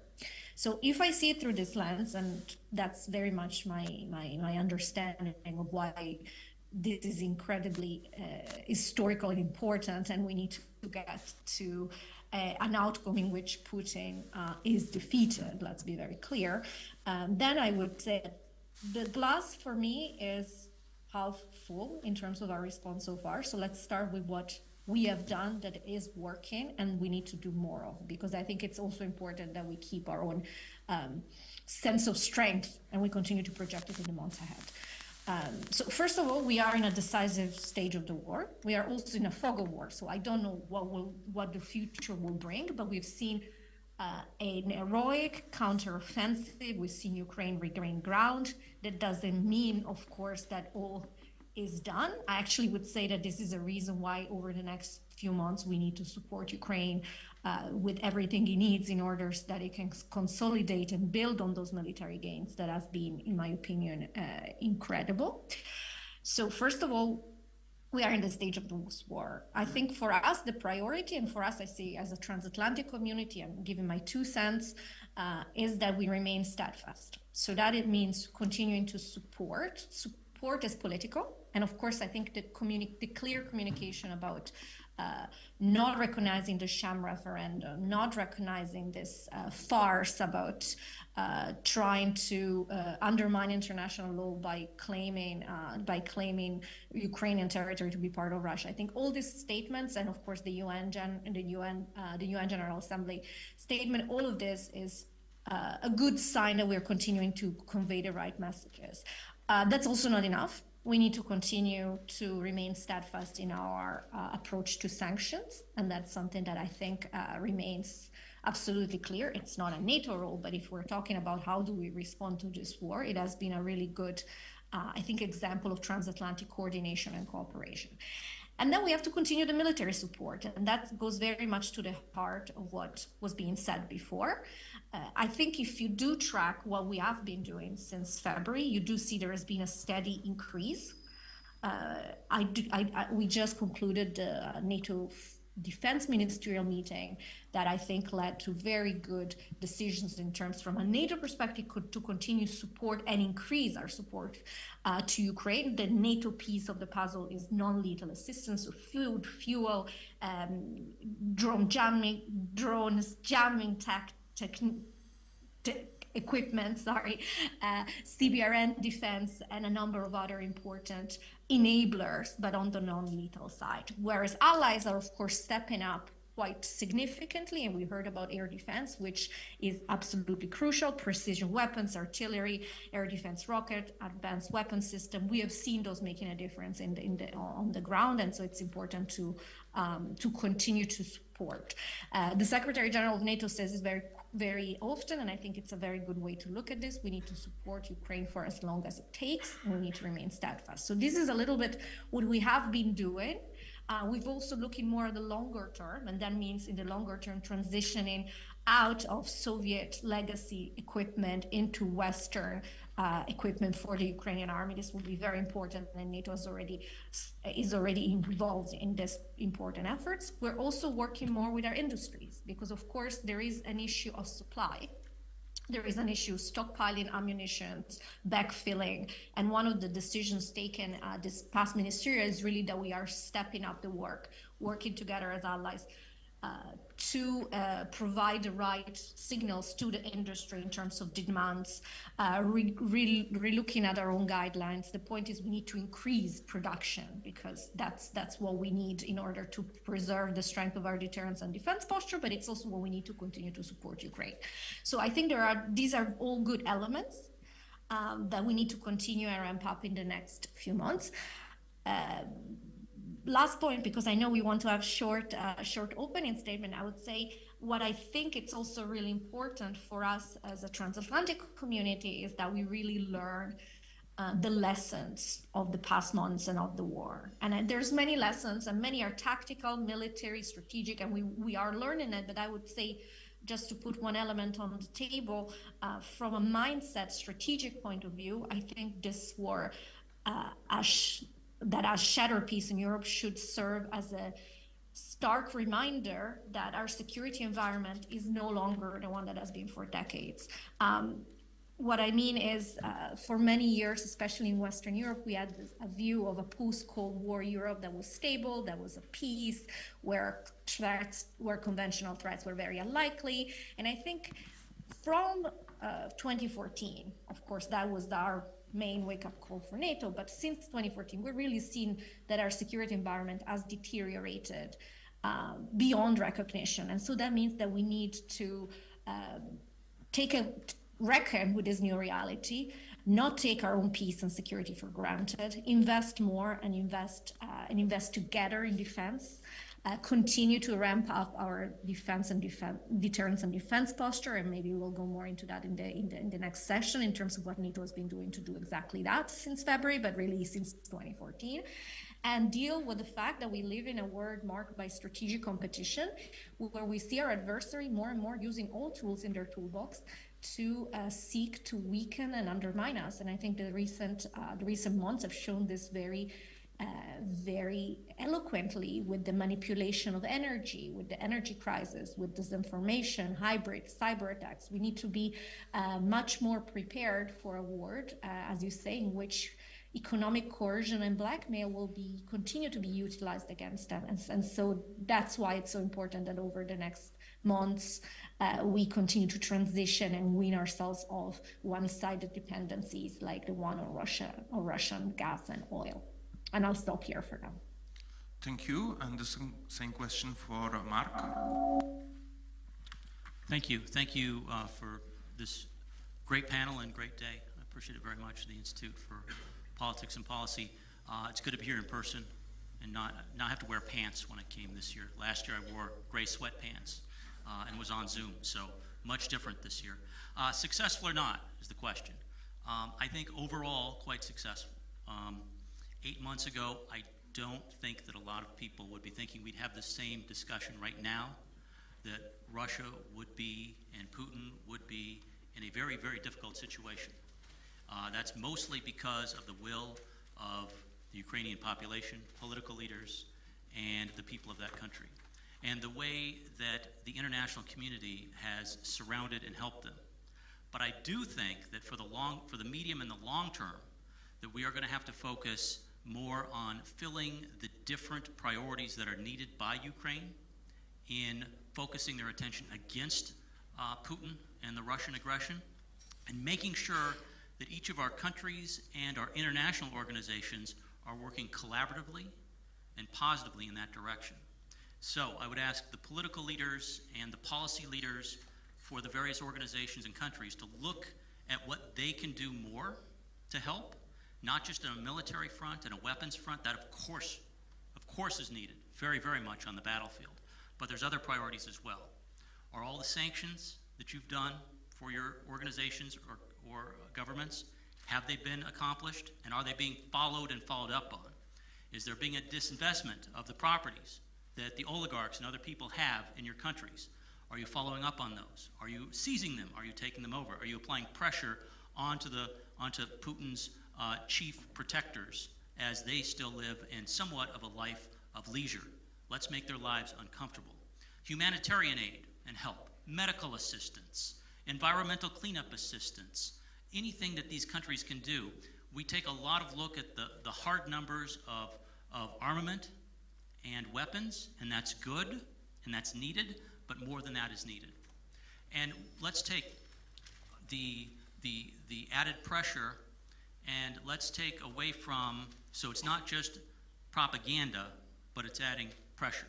Meaning it's great and wonderful when I drive past the Kennedy Center in Washington, D.C., and it's right up against the beautiful Potomac, and it's lit up in blue and yellow. The Empire State Building lit up at night in blue and yellow. People are wearing the armbands with yellow and blue in support of our Ukrainian friends and allies. Let's take that rhetoric and put it into pressure as much as possible in every possible way so that we can say that we are having a success as much as we humanly possibly can to help our Ukrainian allies and friends. Thank you, Joanna. That's hot. hard to go this far down in the panel. I think, well, firstly, I'd like to thank the organizers for inviting me here and take this opportunity on the Ukrainian Day of the Defender to thank the Ukrainians. I personally feel that I will be indebted to them for the rest of my life. On a personal note, I have Ukrainian family, have a long history with Ukraine, so when it comes to these discussions around success or not, it's really hard for me to take an almost objective kind of political advisor role because there is also the personal element for me. And when I was looking at your question that you provided to us beforehand, it's taken me a couple days of sitting and looking at the word success. What is a success? You know, and arguably, as now watching the fourth generation of my family get directly affected by Russian aggression, blackmailing, you know, my 4-year-old cousin now experiencing what so many members of my family experienced, my quick answer would be no, we have not been successful, but we do have an opportunity to be successful now, that we have finally come to the recognition of what Russian aggression looks like and what it looks like to humans on the ground. And, you know, as Kira said, I struggle with this idea that it's a little too late. The reactions are still a little too late when we should be trusting what the Ukrainians are saying they need, because we can see for ourselves that the Ukrainians know what that threat looks like, and they are the ones who know how to deter it. They are the ones putting their lives on the line for the rest of us. So for me, that is the fact that we're still a little too late with support. For me, says that we aren't learning fast enough to truly counter that aggression. And then, you know, I wanted to build on a little bit about what Benedetta said about, you know, support for as long as it takes. To me, that is a very daunting statement. For as long as it takes, what are we defining success as? Are we saying that we're going to not do something definitive to try and help Ukraine end this as quickly as possible, to end the suffering as quickly as possible? Or are we going to allow this to turn into a protracted, long war, as we kind of did after 2014, provided just enough to help Ukraine, but not to definitively end it and put Putin in his place? And so for me, from that personal angle, I don't know if we're learning the lessons fast enough to do success in a way that would be meaningful to the people on the ground, end the suffering, bring the children who've been moved into Russia and are now being adopted. You know, this morning on Twitter, the horrifying videos of Ukrainian children being handed to adoptive families in Russia. Are we doing it fast enough to end that? Because the longer it takes for us to definitively end it, the more work we're going to have for a longer time to say we successfully also rebuilt what was destroyed, brought those children back home to their families. And so, unfortunately, Commissioner, I know in the previous panel you asked for a positive view, but from a personal perspective, it's hard to be optimistic at this point in time when you take a viewpoint of the people on the ground who are actually fighting.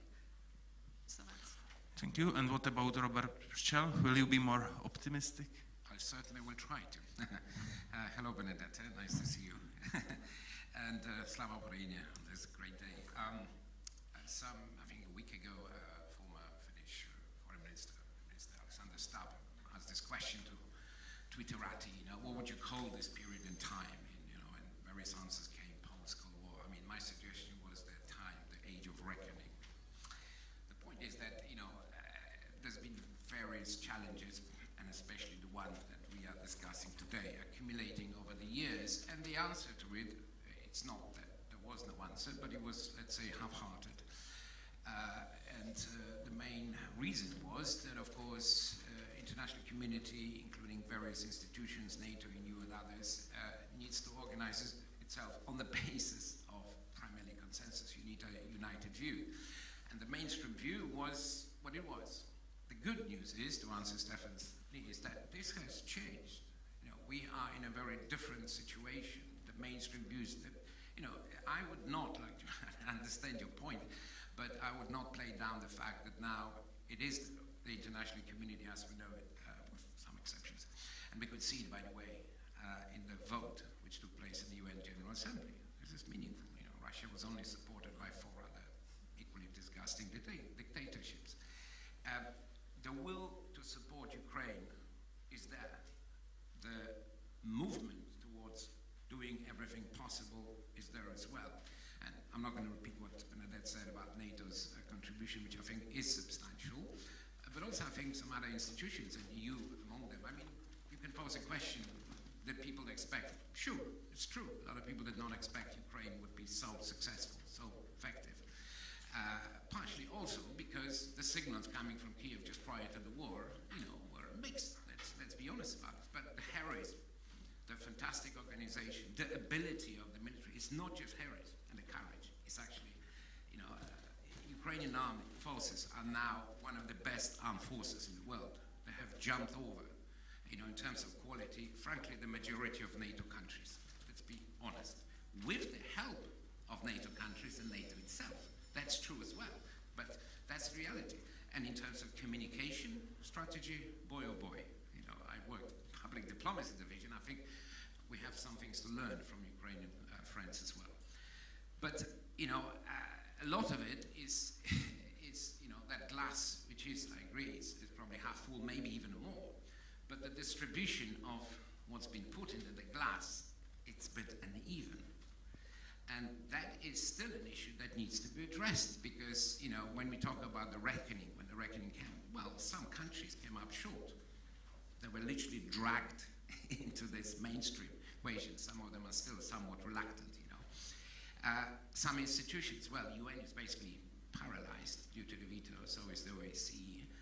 Some, even NGOs, have been found wanting. It's not by chance. I mean, it's a sorry thing to say, but it's true. I mean, the Ukrainian government is actually giving Red Cross some ultimatum because, either you go and visit the places where prisoners of war, I believe, right, are held, or just what's your business?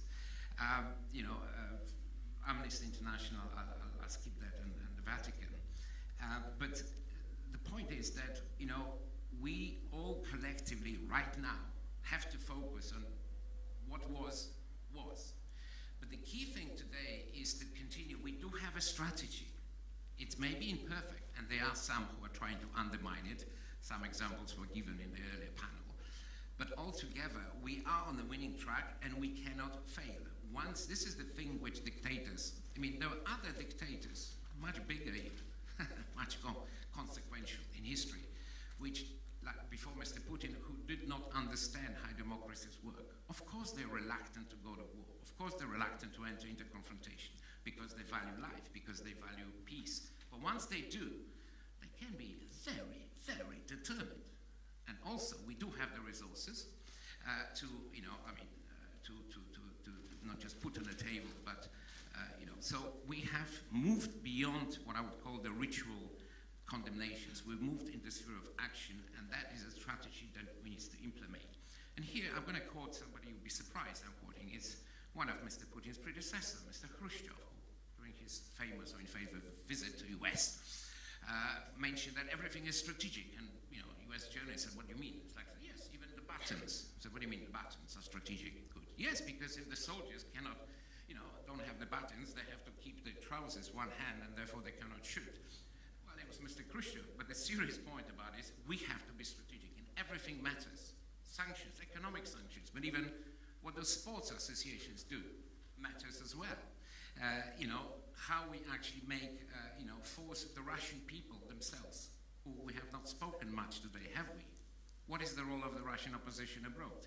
We know what the role of Navalny is. There's not been that much unity. So there is a lot of things that need to be done. And you know what? We actually should frankly congratulate our societies. They've been ahead of the curve when it comes to supporting Ukraine very often. It's a difficult picture, and I know the winter is coming. But the last point I would make, and I'll stop there, is that, and that's an important point for me as a former NATO official, but still a Central Eastern European, the fact that the countries of predominantly, not only, but countries of Central Eastern Europe have been right on Russia policy, and they were not fully listened to, is of mild satisfaction today, okay? Because there's a lot of countries now coming and said, well, you were right on energy policy and the very side. The most important thing is we are right today, and it's those countries who are still right, more right than others, who have to drive the agenda. And we will ensure that that is what happens. So So to be very specific, ideas such as, for example, European strategic autonomy on defense, forget it. Forget it. The more important thing is the new configuration of forces. Today, as this conference taking place, there are fascinating discussions taking place between Polish experts and French experts in Paris. And you might be surprised what sort of new security architecture is being designed through agreements on, satellites, etc. And that is, in my view, the future. The continued work of the institutions, which play the role, those who have been behind, going up. And I end on one small example that you can do wrong things, but you can, change them. Parliamentary Assembly of the Council of Europe, which was criticized quite rightly for having, somebody like Mr. Tolstoy as a deputy chairman.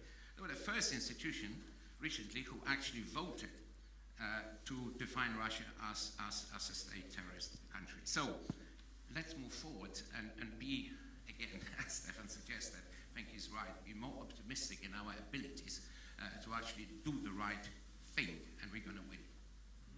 Thank you. I see Kira took a mic. Just a short remark, please. Short remark. Okay. Mr. Robert, there are a couple of things that I want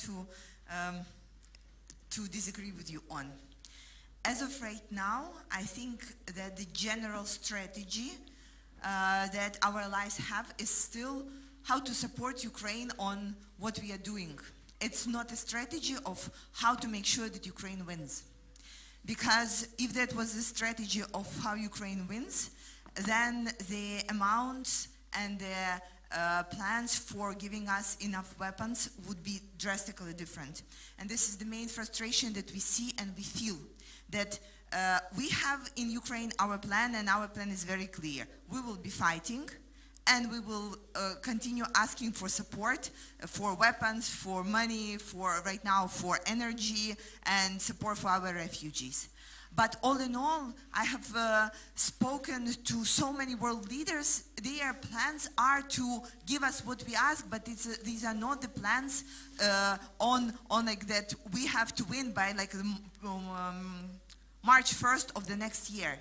Because then the changes would be again overwhelming. Right now, it's still very much concentrated on the domestic politics, very much concentrated on the country's preparation for winter, which I can understand because everybody is trying to survive these days. But it does not have this strategy that we would say, okay, we all believe in it and we are all pushing towards one goal. It's rather reactive to what Putin is doing. And again, inability to protect nuclear station, that is a threat for the whole Europe and for the world. Inability to provide us with the weapons so that 30% of our infrastructure destroyed just a couple of days ago is the sign of absence of this. It's not that they didn't have these weapons and Air Force protection systems. It's not that we didn't ask for them. It was just something needed to happen, so we will receive it. And we are now receiving it, but it is too late. So this is first point. And second, I want us to still think outside of our comfortable, democratic, and very much alliance bubble, where we are in Europe, except for some countries, and United States, Canada, United Kingdom. The world is, it consists of so many more countries. We have China that we are not talking today about, but it's an incredible influence and they are supplying Russia with so much support right now. We are not talking about the collective South, that again is a huge market for Russia to overcome and don't actually care about so many sanctions. Because they are saying, okay, well, India, South America, great, fantastic, we will just dealing with them. When we are talking about having a strategy, this strategy needs to include involving India and Brazil to stand off on the sanctions thing. If we are talking about the strategy, then we need to see the plan for supplying the wide range weapons to Ukraine till the end of the year, and we still have, I would say, pieces of that, not the sufficient understanding, so we would tell our military that they would be able to continue on counteroffense. So aside of being extremely grateful for everything that we are receiving, I want to say that we do not see an effective strategy being placed on right now, that everybody will be on board. Okay, this is just my short remark. Very short remark. And question for Benedetta. All day at this conference we have been listening that like collective West is united now, and if you compare it without previous year when Europe was named as a black passenger, not spending money for own defense and so on. Let's say, did Vladimir Putin solve this problem? And is this problem out? Because every European country now understand that it's important to spend money on defense, or maybe you see there a risk, because also Mark spoke about it this morning, that Putin needs also American taxpayers asking why are these money are spent for weapons and so on, and especially in the context of economic crisis, yeah, because for example Poland is spending more than 2%, and now it's discussed that the goal is 5%, yeah, and we as a Czech Republic we are still below 2%, yeah, and I see there can be a new potential for fragmentation, because this need of defense and spending money on defense can be seen in a different way. Let's say in Portugal and for example in Lithuania and Poland. So. Are we united as a collective West in this way too, and solved Vladimir Putin this problem? Thank you for the question, and no, I will not thank Vladimir Putin for this or anything else, but I will say that in terms of increasing defense spending, we do have a positive trajectory. Luckily, and I want to stress this, the positive trajectory didn't start in February 2022, because otherwise we would not have been able to do what we have been able to do so far since then. And I mentioned this a little bit before, but I think it's important in terms of understanding the importance of defense spending and collective defense. Really, our wake-up call as NATO was 2014. With the illegal legitimate annexation of Crimea. In terms of our military planning and our thinking about our own defense of allies, 2014 is really where you start seeing a shift. In terms of military planning, you really start seeing the return of the planning, the thinking, the capabilities to do collective defense and to focus on the territorial defense of allies. So that really started then. But also if you look at the money spent on defense, you see that the upward trajectory starts in 2014. As of this year, we are on the 8th consecutive year in which more money is being invested in defense. A total of roughly 350 extra billion has been added by non-US allies. So in terms of the numbers, there is a story that tells that we have been taking defense more seriously since 2014. In terms of our military plans, of course, you also can say that. I think that's one of the reasons why after February, in a NATO context, we were able to agree our defense plans within hours, and we were able, again, within hours and days, to thicken the eastern flank by deploying 4 additional battle groups, by taking extra decision to bolster our presence in the air, at sea, on land. We were able to take decisions to strengthen our deterrence and defense by increasing our NATO response forces, by working towards bolstering up to brigade level the deployments we have on our eastern flank, by looking at pre-positioning of equipment, pre-deployment of capabilities. So all of these decisions were possible and have been implemented relatively quickly, because we've been thinking about this for a few years. That said, and I'll close here, it is true that since February, for many countries that were, let's say, a little bit more reluctant on this conversation, the penny has dropped. And we often quote the example, of course, of Germany, Zeitenwende, but there's others. And we do see that there is, I think, strategically an understanding that this is not a nice to do. This is a must do. We are in a much more complex security environment. It is not just Russia's aggression against Ukraine. We are also in a world of strategic competition. There is also China with its coercive policies. There is also the enduring threat of terrorism, which simply cannot afford not to think more about defense. But the last thing is, I would say that's not just about defense spending. A lot of it is also about, we think about hardening our own infrastructure, our own democratic resilience, the resilience of our own society. So a lot of it is also beyond just the military realm. It's really about a whole of society approach to our collective defense. And we're going through it, but I take the point that this is a time to really accelerate and to be as deliberate as we can. But at the same time, and we know this, it's not easy, especially as we go towards a winter in which we will see some of our populations suffer because of inflation, because of the energy crisis. And of course, that's something that we have to just admit. This is going to make what we must do harder. We still must do it, but we'll have to think carefully how do we build the public support for it. And different countries will have different challenges. Mm-hmm. Thank you, Robert. Your reaction?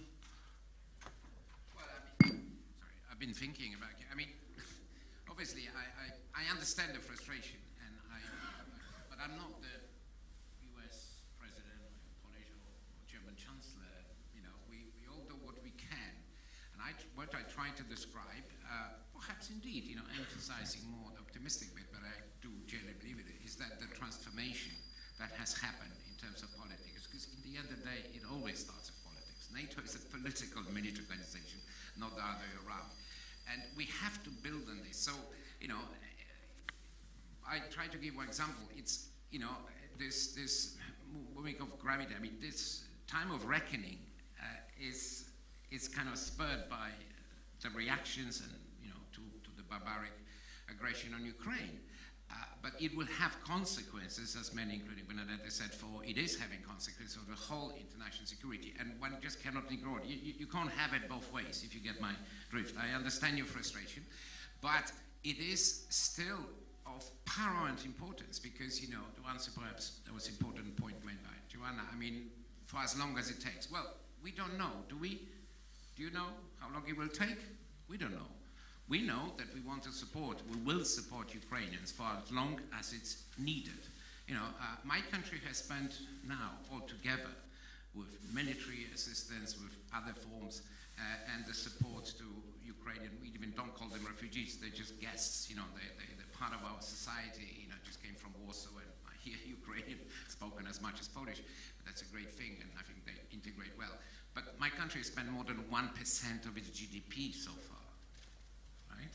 So, you know, there is a huge effort, and we have not really talked that much about something which is fundamental, and that is US leadership.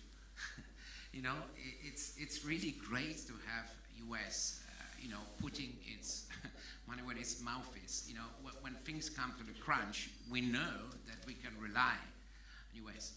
But having said all this, of course the world is not perfect, right?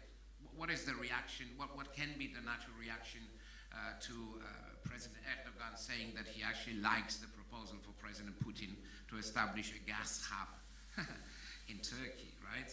I think the first reaction came from Paris that that's, you know, a silly idea. Well, we will be facing all this because that is the nature of our countries. We have, you know, we are different and the different emphasis. But again, we are right. The support to Ukraine is essential for ethical and moral reasons. It is essential because of the fact that it actually makes sense to put money on the winning horse, and Ukraine is winning.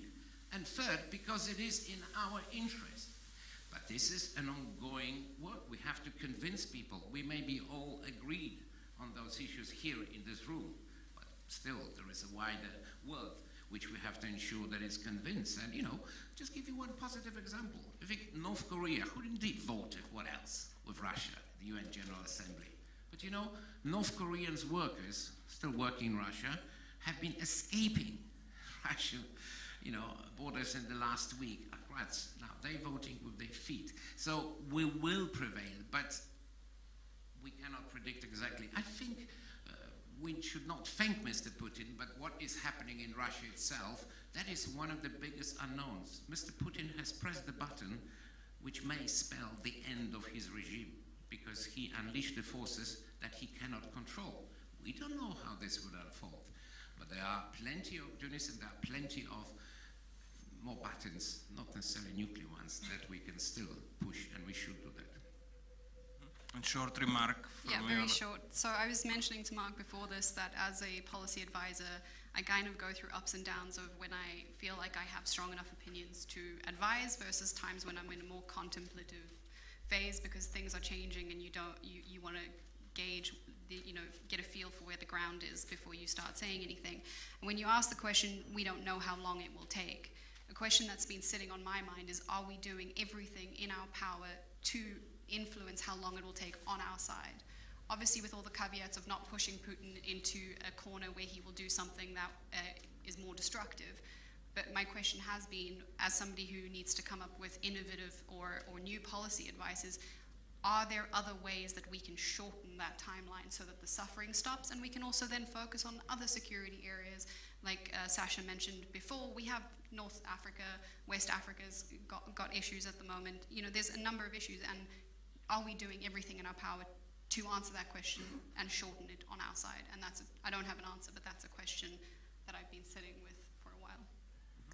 And Kira, you said that Ukraine is still missing sophisticated weapons, for example, air defense.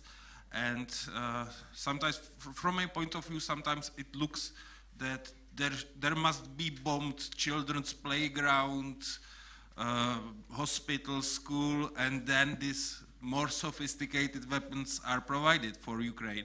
And my question is, do you think that this military help should be more coordinated, for example, at EU level? Because now, for example, in the army you have artillery, French Caesar, Czech Zuzana, and so on, and I'm sure you are in contact with the army, with soldiers, and how problematic it is. And yes, so your approach, maybe this sophisticated systems, it would go better if it is like coordinated at EU level. I know it is problematic for NATO because NATO is defense alliance, yeah, but there can be role of European Defense Agency and so coordinated help versus this, let's say, do it yourself. So first of all, when you're saying that children's playgrounds and hospitals have to be bombed so that we'll receive more weapons, well, they are bombed. And like 3 days ago, there was a playground that actually was hit by the missile at the center of Kiev. And for those of you who have been, it was Park Shevchenko. It's like in front of the National University, and it's still so surreal. I can't begin to tell you. Kiev was bombed since the day one, and it still is not getting into your head. The question is again that the strategy needs to be proactive. I understand that the kind of disadvantage of democracy versus tyranny is that it takes time, and every question and decision need to take a strategic session. We understand that, we accept that because we understand that this is the right way, that Putin doesn't have to have a strategic session on bombarding Kiev. We have to figure out the correct response. But we also need to learn from our previous interaction with tyranny, saying, okay, if we are slower, then let's have all the preparations in advance. And I'm actually glad to see that right now, when we have been talking so much about the nuclear threat, we already see that the necessary meetings have been done and countries start having like actual plans. Macron is talking about, are they going to use nuclear or not? So that means they discussed it. President Biden is saying, and his generals, of what's going to happen if and when Putin will resort to nuclear. So it makes me hope that if this, God forbid, will happen, then the response will be faster and more effective. But still, what we want to see is like so it will not be Putin who is playing the first role, and we are playing the second one when we are going on to like, okay, so he has done this, and then we have to do this. The tipping point in the war would be not in Ukraine's counteroffense, though counteroffense is extremely important, and nothing in the world makes me more proud. The tipping point would be when the Western democracies and Ukrainian Western democracy will start playing the key role, will start playing the game, will be like showing the where to go, and Putin will be responding. That will be beginning of his end. Now on the weapons. Since the beginning of the war and even before, there was not a single piece of weapons that somebody will say, we will give you, and we would say, no, we are not taking that. Because even if it's completely useless, uncoordinated, old, and maybe not working, we will throw it at Russians. And that will also make a difference. So in terms of coordination of items, because Ukrainian army is, how should I say it, decentralized a lot. So our commanders at the particular places are making their own decisions, and in many situations are responsible on like figuring out where to get the equipment, and they are working with volunteers and directly working with allies. Whatever you give us, give us. We will never say no.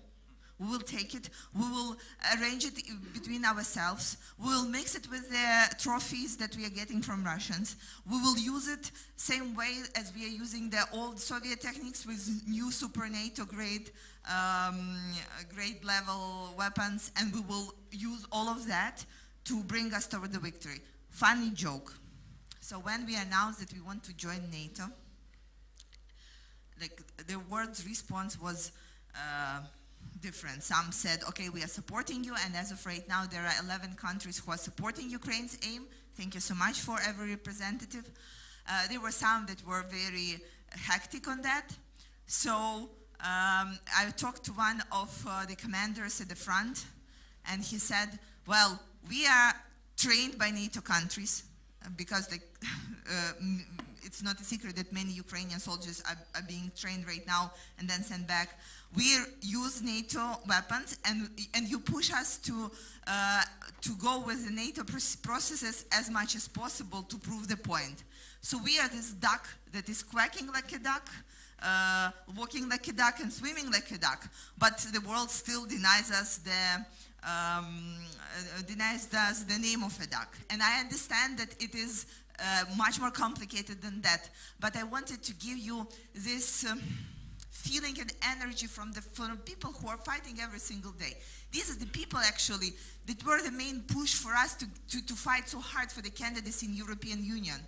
Because you know, from the day one, Ukrainian soldiers had on their backpacks two flags like tied to that, Ukrainian flag and flag of the EU.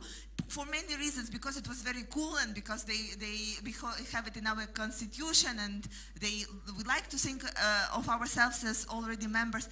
But we were like, thinking when we were pushing for this vote to get the EU candidacy for Ukraine, if we fail, and if for some reason we will not get this, what are we going to tell to people who are fighting with that and asking us, are we fighting under the wrong flag?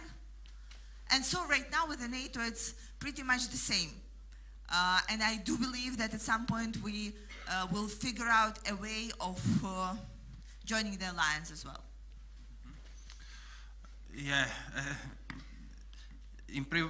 talent for improvisation of Ukrainians is incredible. I thought that Czechs are really good in this, but when I'm regularly traveling, so I can confirm it as I am regularly traveling to Ukraine.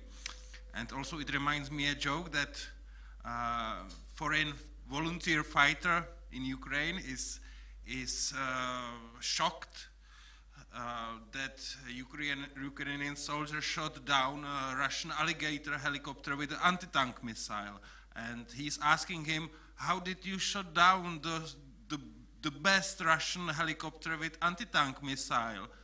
There is written in the manual, it is impossible, and Ukrainian soldier is answering, in what manual? Yeah, so I think it is like absolutely describe the situation, let's say, in a less formal way.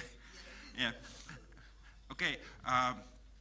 Question for Joanna and Mark, because also it is not only about the Russian war against Ukraine, but also, let's say, Russian hybrid war against the West, yeah, or transatlantic, this bad, rotten West, where the Russian prominence has some yachts and castles on French Riviera and so on.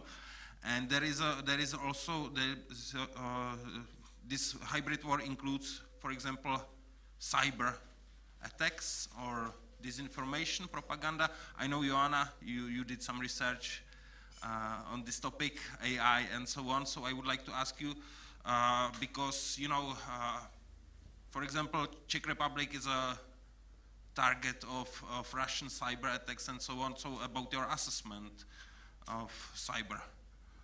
Are we doing the cyber including information warfare? It will be from, if you can, cyber, and we will split it too. But yeah, so how very go on, but shorter, yeah. So. Yeah, so I mean, I think the fundamental part of that question is kind of the assessment of Russia's approach to cyber warfare. This goes back to my master's degree. In that, if you look at Russia's approach to cyber warfare, they've never separated cyber warfare from their information warfare. It's you know, cyber is just another means for them to conduct the information psychological warfare that's been a part of their doctrine since forever.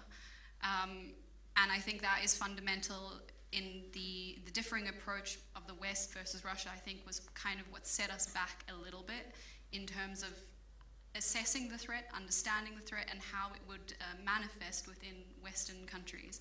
I think we have an idea of what that threat looks like right now, but from what I saw, so what I did after the full-scale invasion in February was try to understand the way in which Russia was spreading propaganda, because it was coming up on my Twitter feed. And I have a Twitter bubble that is very liberal left-wing, so I was curious as to why I was seeing some of these messages from people who I normally wouldn't have suspected, and these are embassies accounts and in countries where I wasn't aware that Russia had such a strong hold. And I think it's just part of a larger problem in not understanding the way in which information spreads through our social media. It's not just Russia's using it to their advantage, but it is a broader problem in where we're meeting, you know, the marketing model of the social media has been built on a capitalist marketing model, spread the information of the items you'd like to buy, and you can use that model quite effectively to spread misinformation, disinformation, propaganda, whichever term you want to use for it, whichever format it is. And unfortunately, I think Russia understood that, and you know, we took steps to remove I think it was Sputnik and RT off of, you know, state-sponsored media, you know, ban them within the EU, but you saw the exact same messages just spread straight to Twitter, and these are the official accounts of Russian representatives, Russian embassies, what is blatant lies. And I think what we lack an understanding of is the fact that we have the rules, we have the laws, and we also have in those private companies the terms and conditions that would allow the Western countries to counteract that misinformation. For instance, I think one of the pieces you're referring to is the argument that I have about being able to ban Russian government representatives and the embassies from Twitter based on the fact that they are inciting violence. If you look at the way in which violence is incited in genocides, they follow a very similar rhetoric. They did it, you saw in Rwanda, you see it all the time, that same rhetoric, yet somehow when it's done on social media, it's not seen as incitement to violence. It's not the foundations under which Ukrainians were dehumanized, the foundations which are laid in order to allow the mass atrocities that we're seeing. And so when I look at the misinformation, disinformation, we understand the threat. I don't think we yet have an understanding of how to counter it, because it kind of is our own capitalist models that are being used. So we'd have to do that. But we also, I think, are failing to understand that we already have certain mechanisms in place that we can use, but we're just not using them. Thank you. And question for Mark about this disinformation and propaganda issue. I would like to ask you about ordinary American taxpayer. What does he or she know about Ukraine, about the Ukraine, and about the Russian war against the Ukraine? Because I think where are missing information, there is a place for disinformation and propaganda, and American support is definitely absolutely important, because you know, so we as Czechs, we sent old Soviet tanks in the storage and things like that, and we have nothing more. But you know, so Ukraine is dependent on mostly American support. So about your assessment, how successful is Russian propaganda against Ukraine, for example, and what Americans know about the Ukraine and the situation? So Americans are very much in their media bubble right now.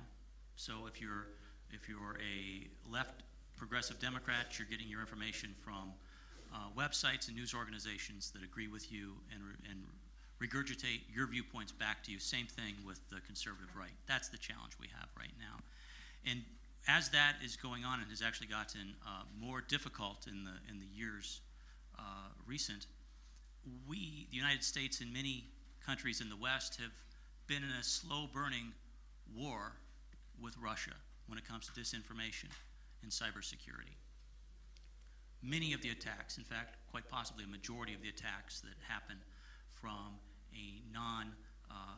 a government or a non-government source in cybersecurity originates in Russia, is through Russia affiliates, is funded with Russia, or uses their technology. That is a fact. The disinformation plays right into that, as my colleague up here said, and that they're using that information and that cyber technology to further their disinformation activities, which has continued from the 2016 elections for president to the 2020 to today. And many Americans, even though the social media sites and the social media companies and the traditional media companies have found ways to fight back against disinformation, it's nearly impossible. It just creeps in, whether it's through other embassies, as we talked about, or other governments that are their allies, or it's using the technologies or the information platforms that we built up as Western society in Northern California over all these years. They're now being used against us. So we need a coherent and constant battle drum of information going out against Russia and telling the facts of what's happening on the ground and what they're doing. At the same time, we need a reactive that can find the disinformation immediately, prove it false, correct it, and move on. And that's an infrastructure that's more difficult, that the United States and our allies have had a difficult time battling ever since the end of the Cold War, when many of that infrastructure was taken offline and focused in other things. So ongoing challenge, very, very difficult. And the war goes on every day in the underground and offline in the dark arts that we're battling consistently and constantly. Thank you. Very, very, very, very short. Two sentences. Okay. I think it's underestimated. The solutions to misinformation and disinformation are foundational long-term plans. So one of my other jobs is working in the education sector, and I think the education sector is literally one of the main solutions to misinformation, disinformation that gets overlooked very often. And that takes generations to teach, and it's not something that will solve it overnight. So I think that's an overlooked part. Thank you. And I saw Commissioner File was signaling, but also I would like to ask you shorter. Because of the lack of the time, I will not pose those 5 questions sort of for all of you to answer.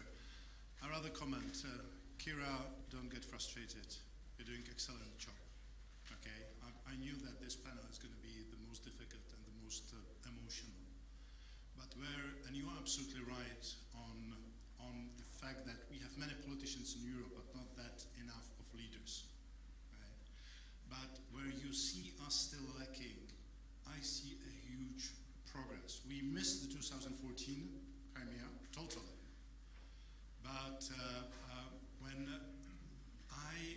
years ago, in me traveling around, have seen people absolutely not interested in what's going on, starting your western borders. Okay, now they are getting in, and with each and every of those tragedy, unfortunate, but also with each and every call, your personal call, we're getting better and better. Please continue your work. Okay, thanks a lot. Do you want to react? Thank you so much. Thank you so much, Commissioner. I think there were two questions. The first question, is there a progress? Yes, and the progress is something that I think none of us could have think of. And like, is it enough? And yes, it's not enough. No, no, it is not enough. So we are extremely thankful, and we are keeping going, and we need to be honest to ourselves of how the path is still ahead of us, and it's like a very long and pathway we will have to all work together. And I'm thankful for your remark. Thank you. Do we have another question? Because we are lacking of time, so I would like to ask you. Yeah, wait for the mic, please. Mic is there. And it's up to you, but I would like to ask you to introduce yourself briefly. Good afternoon, everybody. My name is Pietro Andrea Pod. I'm the Deputy Director of the Prague Forum, an academic I work for the University of New York in Prague. I would have one message for Mrs. Kira Rudik and one question for what I think is my compatriot, Mrs. Benedetta Berti. Mrs. Kira, I just want to say that in August 2021, I have visited what I consider to be the most beautiful and at the time the happiest city I've ever seen in my life, and it has been Odessa. I just want to say that personally I want to express my strongest admiration for how your country is defending itself against what you know is happening. And it's difficult for me as well to keep my emotion under control. Mrs. Berti, I would have a very straight question for you, and I don't expect that you can answer. But in case you cannot answer, just say, I don't know. Don't evade the question. In case the unthinkable happen, and the man at the Kremlin uses nuclear weapons, will NATO shoot at Russia? Yes, no, I don't know. Thank you. So, question for Benedetta Berti with nuclear... sorry, I repeat it. In case the unthinkable happen, and Mr. Putin decides to use nuclear weapons against Ukraine, would NATO react militarily against Russia?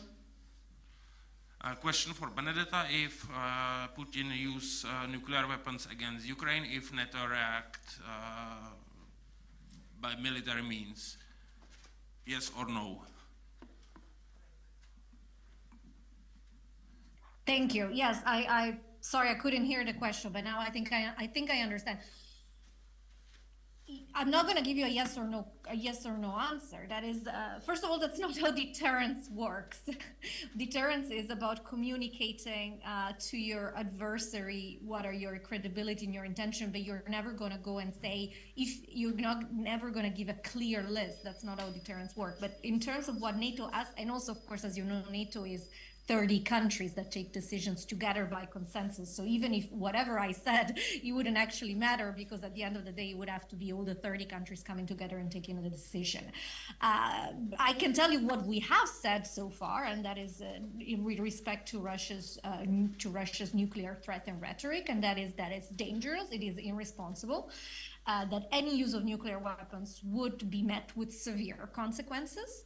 But at the same time, in terms of our own nuclear posture, we have not been adjusting it. We have continued with our own level of nuclear deterrence posture. We have not seen anything from Russia that has caused us to adjust our own nuclear posture as NATO as of now. We remain vigilant. We have been very clear in conveying messages to Russia. A nuclear war cannot be won. A nuclear war should never be fought. we're not gonna, the message has been always the same. We do not seek confrontation. We're doing everything we can to prevent escalation. We have seen many nuclear threats from Russia over the last few months. We take them seriously, but we're not going to be intimidated or blackmailed. So that's where we are at the moment. Because we have only a few minutes, I would like to give the last question and I would like to hear very short reaction from Robert, but very short reaction.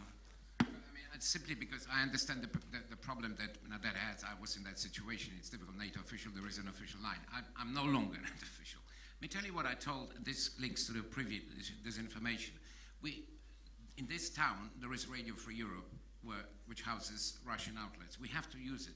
They do a great job and so on. So I did yesterday. I went there and I gave an interview to Russian language television. And what I told them in answer to this question is, look, guys. Convey this as well, and NATO has all the capability to respond in a manner that you cannot even imagine, which would really scare not just Mr. Putin, but actually even the military on the ground. And that is the key point. The decisions, of course, are decisions to be made, but this is the messaging which I really believe we have to spread. Don't believe, it's last point, don't believe that Russian propaganda is 50 feet tall. It's rubbish. They run out of arguments. I know a lot of those people personally, but we have to don't look behind, use all the opportunities that exist to actually spread the message and do trust in our institutions and our collective determination to win. We have last minute. I would like to ask you, Kira, for conclusion of this panel, your reaction and conclusion, and very short, we have 1 minute. Okay, so what we have seen over the last 8 years and 8 months is that words mean nothing to Russia, but the actions mean everything. We see it by the way that they only understand the fight and they don't care about the angry emails, no matter who is sending them, if it is United Nations or any other organizations or even NATO, with all the respect. So the only way to make them realize that we mean business is to follow every statement with the action and to show that if the alliance saying, okay, we are going to supply Ukraine with these weapons, for that to happen quickly. If they say, if the Western democracies say there would be sanctions that you would never imagine, then the sanctions need to be implemented and they cannot be rolled back. Then the tyrant, then the person who only understands force believes that. If we show weaknesses, they're using it, and they use it as also an excuse for themselves to act on it and saying, yeah, well, you see, we told you that they will roll over, and they rolled over. And we cannot roll over, we just cannot afford it. Because when we are saying, okay, so if Putin will do this and then we will do that, I see Ukrainian people dying when Putin does something. And then again, the reaction of the Western countries. And I'm sorry, as a Ukrainian, I cannot disagree with that. We need to make sure that we are doing things proactively, pushing back proactively, making sure that we will not let more tragedies to happen. We will not let more people to die, because it's so extremely unfair what is happening and so extremely painful. So I encourage everybody to think what are the steps that can happen so the atrocities, the killings, the mass murders will stop. And with that, I thank you all for your support on behalf of your countries and you personally, and glory to Ukraine. Thank you. And this was Kira Rudik, Mark Feifel, Joanna van der Merwe, Robert Pschel, and online Benedita Berti. Thank you very much. And our time is over. And I would like to ask my colleague Jan for the, where he is here. Thank you very much, Roman. And our very last part of this conference will be closing remarks.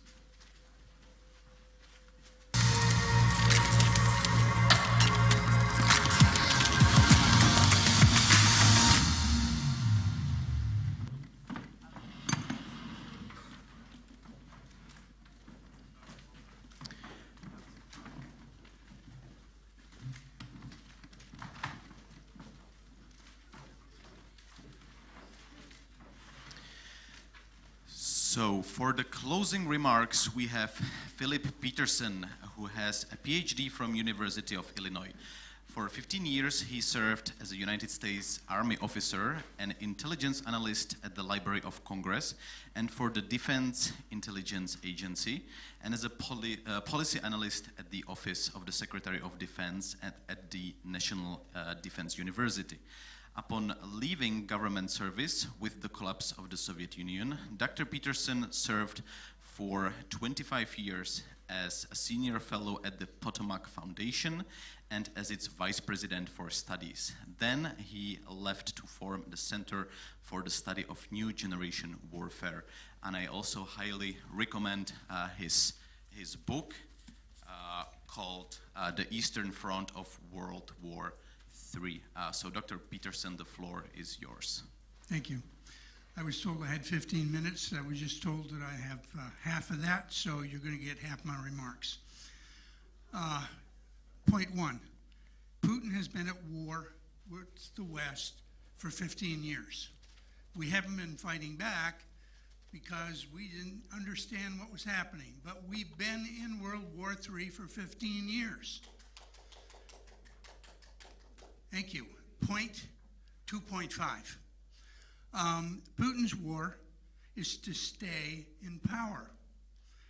To do so, he must not allow his people to see Ukrainians follow the Poles to the path, on the path to prosperity. It's that simple. That's what it's all about. Point 4. War termination is what all parties are seeking. But the terms are the issue. We heard from some that compromise with Putin is inevitable. It is an irony that we are having this debate in Prague, where Czechoslovaks were told by democracies that they had to surrender their Crimea to a butcher. If Putin is not completely defeated, rest assured that greater slaughters will follow. Russia has been an empire since 1552, and only decolonization will bring peace.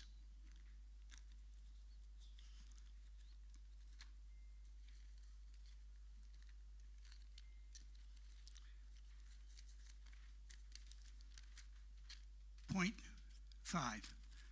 Now my last point. I want to warn everyone about what I am afraid is getting ready to happen, that the Russians are preparing a second offensive out of Belarus territory.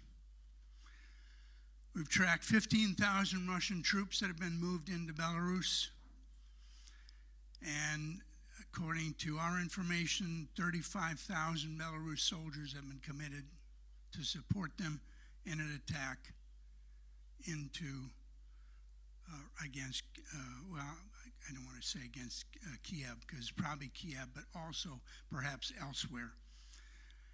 And the Western goal from this should be the liberation of Belarus.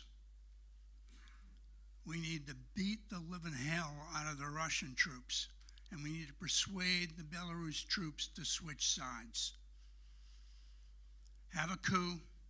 Western government should be thinking today, if Belarus has a coup and declares itself separate from Russia, what are we prepared to do to help support them maintain their freedom, their independence? This could be a game changer. It could be the biggest mistake that Putin has made yet, and we need to be prepared to take advantage of it. I kept my promise.